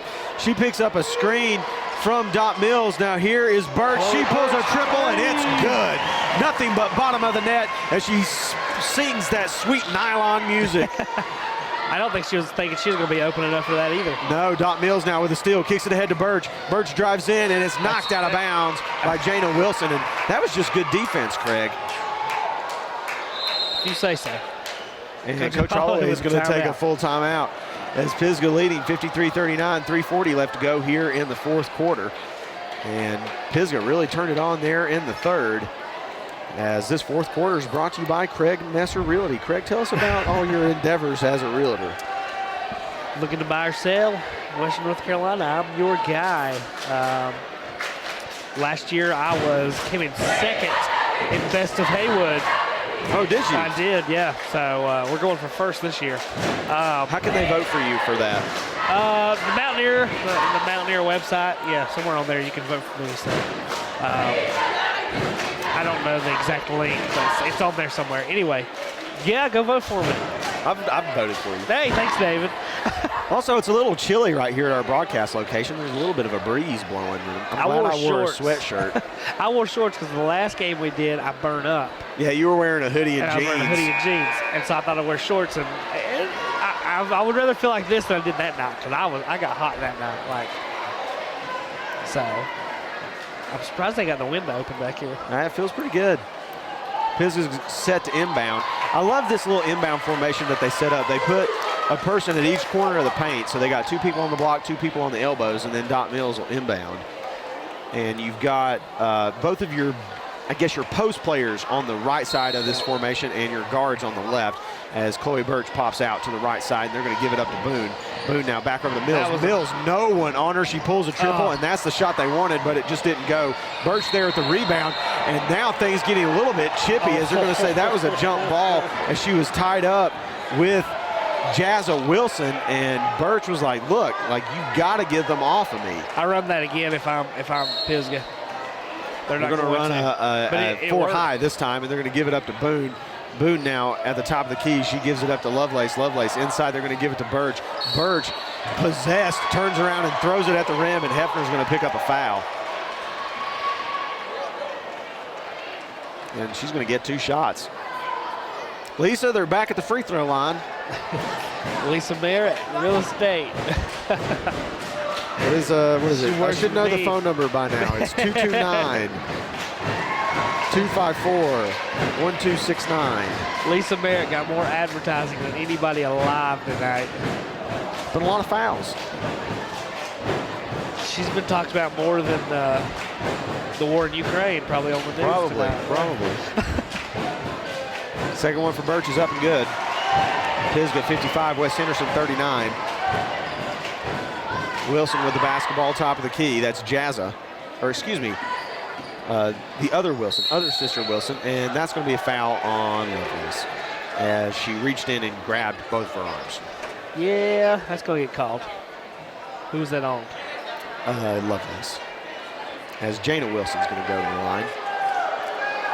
Tonight's broadcast also brought to you by Amici's Italian Restaurant. For a taste of Italy here in North Carolina, come visit us at Amici's in Hazelwood Village, Waynesville. Amici's, where friends gather and become family. Shot up and good for Jana Wilson on her front end of her 1-and-1. Pisgah with 9 fouls so far, so they'll be in the bonus from here on out. Second one up and good. Jana Wilson, good free throw shooter. They inbound to Dot Mills. Dot Mills is going to almost be trapped, but Drewski can't complete it as she streaks down the inside. Whitney Boone with a pump fake. They kick it back out to Mills. Mills pulls her triple. Shot up, no good. Birch there to rebound it, and she's going to step on the inline. She tries to throw it back inbounds. Her 3 ball's not falling tonight, but usually it is. She's a really good long-distance shooter. A little bit of that, I think, was a little bit of a push on that last shot. The legs may be a little bit tired here in this fourth quarter. She has been running around crazy. I don't think she's came out the whole game. She's not come out, and she, I mean, look, she's not even hardly breaking a sweat. But over to Lovelace in the corner for Pisgah. Shot no good. Birch with the rebound. Her shot up, no good. Still controlled by Birch. Third chance here for Pisgah on this possession, but she throws it away. Drewski picks it up for Wes Henderson. They're coming the other direction now. Dribbling on this left side, almost loses control of the basketball. Now over to Garcia. Garcia, set shooter. She just pulls it from right where she was standing, and that's going to be a foul, and Birch had both of her legs tied up, and they fell right on top of Garcia. She could have got hurt on that one. As one of the Wilson sisters, what happened is that ball came down in a rebound. Birch was there to rebound it. One of the Wilson sisters pushed her, and when she pushed her, Garcia was underneath one of her legs. And so then Birch and Wilson both landed on Garcia. And Garcia, she's not that big of a girl. No. She's pretty small. Yeah. So no surprise that she got up very slowly. Shot for Chloe Birch, up and good. 2:22 left to go here in the fourth. Pisgah leading 55-41.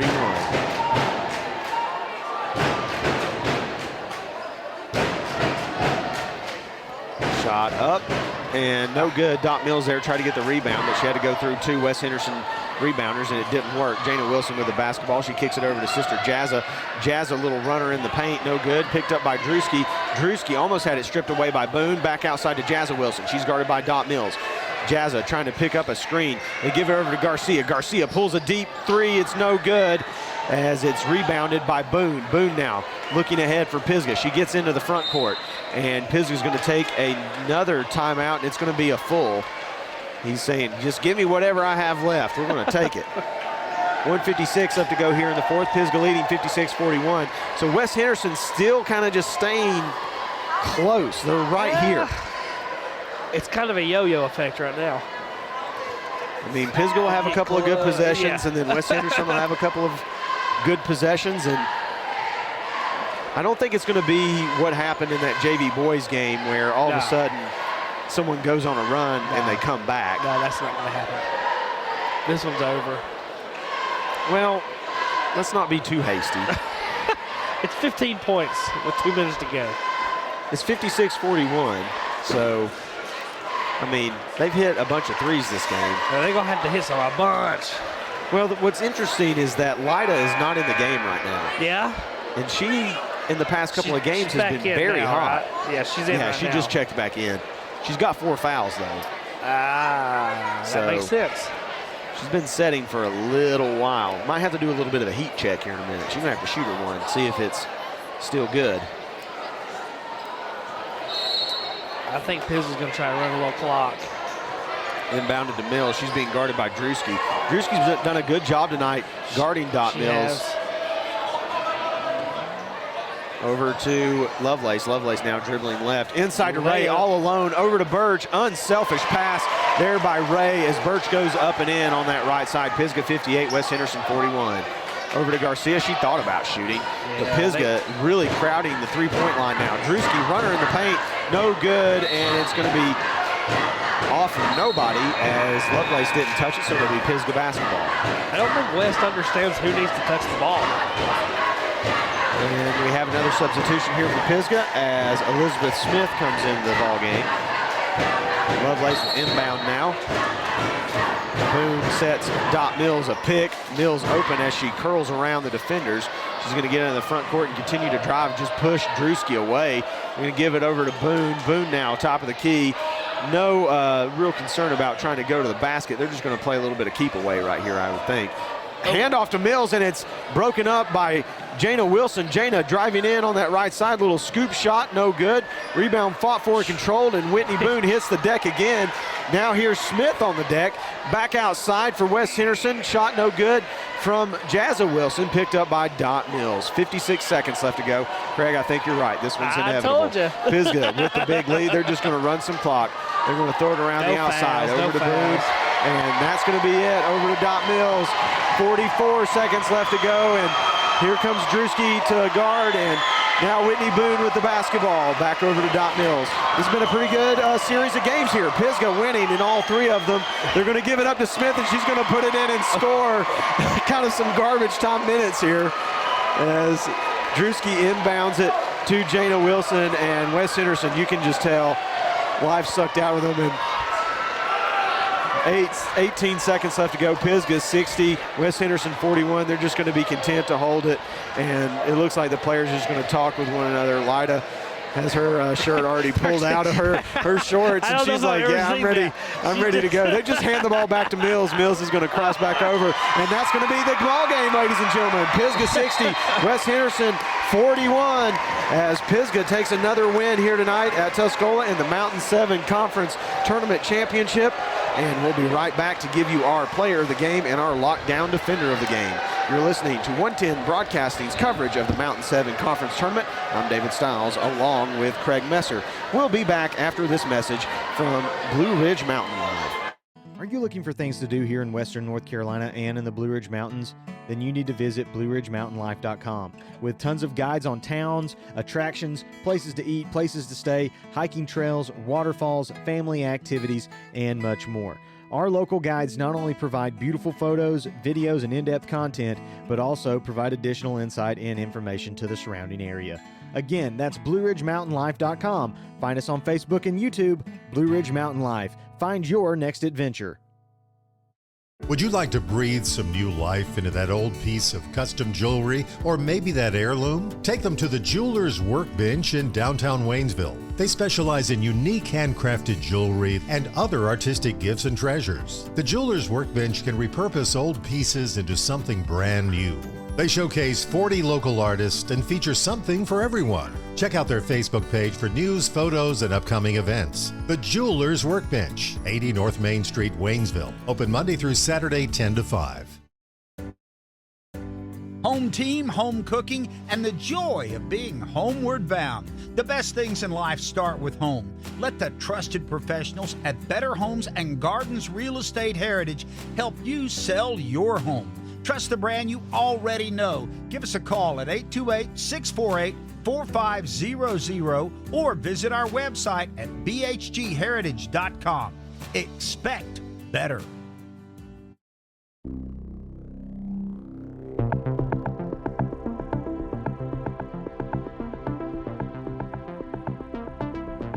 Tonight's broadcast is brought to you by Better Homes and Gardens Real Estate Heritage, Leatherwood Family Farms, Kingservices, Lisa.Merritt Realty, Blue Ridge Mountain Life, The Jeweler's Workbench, Craig.Messer Realty, and Amici's Italian Restaurant. And welcome back to Tuscola High School here with Craig Messer. And again, that fourth quarter of play there where Pisgah took down West Henderson. No real surprise there, 60-41, was brought to you by Craig Messer. He was born and raised here in Western North Carolina, and he knows these mountains like the back of his hand, and he's ready to help you on your real estate journey. Reach him by calling or texting 828-400-2343. That's Craig Messer of Better Homes and Gardens Real Estate Heritage. Craig, let's hear from you now. You got a few stats here for us? I got some stats. Do you want me to do player of the game? And let's do lockdown defender first. All right. And our lockdown defender is brought to us by King Services. All right. Lockdown defender of the game is going to go to Doc Mills. She had 4 steals on the night. Woo! That's pretty impressive. To go with her 4 steals, she also had 8 rebounds and 17 points. Oh my goodness. So it was tough not to give her player of the game. But there's one reason I didn't, and I'll tell you why. Maddie Ray is going to get player of the game with 17 points and 14 rebounds. Double-double. A double-double. So you got to go with the double-double. But that stat line for Doc Mills is impressive. They both definitely can be considered player of the game because that's good.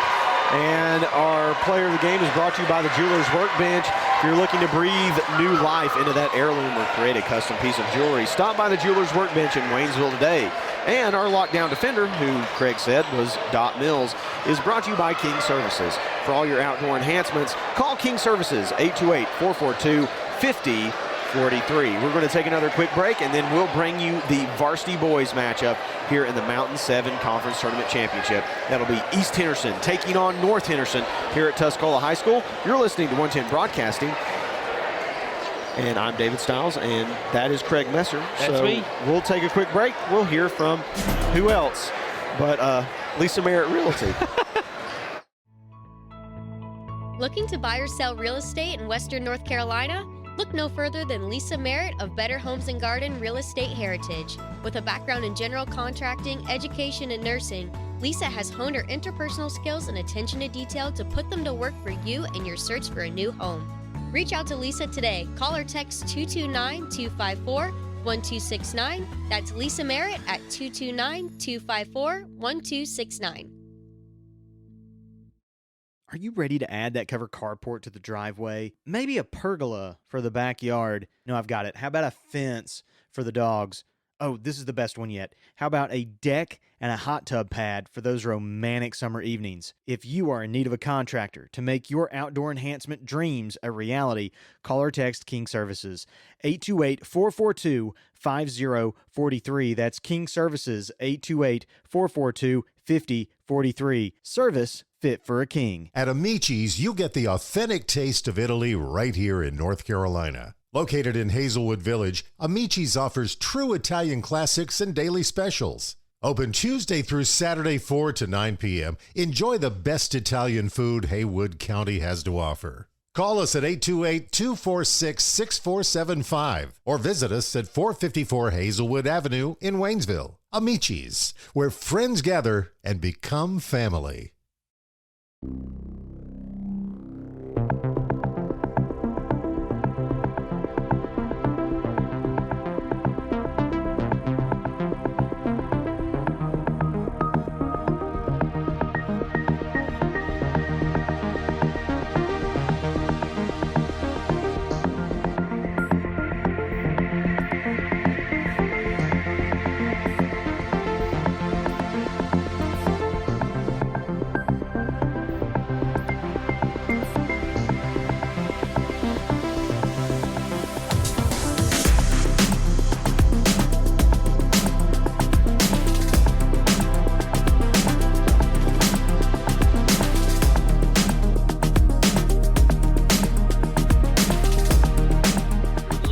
To 110 Broadcasting's coverage of the Mountain 7 Conference Championship.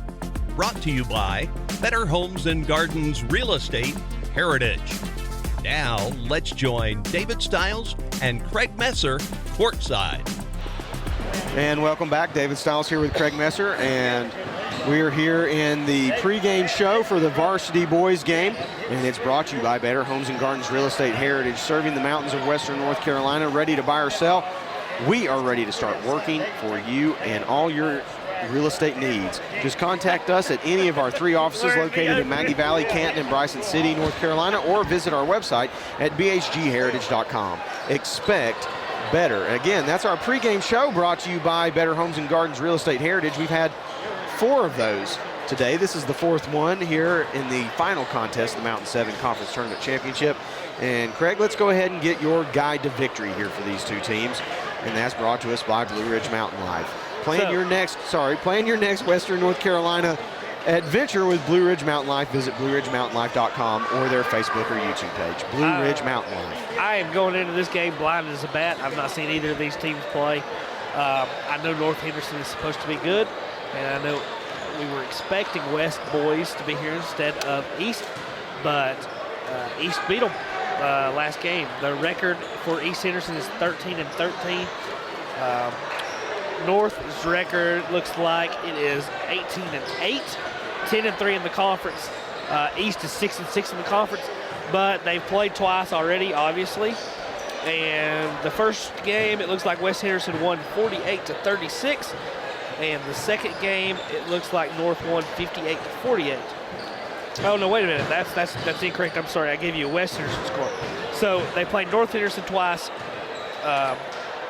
58-48 North the first game. The second game was 49-43 North the second game. So they played twice, and that second game was, fairly close. So 6-point game. They can definitely win. I think for me, East has always been a very hard opponent, no matter if they're up or down or, good or bad. They always give like 110%. All right. And for them to have a 13-13 record, I think that just goes to show you that on any given night, they may be able to just roll the basketball out there and just take it to you. Yeah. I mean, North has lost 3 games in the conference. Let's see who they lost to in the conference. They lost to West once, and Franklin once, and I'm not seeing the third one. That's interesting. Well, I'm not sure, Craig. You're reading. I'm not. I think Max Preps is wrong, unless, hang on a second.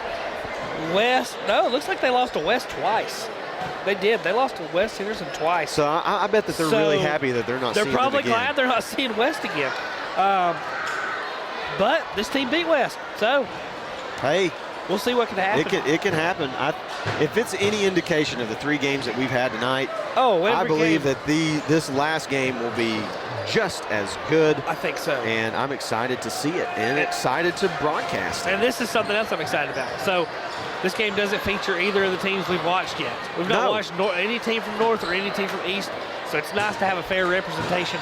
Every school here has been represented except Smoky Mountain. Yeah. Poor Smoky. Well, we haven't seen I guess we haven't seen Tuscola. Oh, yeah. But we're at Tuscola. So we're here. We're here. And we're not going to talk about Tuscola, so. That's okay. I'd rather saw Smoky Mountain than Tuscola. Yeah. I agree. I was asked one time, I met someone and they were a big UNC fan, and they asked me what I thought about UNC at the time, and it was when Jackson Simmons was still playing there. And I said, well, I'm not a big fan of Jackson Simmons. And they said, why? I said, I just don't like him. When he beat us at home and then went and stomped on the Big P in the middle of the Pisgah gym, I said, I just don't think I like that guy. And that's okay. We don't have to like everybody. If I saw him, I'd probably still say, hey, man, what's up? Give him a handshake and say, you're really tall. I like Jackson Simmons. He's a nice guy. He is a nice guy. He's a nice guy. He really is. Can't fault him for that. I think he is. I will say, though, you played more state championships than he ever did. That is very true. It is very true. No. Days of yesteryear.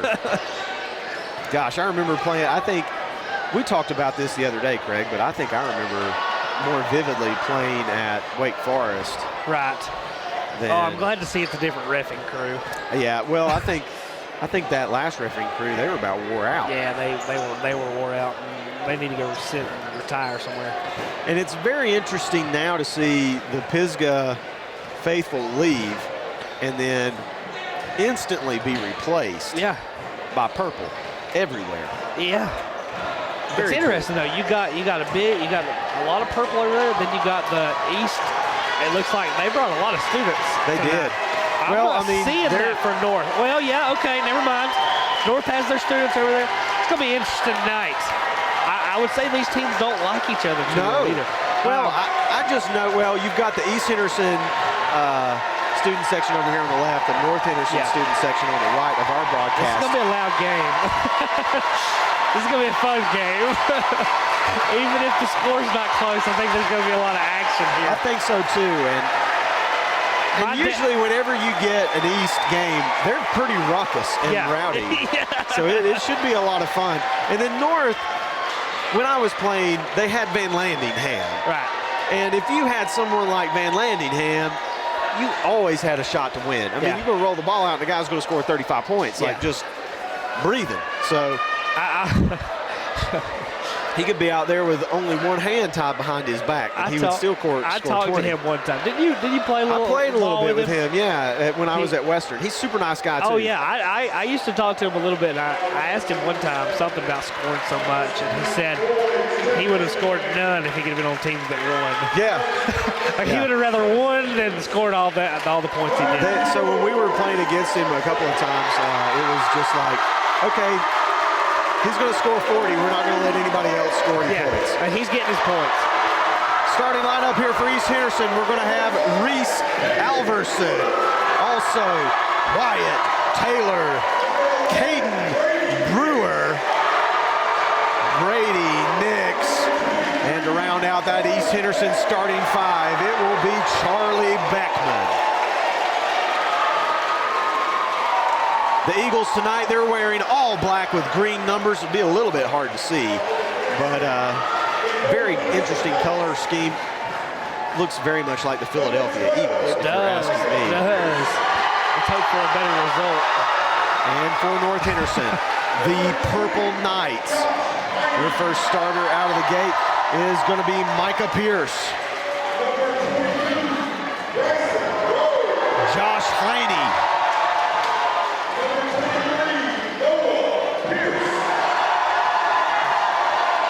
Bryson Rowe, Noah Pierce, and Nathaniel Byard. I'll go ahead and tell you, I am for East. Craig's already picking a favorite here. I'm already picking my team. My dad graduated from East Henderson, so. Oh, very cool. I didn't know that. Yeah, he did. I didn't know that. Again, this first quarter tonight here before we get started is brought to you by the Performance Racing Network and their show, Fast Talk. Catch Fast Talk on PRN for expert NASCAR analysis with Doug Rice, Brad Gilley, and Alexis Erickson every Monday night at 7 p.m. For more details and how to listen, go to goprn.com. We're ready for the tip-off. Here it is, and it's going to be controlled by East Henderson. Handling the ball now for them is going to be Wyatt Taylor. He gives it up to Beckman. Beckman now over in the corner. A little out of control as they get it over to Alverson. Alverson now with the basketball gives it up to Wyatt. Wyatt now top of the key. He passes over to Beckman. Beckman gives it back up to Alverson. Alverson looking for somewhere to go, dribbling inside. North Henderson playing a 2-3 zone matchup as they get it outside to Nix, and they're going to say that that's a walk. And you can hear it. That North student section is pumped up.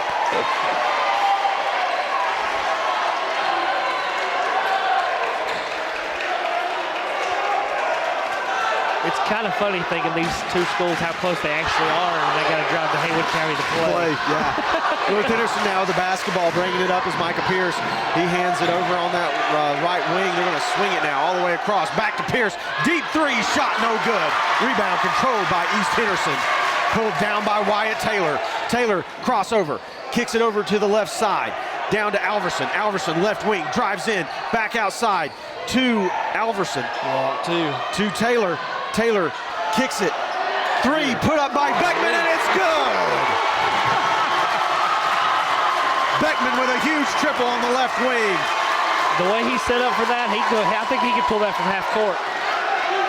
Henderson now with the basketball. Byard with it. He gives it up to Pierce.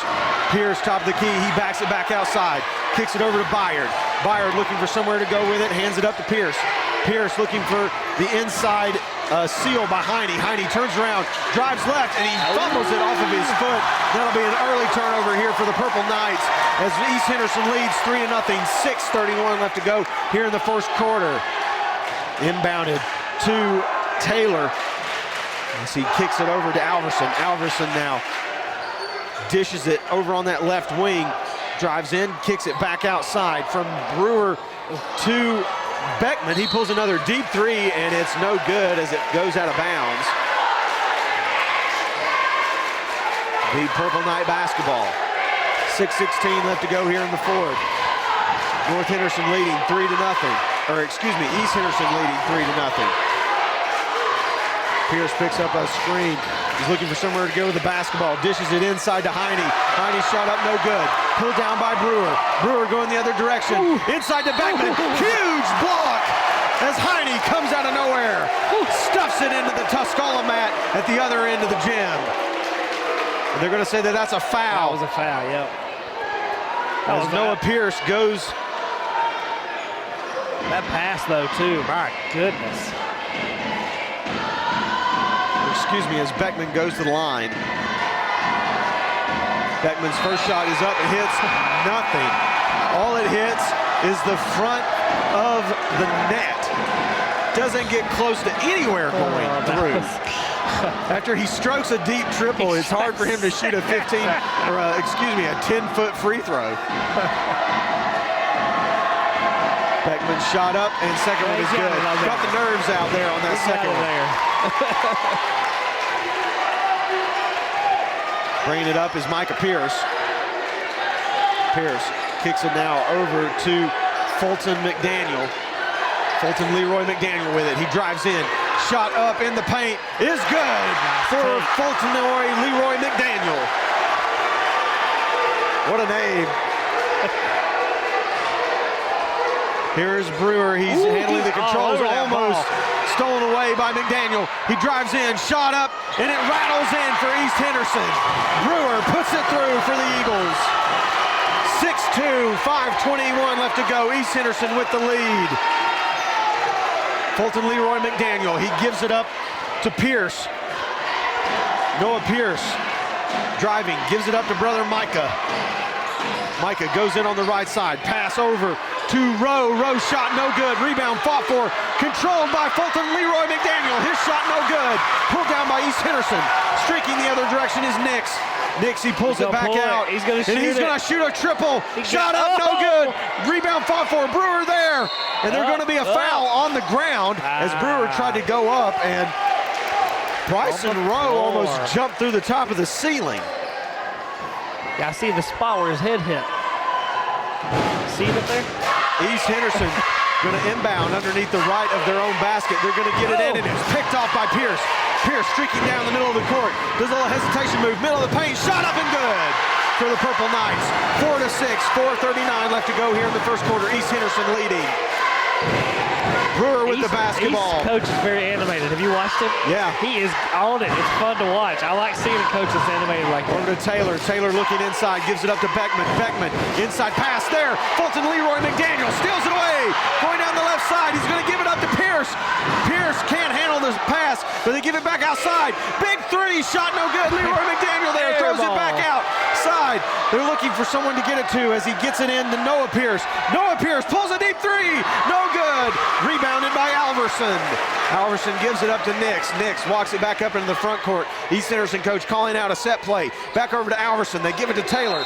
Taylor there trying to pick up a screen from Brewer, and I think that Bryson Rowe just ran straight through Brewer, and so that'll be a foul on him, his first of the contest. 3 fouls so far on North, none on East Henderson. They lead 6-4. 3:55 left to go here in the first period. Into Alverson. Now passed over to Taylor. Taylor gives it up to Beckman. Beckman passes over to Brewer on the right side. Brewer driving middle.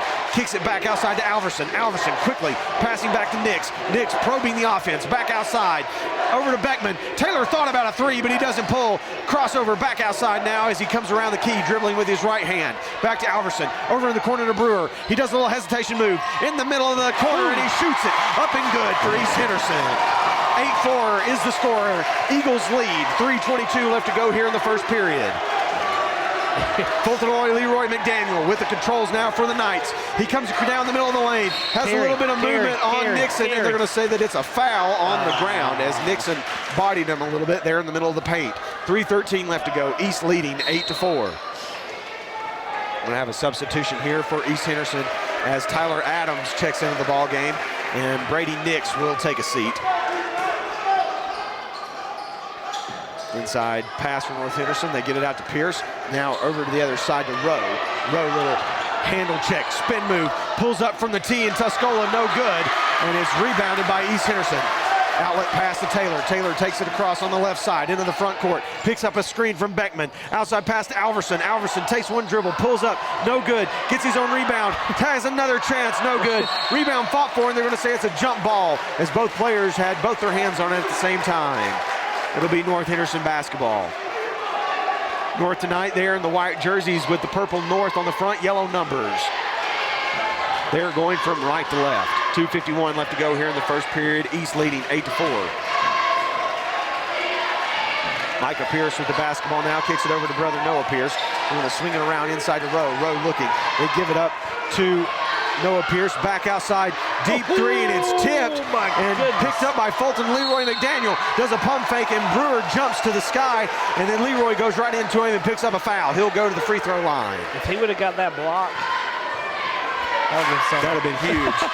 He skied up there, too, for that. It was a little late, I think. Font Leroy McDaniel now at the Lisa Merritt free throw line. First shot up for him is good.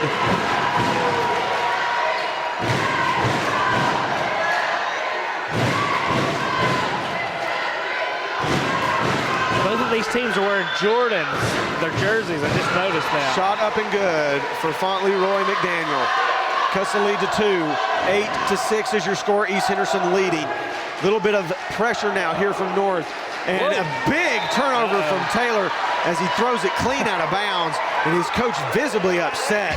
He's not even looking at coach. I'm not going to see what. He's like, I knew it. He looked at him and said, my bad, and then started looking at the ground. Micah Pierce inbounding the basketball. He's going to throw it in to Nathaniel Byard. Byard now gives it back up to Pierce. Now back to Byard. They come into the front court. Spread offense here for North Henderson. Byard now pulls up from deep. His shot is nothing but net. Micah Pierce there with the rebound. Power dribble up on the right side, and it's good. Tie ball game, 8-8. 2 minutes left to go here in the first. Nothing but net in the bad way. Yes. Taylor with the basketball. He's going to be trapped. He's looking for somewhere to go with it. He gives it up. Quick pass over to Beckman. Now over to Brewer. Brewer thought about a three. Little Euro step in the lane. Ooh, shot up and good for Brewer. One little scoop shot there on the right side. 1:47 left to go here in the first. East leads 10-8.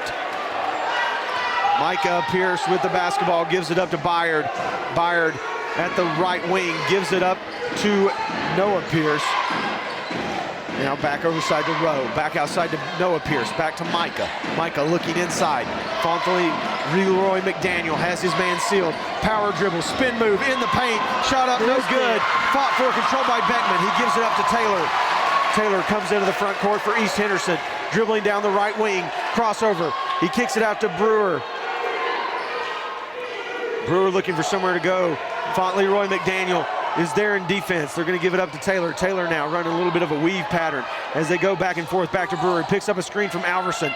Drives in. Brewer shot up. No good. He gets his own rebound. Up again on the left side. No good. Tip. Picked up by Beckman. Beckman fakes over to Taylor. Back to Brewer. Alone in the corner. Up for a triple. No good.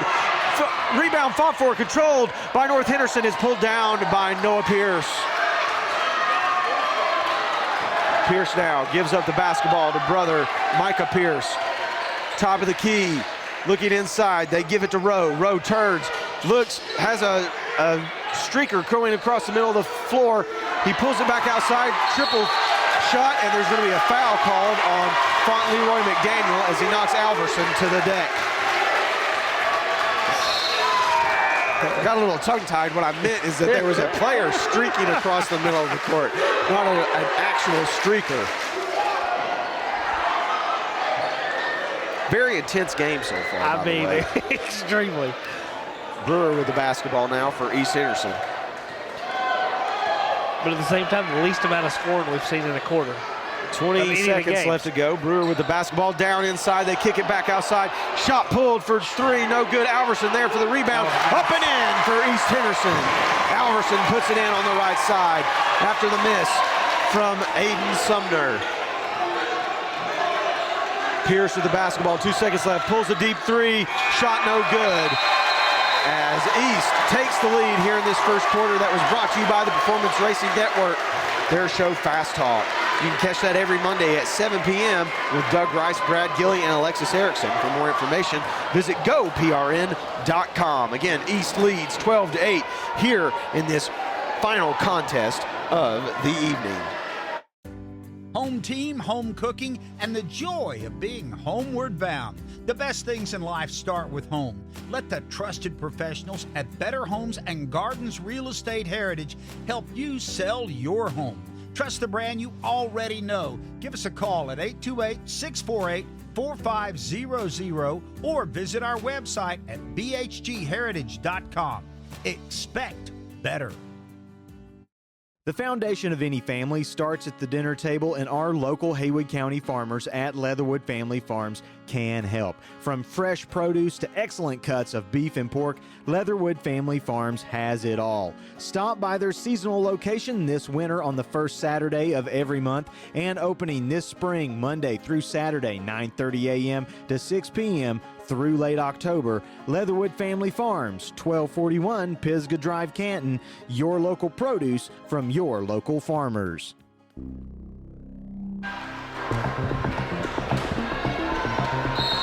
And as Craig said, as we're back here at Tuscola High School, this is the lowest scoring quarter we've seen so far tonight, and it's a very intense game. East Henderson will get the ball to start the second quarter as they kick it outside to Adams. Adams doesn't pull, they kick it back outside to Taylor. Taylor now over to Sumner. Sumner looking for somewhere to go with the basketball. They finally give it up back to Adams, over to Alverson. Alverson looking over to Brewer. Brewer thought about pulling up for a shot, drives, shot up and good as he lays it in on the right side with his left hand.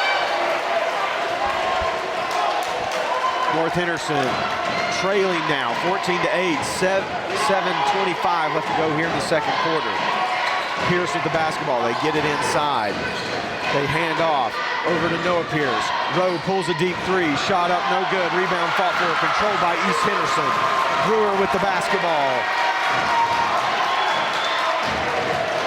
North likes to shoot from outside. They're just not connecting. Maybe they'll start hitting them, but they ain't so far. Brewer gives it up to Alverson. Taylor now with the basketball. Does a little stutter step over to Adams. Adams pulls a three, and it's up and good.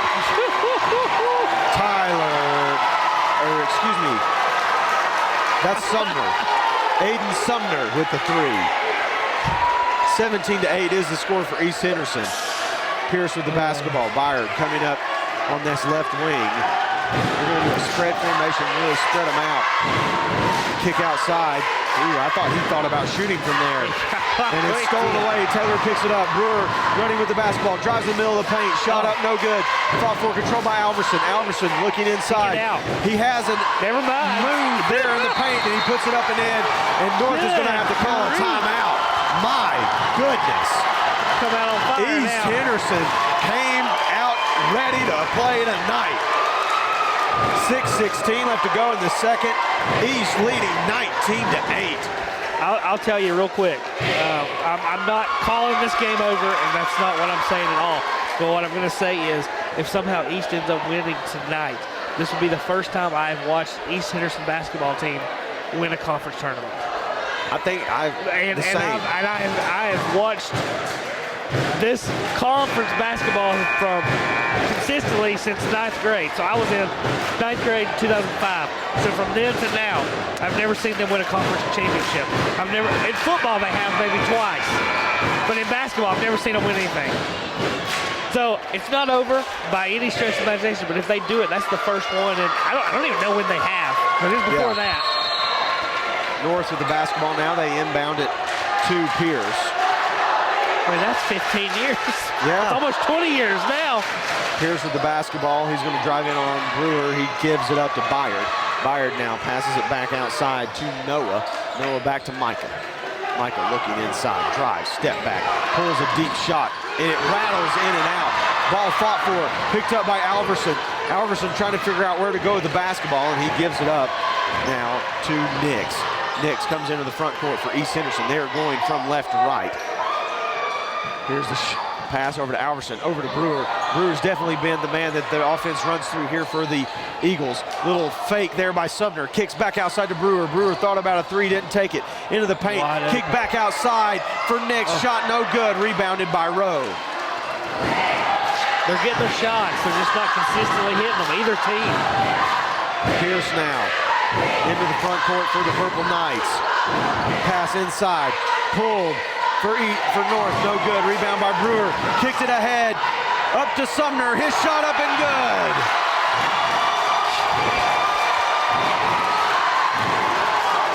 And you can tell that North a little bit shell-shocked. Yeah, North was not expecting this. Byard kicks back out to Rowe. Rowe pulls a triple. Shot no good. Rebound by East. Alverson over to Nix.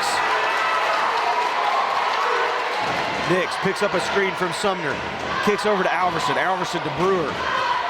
Brewer looking inside. Pulls a triple. No good as it hits the back of the rim. It'll be out of bounds. North basketball. If anything is certain, that life works in the law of averages. Yeah. If North is shooting a lot of outside shots, that means that they consistently hit those. Eventually, they're going to come back into the law of averages, and those will start to fall. It's just when and if it will be enough when it happens. Pierce kicks over to Rowe. Rowe looking inside, back outside to the other Pierce. Now back to Rowe. Spin move in the paint, outside to Byard. Byard thought about it. Now back to Micah. Micah, inside pass to Pierce. We're going to say a foul on Taylor. Micah Pierce set to inbound just to the right of the North Henderson basket. They inbound it to Heine. Heine gives it up. He's got his man sealed. Back outside. Shot up no good. Ball fought for. Controlled by East. Brewer is there. He picks up some contact, and they're going to say it's on the floor. It wasn't on the floor. That was continuation. That's a bad call. 4:01 left to go here in the second period. East leading 21-8.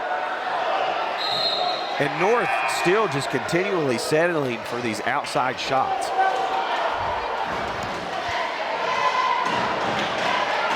East Henderson is going to inbound underneath their own basket. Going to throw it up to Alverson. He kicks it back outside. Shot up for East, and it's drained by Sumner. 24-8. East Henderson locked in. North now back across. Wild pass over on that right side to Micah Pierce. Drives the middle of the paint. Gives it up to Heine. Heine looking for somewhere to go. Back outside to Noah Pierce. He backs up. Doing a little bit of one-on-one play over to Byard. Byard pulls a three. Shot is up and good. You're looking at these four. They're shooters. So like you said, eventually. And now they're in a little bit of a zone trap as East Henderson now trying to work the ball around over to Alverson. Long pass over to Taylor. Taylor now over to Brewer in the corner. Brewer looking for somewhere to go. The basketball almost stolen away as he gets it to Taylor. Taylor driving middle of the paint and is picked off this time by Heine. Heine looking forward. Pass ahead to Byard. Byard body control shot up on the right side and it's up and good for North. A little bit of a run right here for the Purple Knights as they've hit back-to-back baskets. 24-13 is the score. East Henderson leading. 2:46 left to go. Sumner with the basketball. He puts it on the deck. Now over to Taylor. Taylor looking. Cross-court pass. Fake from Nix. Now to Brewer. Brewer driving. Pump fake. Now to Nix. Nix driving. In on the right side. Up and in. Body control shot. No good. Off the back of the rim. Brewer there with the rebound. And he's going to be fouled as he tries to go up on the left side.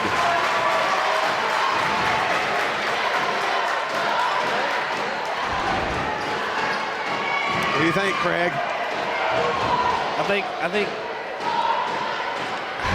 think East needs to settle down, or they might be letting North back in it quicker than they imagined.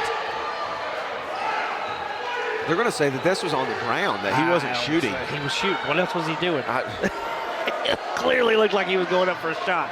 And Coach Jones is definitely not happy about it. They're going to inbound to Brewer. Well, he gets his 2 points anyway. The ball never lies.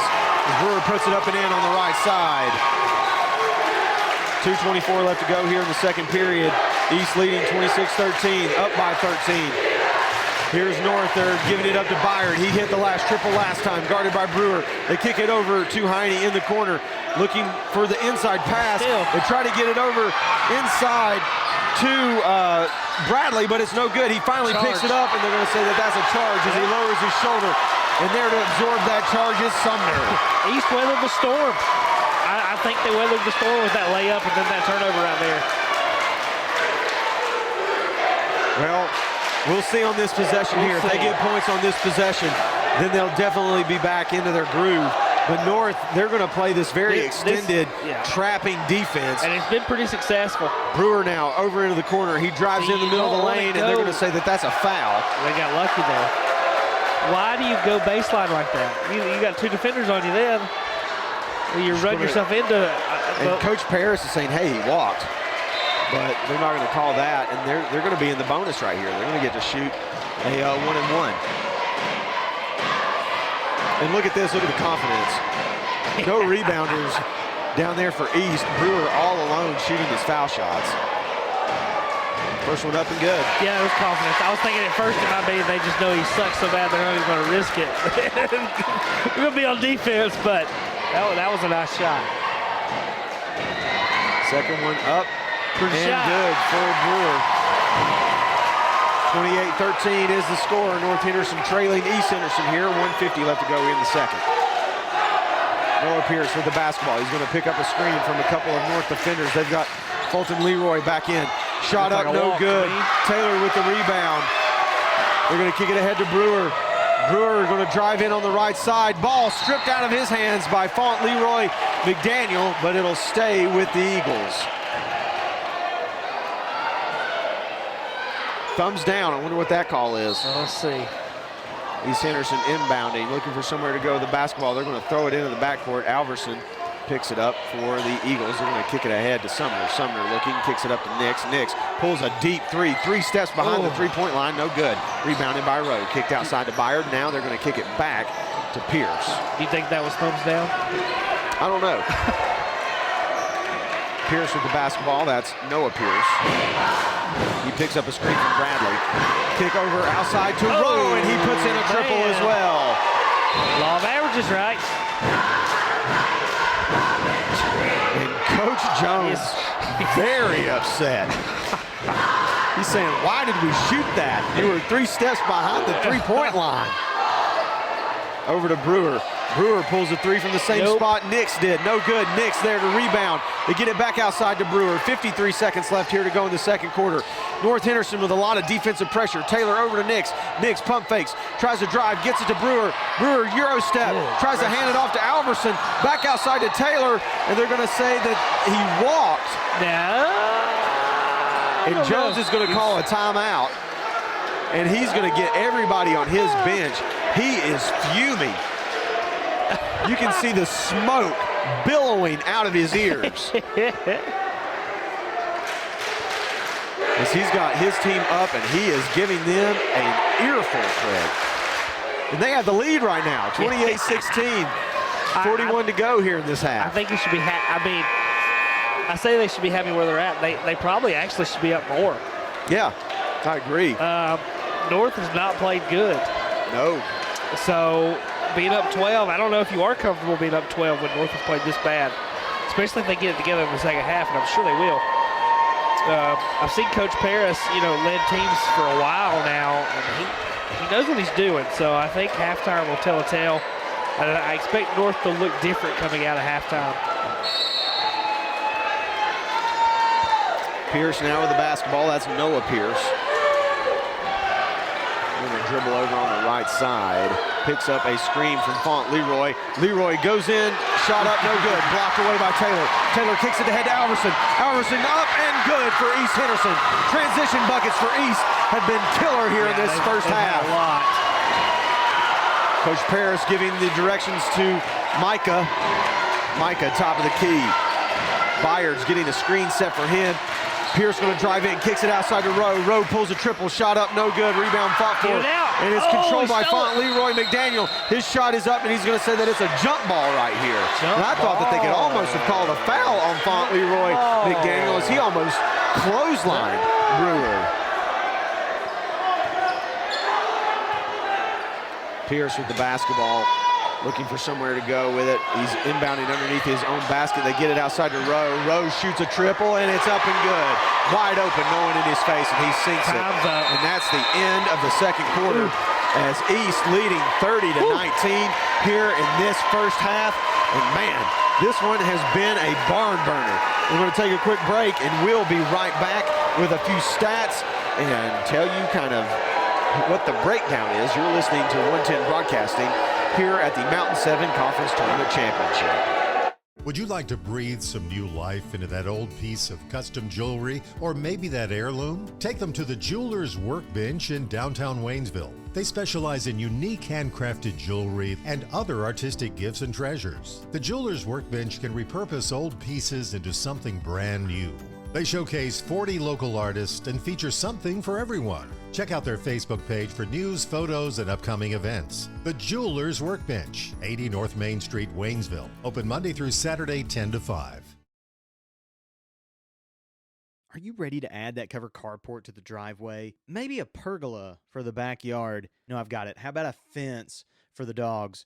Oh, this is the best one yet. How about a deck and a hot tub pad for those romantic summer evenings? If you are in need of a contractor to make your outdoor enhancement dreams a reality, call or text King Services, 828-442-5043. That's King Services, 828-442-5043. Service fit for a king. Are you looking for things to do here in Western North Carolina and in the Blue Ridge Mountains? Then you need to visit BlueRidgeMountainLife.com with tons of guides on towns, attractions, places to eat, places to stay, hiking trails, waterfalls, family activities, and much more. Our local guides not only provide beautiful photos, videos, and in-depth content, but also provide additional insight and information to the surrounding area. Again, that's BlueRidgeMountainLife.com. Find us on Facebook and YouTube, Blue Ridge Mountain Life. Find your next adventure.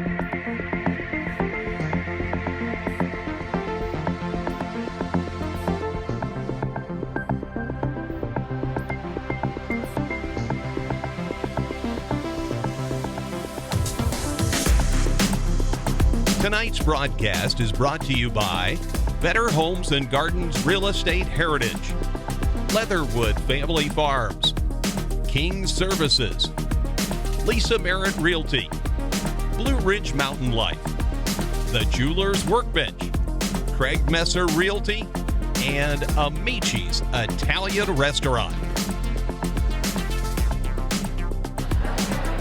And welcome back. David Stiles here with Craig Messer at Tuscola High School. East Henderson right now with a big lead over North, 30-19. Didn't really see that one coming out. If you just looked at the record, you're thinking, man, East is 13-13. There's no way they stand a chance against North Henderson. But they have proved me wrong and wrong again. They've come out all guns a-blazing, and they've really laid it to North so far here in this first half of this contest. We are in the Leatherwood Family Farms halftime show again. If you're looking for that local produce, that local meat, beef, pork, all that good, yummy, tasty stuff for your table. And I mean, even our statistician, Nick Messer, is wearing a Leatherwood's family hat right here with us today. So if you're looking for all that fresh and tasty produce, stop by their produce stand down there on 1241 Pisgah Drive, Canton, for your best local produce, beef and pork, your local produce from your local farmers. So, Craig, what have we got here stats-wise? All right, let's go down the stats for North Henderson. Leroy McDaniel has 4 points. Micah Pierce with 4 points. Bryson Rowe with 6 points. Nathaniel Bayard with 5 points. On the East Henderson side, Reese Alverson with 8 points. Caden Brewer with 12. Aiden Sumner with 6. Charlie Beckman with 4. Rebounds, Reese Alverson with 6. Tyler Adams with 1. Caden Brewer with 4. Aiden Sumner with 1. Brady Nix with 1. Charlie Beckman with 1. And that all was for East Henderson. Everything has really went East Henderson's way so far. Yeah, they've been playing like a team possessed that knows how to play basketball. Yeah, I hope it continues. It's not surprising. I mean, over the years, they've had some really good clubs. And it's like you said earlier, it's exciting to see these Henderson County schools represented in the top of this conference for this year's Mountain 7 Conference Tournament Championship. We're going to take another quick break. We're at the Leatherwood Family Farms halftime show. Again, if you want to stop by and find some of that local produce, they're at 1241 Pisgah Drive, Canton, for the best local produce, beef and pork. Your local produce from your local farmers. Home team, home cooking, and the joy of being homeward bound. The best things in life start with home. Let the trusted professionals at Better Homes and Gardens Real Estate Heritage help you sell your home. Trust the brand you already know. Give us a call at 828-648-4500 or visit our website at bhgheritage.com. Expect better. At Amici's, you get the authentic taste of Italy right here in North Carolina. Located in Hazelwood Village, Amici's offers true Italian classics and daily specials. Open Tuesday through Saturday 4 to 9 p.m. Enjoy the best Italian food Haywood County has to offer. Call us at 828-246-6475 or visit us at 454 Hazelwood Avenue in Waynesville. Amici's, where friends gather and become family. Looking to buy or sell real estate in Western North Carolina? Look no further than Lisa Merritt of Better Homes and Garden Real Estate Heritage. With a background in general contracting, education, and nursing, Lisa has honed her interpersonal skills and attention to detail to put them to work for you in your search for a new home. Reach out to Lisa today. Call or text 229-254-1269. That's Lisa Merritt at 229-254-1269.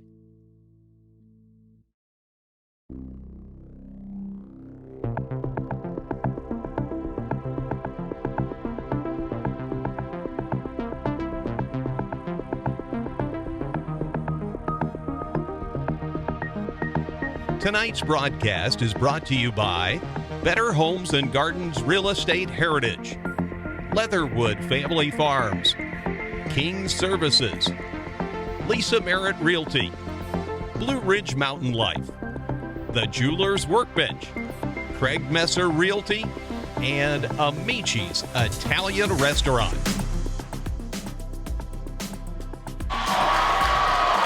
And there's about 3 minutes left to go here in halftime for the Leatherwood Family Farms halftime show, and then we'll get right back to action. And this game has not disappointed, Craig. It's been just as good as the other three we've seen tonight. And I'm looking here at this next half. I mean, if North, like we said earlier, the law of averages is going to come into effect at some point. North wants to shoot from the outside. If they start to hit, threes are going to go a lot faster than twos. Yeah. And this is kind of strange, too, like you said earlier. They had to drive from Hendersonville to Haywood County to play this game. And I think it's always a little different playing somewhere that you're not used to. You think about it. They played here, what? Tuesday. Tuesday as well. Yep. East played West here. Yep. And North played Franklin, which that's a lot more central this is for that game. But they've had to travel over here twice this week to play. And see, look, I'm watching them warm up right now, and they all shoot threes. Yeah. And they're hitting them. Yeah. So it has to be just a law of averages. But maybe not. Maybe not tonight. Maybe not tonight. I've seen plenty of good shooters not do a thing.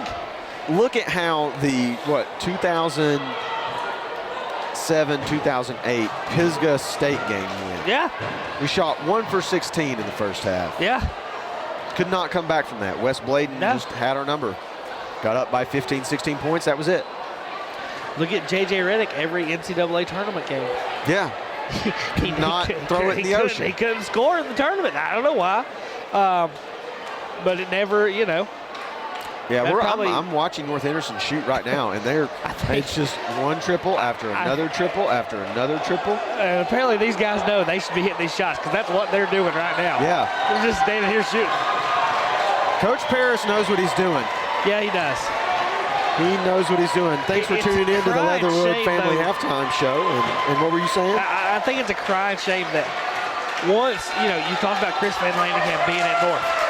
It was him, and he had nobody on that team. Nobody.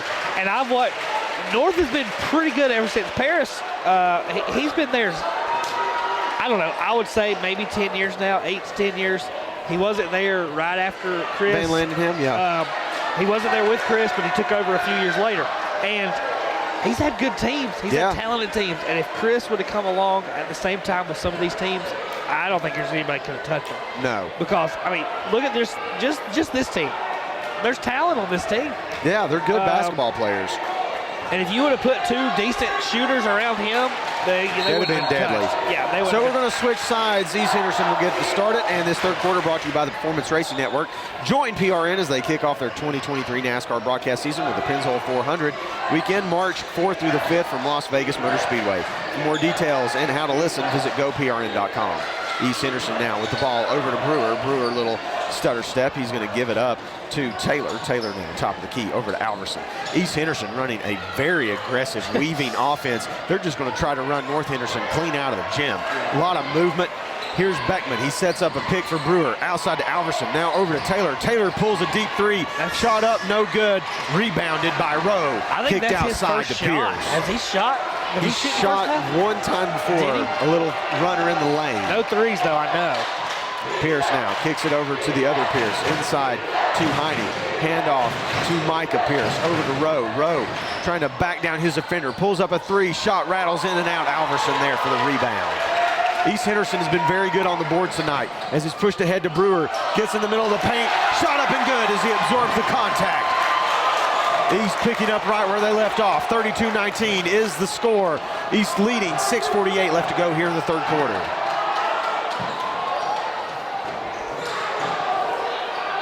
Rowe with the basketball, tries to find it inside. He gets it to Pierce. Pierce inside move to the other post of player. That's Heine as he puts it up and in. 32-21. 6:30 left to go here in the third. Alverson with the basketball over to Brewer. Brewer drives, and they're going to say that that's a block, and it was. His feet were moving. It was a block. Micah Pierce there in defense as Brewer tried to do a little sidestep, and he moved his hips straight into the contact. They're going to call a block on that 7 days a week, 365 days a year. That's one that's easy. Yeah. Pierce checks out. Font Leroy McDaniel checks in. Alverson in the middle. They're going to throw it up to Brewer. Font Leroy McDaniel there in the defense. He's been pretty good defensively all night. Brewer probing this defense. Taylor with the ball. Now he's going to throw it back outside to Alverson. Alverson pulls it down. He wants someone to come and get it. Heine there in defense. He gives it up to Taylor. Taylor looking for somewhere to go. He's being hounded right now by Pierce. Back outside to Brewer. Brewer guarded by Font Leroy McDaniel. Brewer looking one way or another. They pass it over to Alverson. Alverson quickly hands it off to Nix. Nix back outside to Beckman. Beckman, little stutter step over to Taylor. Taylor drives in over to Nix. And East Henderson's just going to be content just to run the clock a little bit. Just running the clock. North's just letting them too. I don't think North realizes what's going on right now. Brewer now pulls back. Don't shoot it. Pulls it over to Alverson. Why? Taylor pulls it, hits it. It'll be a try for a 4-point play. Taylor drained it right in his face.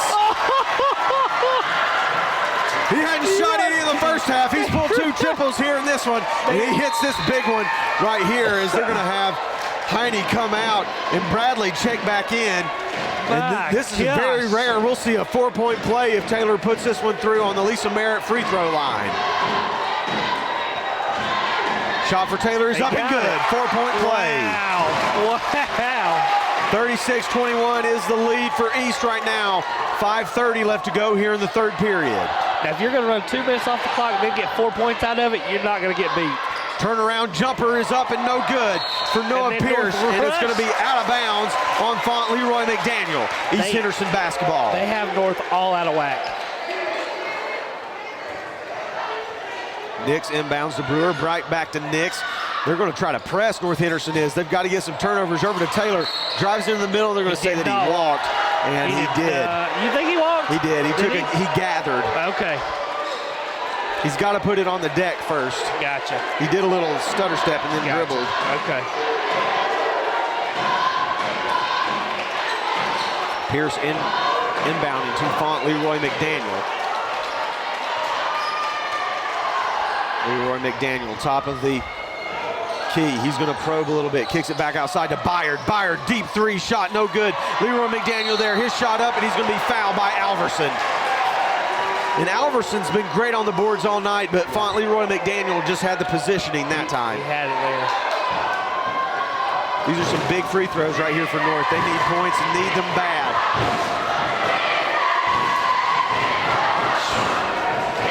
First shot is up and it rattles in. Shooter's touch for Font Leroy McDaniel. 5:02 left to go here in the third period. 36-22 is your score.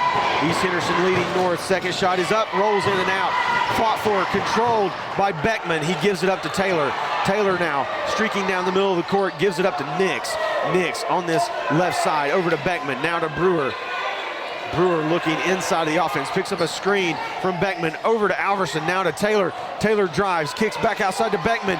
Beckman pulls a three, up and no good. And Jones, Coach Jones, buries his head in his hands. Yeah, that would aggravate me. After the great possession they had earlier, taking all that time off the clock, getting a three, and then come out here and just jack that up, that's not what they need to do. 4:34 left to go in the third. 36-22 is your score. East Henderson leading over the Purple Knights of North Henderson. Font Leroy McDaniel with the ball. They're going to kick it back outside to Pierce. Pierce now probing a little bit on Taylor. He picks up a screen. Font Leroy rolls to the basket. Shot up, and it rolls in and out. Alverson may have affected it a little bit. Font Leroy gets his own rebound and then goes back up, and he's fouled. I'm going to call that on Beckman. Font Leroy McDaniel hit the front end of his last set of free throws, missed the second end. Let's see how it goes this time around as he steps to the Lisa.Merritt free throw line. First shot is up and no good.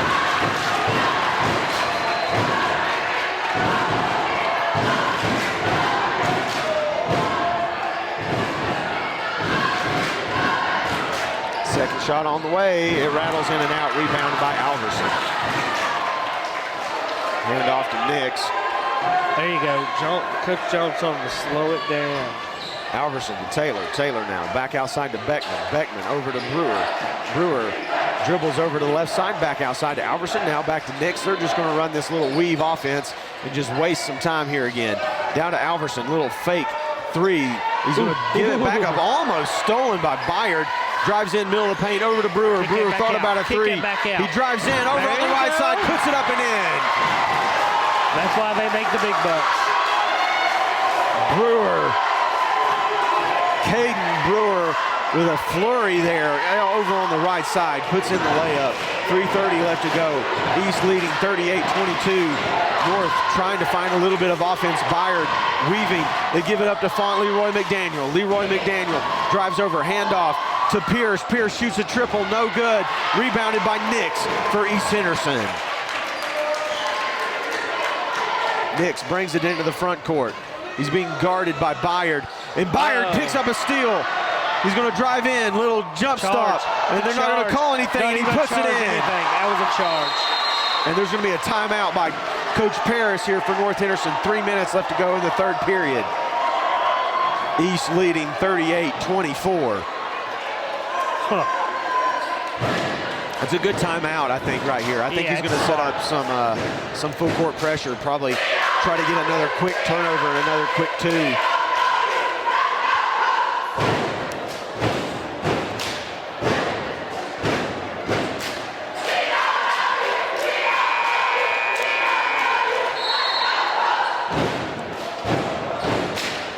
These Henderson cheerleaders are loud, Craig. Very loud. Doing a good job. That's what they're supposed to do. They're doing their job.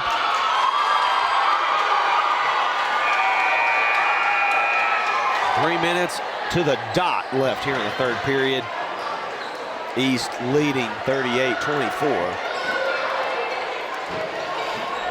Set to inbound underneath the North Henderson basket. North Henderson backed up into a 1-2-1-1 defense. I guess they're going to try a trap right here, is what I would suspect.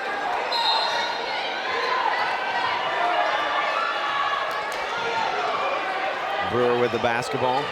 They're going to try a trap. They're going to say, enough of this wasting time. We got to get the ball back. Brewer to Taylor. Taylor now over in the corner to Nix. Nix shoots a corner three, shot up, rattles in and out. He didn't catch it clean. Did you see his little bobble? Rowe with the basketball. They give it up to Leroy McDaniel. Leroy McDaniel drives, kicks it back outside to Rowe. Rowe looking, drives in, probes a little bit over to Byard. Byard chopped the key, hands it off to Pierce. Pierce, crossover between the legs, hand off to Rowe. Rowe now, top of the key, back to Leroy McDaniel. Leroy McDaniel drives in. They're going to say that that's a moving screen on Rowe. Okay. Only 5 fouls called so far here in this third period. We've only got 2 minutes and 16 seconds left. Long way to go for both of these teams to get into the bonus.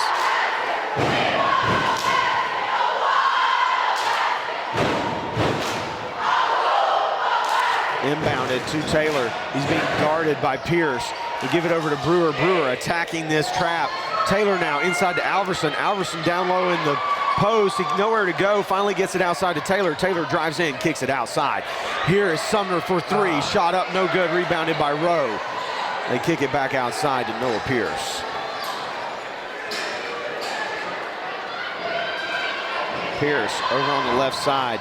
North now just trying to find a little bit of offense still as they just seem out of sorts. They didn't call it as it was in the hands of Caleb Heine. And they're going to hand it back off to Byard. Byard chopped the key over to Caleb Heine, looking for somewhere to go. Puts it on the deck now over to Byard. Byard looking, that pass over to Pierce. Pierce inside, Leroy McDaniel is there, has his man posted up. Kicks outside to Rowe, and it's through his hands. That'll be a turnover for the Purple Knights. And Coach Parrish just can't believe it. It's like we're getting our looks, we're just not able to hit it. Now, let's see what they run here. They're running something specific on defense again. I guess the trap again? Yeah, they're going to stay in this 1-3-1. As Caleb Heine takes a seat, Micah Pierce backs back in. Nick's now down on the other side, and he's going to lose control of the basketball and throw it behind the backboard. It's going to hit one of the support beams.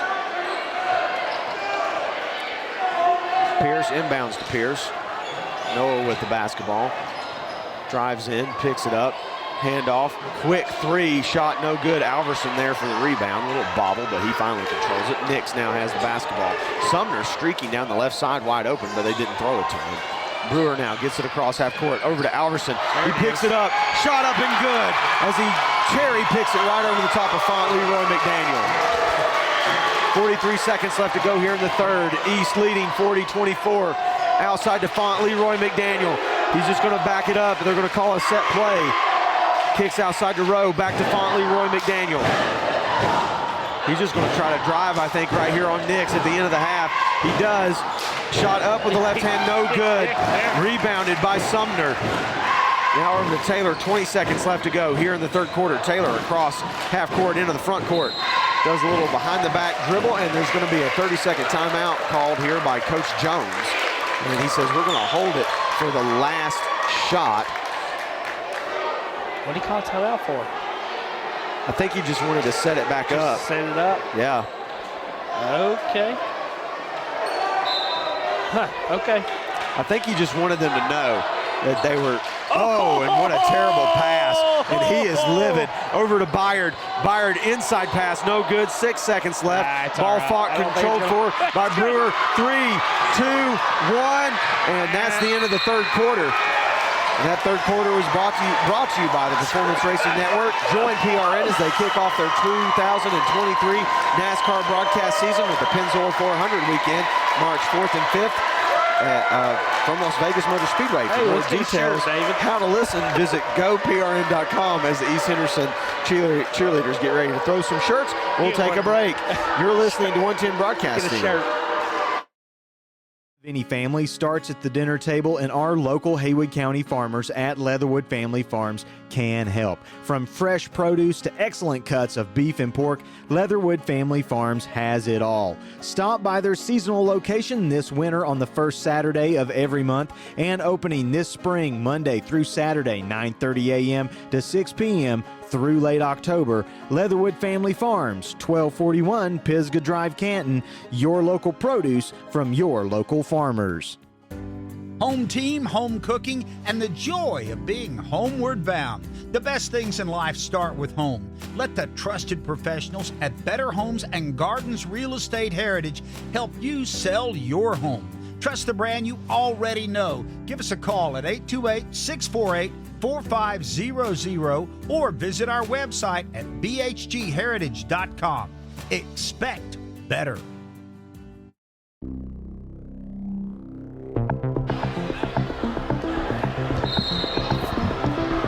And welcome back. David Stiles along with Craig Messer. North will have the ball to start this fourth quarter. Here we go. East leading 40-24. Them shots are going to have to start falling quick. They are going to have to start falling quick. They're going to have to start shooting it. And Heine is going to get a walk. As he got a little bit of happy feet there, just really couldn't put the ball on the deck before taking off in the middle of the paint.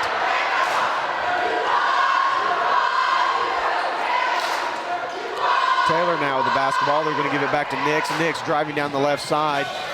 Almost had it stolen. Now back to Taylor. Now in the corner to Sumner. Sumner back out to Taylor. And again, East Henderson, I think, is just going to be content with running plays here. But nope, Nix is going to miss another three-pointer.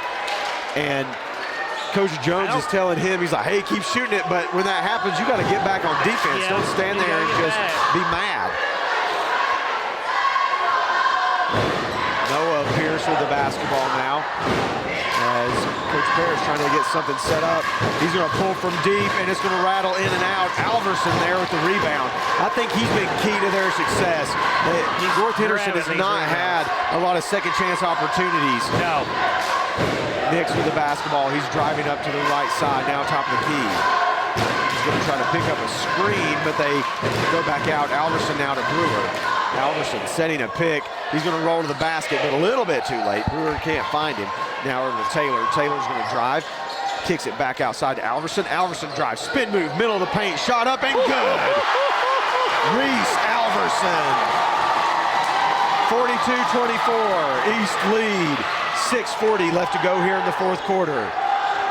Drive by Haney, nowhere to go, picks up his dribble. They're going to throw it back outside to Noah Pierce. Noah Pierce drives inside, back outside to Haney. Haney looking for somewhere to go. Now to Micah Pierce, over to Byard, back to Micah. Micah, little pump fake, drives inside, dish, no good as Alverson was there to steal it away. Taylor with the basketball.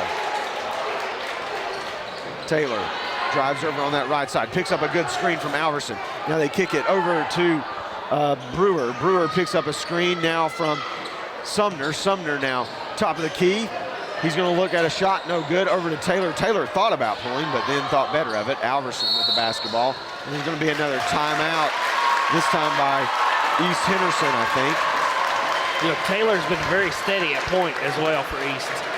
He's only made that one errant pass where he threw it out of bounds early in the first quarter. Yep. And after that, he's been pretty solid. Yep, he has been. Well, how impressed are you so far with their game plan? I mean, it's been perfect. Yeah. And I don't know if it's totally game plan or if it's just kind of everything just fell into place. Yeah. You know, I think the game plan worked. And I think it worked better than they probably could imagine, because I don't think they would have thought they would have been up 18 points on North Henderson with 6 minutes to go. I don't think anybody thought that. And North Henderson, to their count, their shots have just not fallen. Yeah. They have taken a number of three-pointers, and they just have not went in.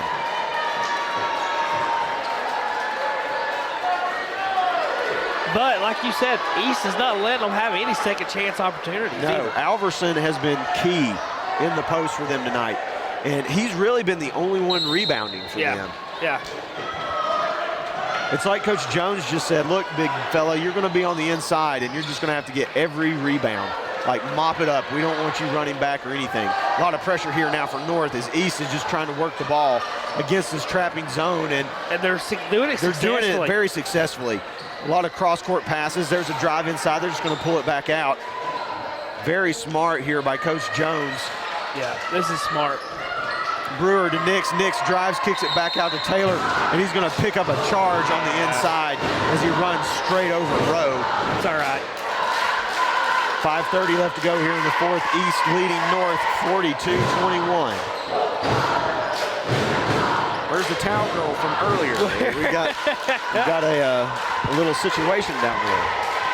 If this holds, do you think the students run on the court? Why not? I've seen it happen once. No, let me think. Maybe a couple times. I saw it one time back. Go ahead, sorry. You outside triple, no good. I'll Fought get it for, story controlled, and it's going to be out of bounds on Pierce.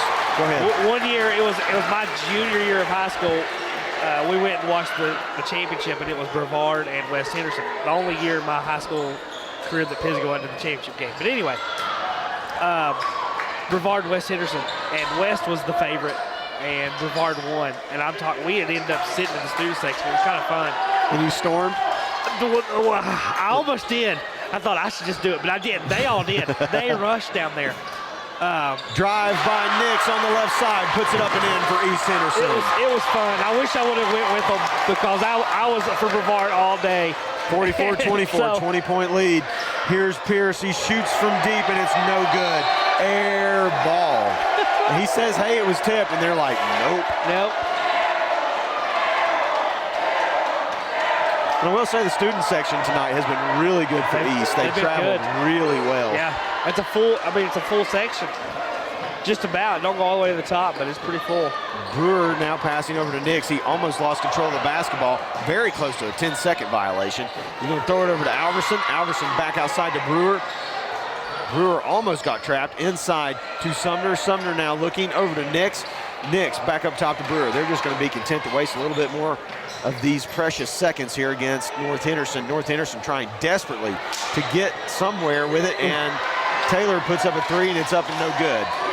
He was wide open. He was wide open. I guess you got to take it, but they're not really. I mean, they're pressuring them, but they're really not. No, they're not selling out on this defense. East Henderson's just able to get out of it. Big block by Alverson on Funk, Leroy McDaniel. And there's going to be a foul. They're going to have to start fouling here. I was thinking just a minute ago they might should go ahead and start fouling. I don't think it's going to make a difference, but at this point, what else do you do? I mean, you're not.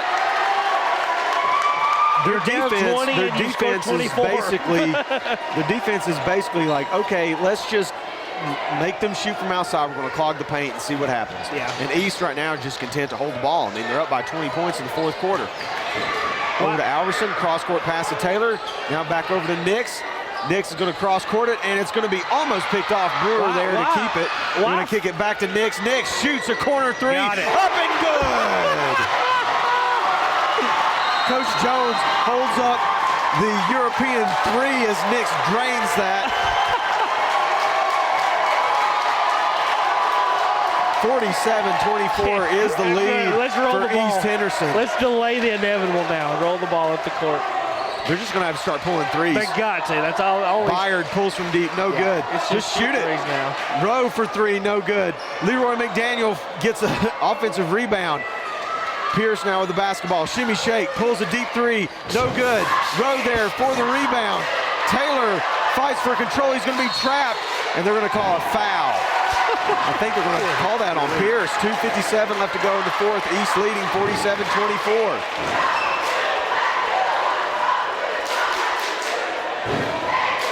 I don't think the North faithful expected this. No. They are shocked. A lot of people on this opposite side sitting in purple shirts, and they're just sitting there. Nothing for them to do. Brewer drives, shot up, rolls in and out. Ball in and out of the hands of Sumner as it's over to Byard. They give it to Rowe, and he can't control it, and it's out of bounds. If North could get a bounce to go the right way, it still wouldn't matter. It wouldn't matter at this point.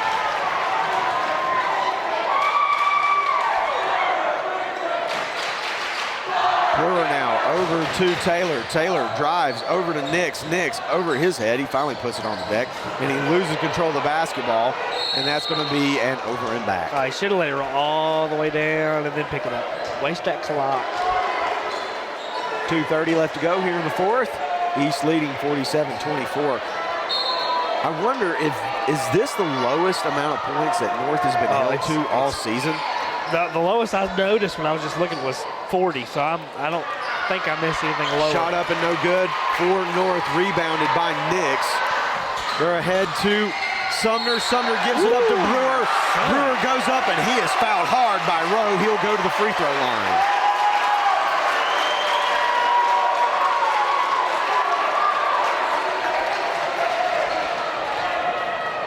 49 is the lowest they've scored on the season until tonight. Well, if we look at the East Henderson stats, they have a lot of close games, and there's not a lot of points. So with that being said, they play really, really good defense. And again, look at this. East Henderson all the way down here underneath their the north basket defending as Brewer strokes both of his free throws as they are no doubters. 49-24 is the score. East with a commanding lead. And nowhere to go really for North here as Byard pulls another triple and he hits it from the corner. Might be a little bit too late. Full court pressure now for North Henderson. Byard there to pick it off over to Font. Leroy McDaniel inside to Heine. He goes up, shot no good. If they that's come not back, Heine, that's Pierce, by the way. Excuse me. If they come back to win this game, I'll buy you a steak dinner.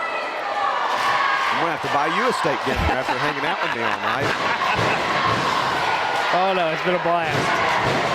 This has been fun. I kind of enjoy this type of game better. Yeah. Because, you know, when you call Pisgah games, you automatically are honest, obviously for Pisgah. But yeah.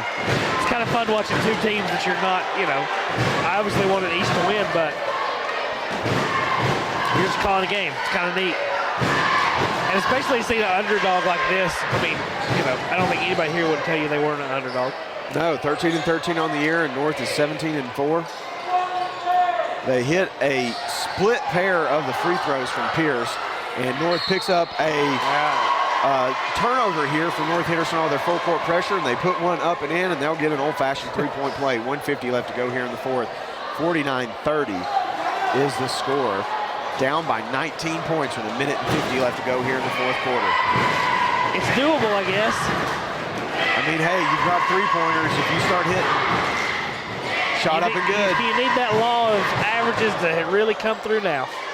They're going to trap. Because they've probably missed. How many have they missed? Font Leroy McDaniel there with the steal, picked up by Pierce. Pierce drives in the middle of the paint, shot up, and they're going to call another blocking foul on Taylor. He's going to go to the line. North's not quit, which is, you know, most teams would have. So Pierce is going to the line to shoot a couple now.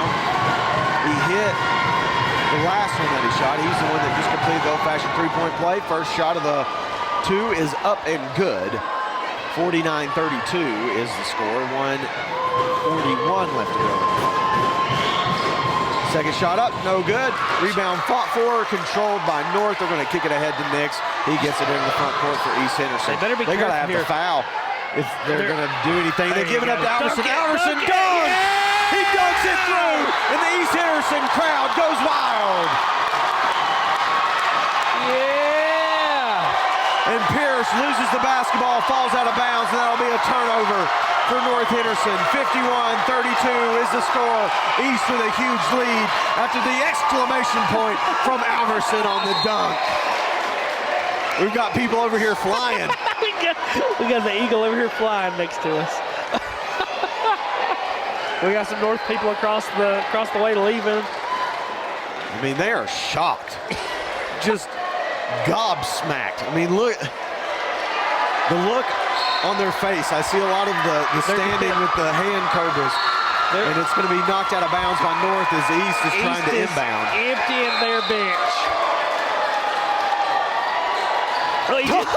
Brewer just knocked a guy down as he came into the game. He gave him a big chest bump and was like, yep. I want to see 24 drain a three. Yeah, why not? Let's see James Biggers nail a three-pointer. North not giving up, but East able to break the trap. Give it up to Biggers. Back outside for East. North has left their starters in. Oh. We're going to call a 30-second timeout. He's going to get everybody together. Kind of hard to tell because these jerseys are black and the numbers are dark green. So for these substitutions that just came in, it's a little difficult for me to figure out who's in and who's not in. I think North needs to empty their bench, but they're not going to. Well, they have. Oh, have they? Yeah. Okay, never mind. I'm sorry, they have. It's just everyone from North looks very similar. Just look the same. They all have the same haircut. They all have the exact same haircuts. They look the exact same when they come out here. So we've got Whitehurst in now inbounding. Also, this is for East.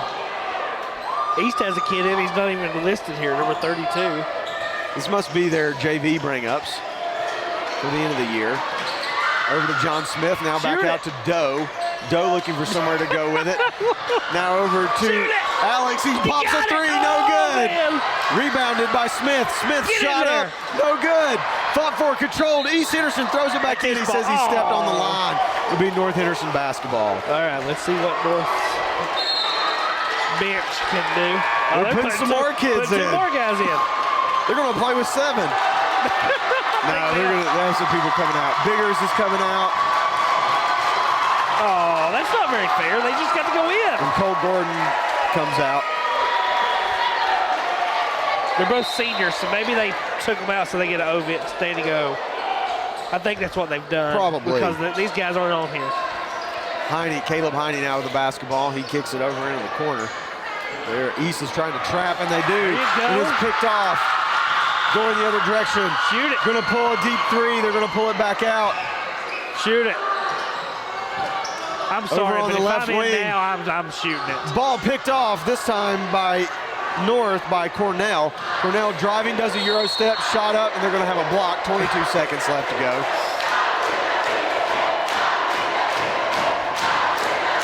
And East, I believe that they will win. I believe that we will win, and it is very, very certain. I'm East 4 for 4 on the night. You are. 51-32. 22 seconds left to go here in the fourth quarter. That don't happen often. Cornell shoots his first shot, and it's no good, and he's going to get 2 shots. They're in the bonus. No, wait. It was 1-1. Why is he getting another shot? That was a 17 foul. That don't make any sense. Cornell shot up, no good. Rebounded by North. They put it on the deck. Bradley goes up, shot, no good. Rebounded by Bradley, shot up, and it's in and out. They're going to call another foul on East. Delay the pain.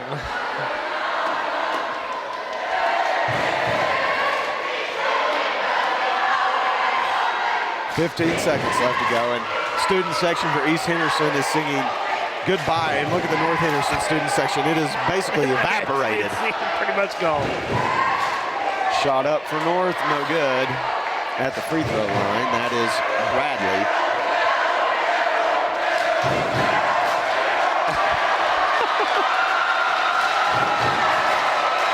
Second shot for Bradley, up and he drains it. I hope they rush the court. They might do it. I really hope so. East Henderson with the basketball. Gonna kick it ahead. Shoot it, kid. And he's gonna step on the end line, and that'll be a turnover. Let him play. Coach Jones is like, okay. Ticky-tacky. 9 seconds left to go. If I'm North, I just hold this. Just let it run out. Kicks it over to Cornell. They lose it. John Smith with the basketball, and that's going to be the game. And they rush the court. They did it. That's a big deal. That is a big deal. East wins 51-33. And they are your Mountain 7 Conference Tournament champions here at Tuscola High School for the 2023 season. And this team defensively is stellar. We'll take a quick break and come back with some post-game material. You're listening to 110 Broadcasting, sponsored by Better Homes and Garden Real Estate Heritage here at Tuscola High School. Home team, home cooking, and the joy of being homeward bound. The best things in life start with home. Let the trusted professionals at Better Homes and Gardens Real Estate Heritage help you sell your home. Trust the brand you already know. Give us a call at 828-648-4500 or visit our website at bhgheritage.com. Expect better.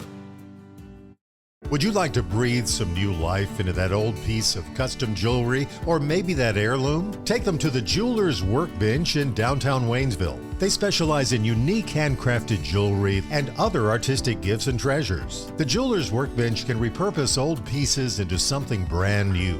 They showcase 40 local artists and feature something for everyone. Check out their Facebook page for news, photos, and upcoming events. The Jeweler's Workbench, 80 North Main Street, Waynesville. Open Monday through Saturday, 10 to 5. Are you looking for things to do here in Western North Carolina and in the Blue Ridge Mountains? Then you need to visit BlueRidgeMountainLife.com with tons of guides on towns, attractions, places to eat, places to stay, hiking trails, waterfalls, family activities, and much more. Our local guides not only provide beautiful photos, videos, and in-depth content, but also provide additional insight and information to the surrounding area.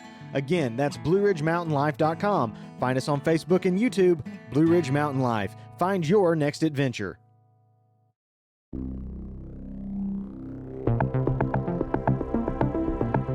Tonight's broadcast is brought to you by Better Homes and Gardens Real Estate Heritage, Leatherwood Family Farms, Kingservices, Lisa.Merritt Realty, Blue Ridge Mountain Life, The Jeweler's Workbench, Craig.Messer Realty, and Amici's Italian Restaurant. A big thanks to our sponsors tonight for helping us cover this Mountain 7 Conference Tournament Championship. David Stiles along with Craig Messer. Let's get through our last little accolades here. Let's talk about our King Services Lockdown Defender of the Game. And that's brought to you by King Services. For all your outdoor enhancements, call King Services, 828-442-5043. So for that, I'm going to go with Reese Alverson. That's a good pick. That's a good pick. He had 14 points, 8 rebounds. He was all over the place.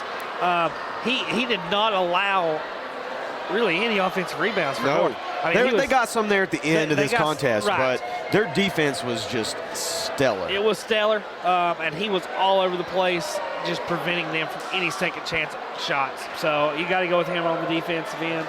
And then our Jeweler's Workbench Play of the Game, brought to you by the Jeweler's Workbench. Looking to breathe new life into that heirloom or create a custom piece of jewelry? You need to stop by the Jeweler's Workbench in Waynesville today. That goes to number 5, Caden Brewer. Caden Brewer had 22 points and 4 rebounds for the Eagles. And I just realized he is a sophomore. Woo, so they've got a lot more time with him. They've got time with him, which is a plus. So, well, overall impressions of this contest here tonight. We've had a couple of barn burners as the women bracket was won by Pisgah 60-41. East beats North Henderson 51-33 in the boys contest. Both of these games about 20-point spread.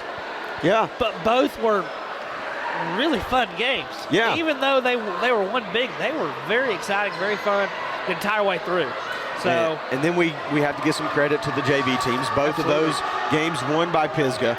The JV boys won their contest 53-49 as they came back from almost 10 points down there in the fourth quarter, and they were able to get the win.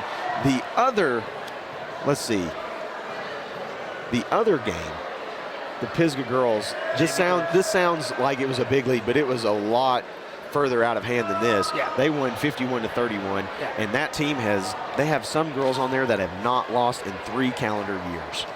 Yeah, so they're impressive. They're going to be good and be good for a long time. I think, if you picked which team was the best, I still think the JV girls were the best team of all the champions. They were good. I don't know. This good. East Henderson team, the defense. Well, that's the thing. I mean, watching this tonight, if you threw the record out and didn't know anything else about it, you'd pick East. Yeah, definitely. They're in a good position going into playoffs, I think. I think so too. And this right here marks a huge win for them. Yeah, this is and a I big think win. this will actually help their seeding. They may actually get a pretty good draw. And if they play the way they did tonight, with the amount of defense and just the tenacity, I think they could have a few upsets. I think they could definitely pull an upset, at least in the first round. You pull an upset in the first round, your second game's going to be a lot easier. Oh, I because fully agree. I would say they're probably going to come in as a lower seed because I think they finished probably, behind North and West in the conference. So the third seed out of this conference, and that probably puts them in 12 to 15 range, somewhere around in there. And if they stay in that range, you're playing a higher seed, but if you win, you're going to be playing a seed a lot closer to you. So I think they got a shot to win them a game or two. It'll be a lot of fun to kind of watch the progression here at the end of the 2023 basketball season. I'll say last year, Inca High School, which is not in this conference, but just use them as a reference point. The boys and the girls team, neither of them were really that great during the year, and the girls went all the way state. Yeah. They lost the state championship, but they went all the way. Basketball is one of those things where if you finally find the right combination and you get hot at the right time, you can win a whole bunch of games back to back. Yeah, this East team, they had it grooving tonight. Yeah, I fully agree. Well, we thank you for tuning in with us tonight. Again, David Stiles, Craig Messer here. A big thanks to our statistician, Nick Messer. He helped us out a lot. A big thanks to the guys that helped cut us some spots for this broadcast. That is Kent Bernhardt, Lenny Baticki, and Doug Rice. Craig, any parting thoughts here? No, just glad I had the opportunity to do this. Glad you invited me to come along. Thanks to all the sponsors and all the folks that you already thanked. And we got to thank Dad, too. He helped us out a lot. Brought us an extension cord. We had a lot of fun here tonight. Absolutely. This was at fun. Tuscola. This was fun. So for David Stiles, Craig Messer here at 110 Broadcasting, we are signing off. And thank you for joining us tonight here for this Mountain 7 Conference Tournament Championship.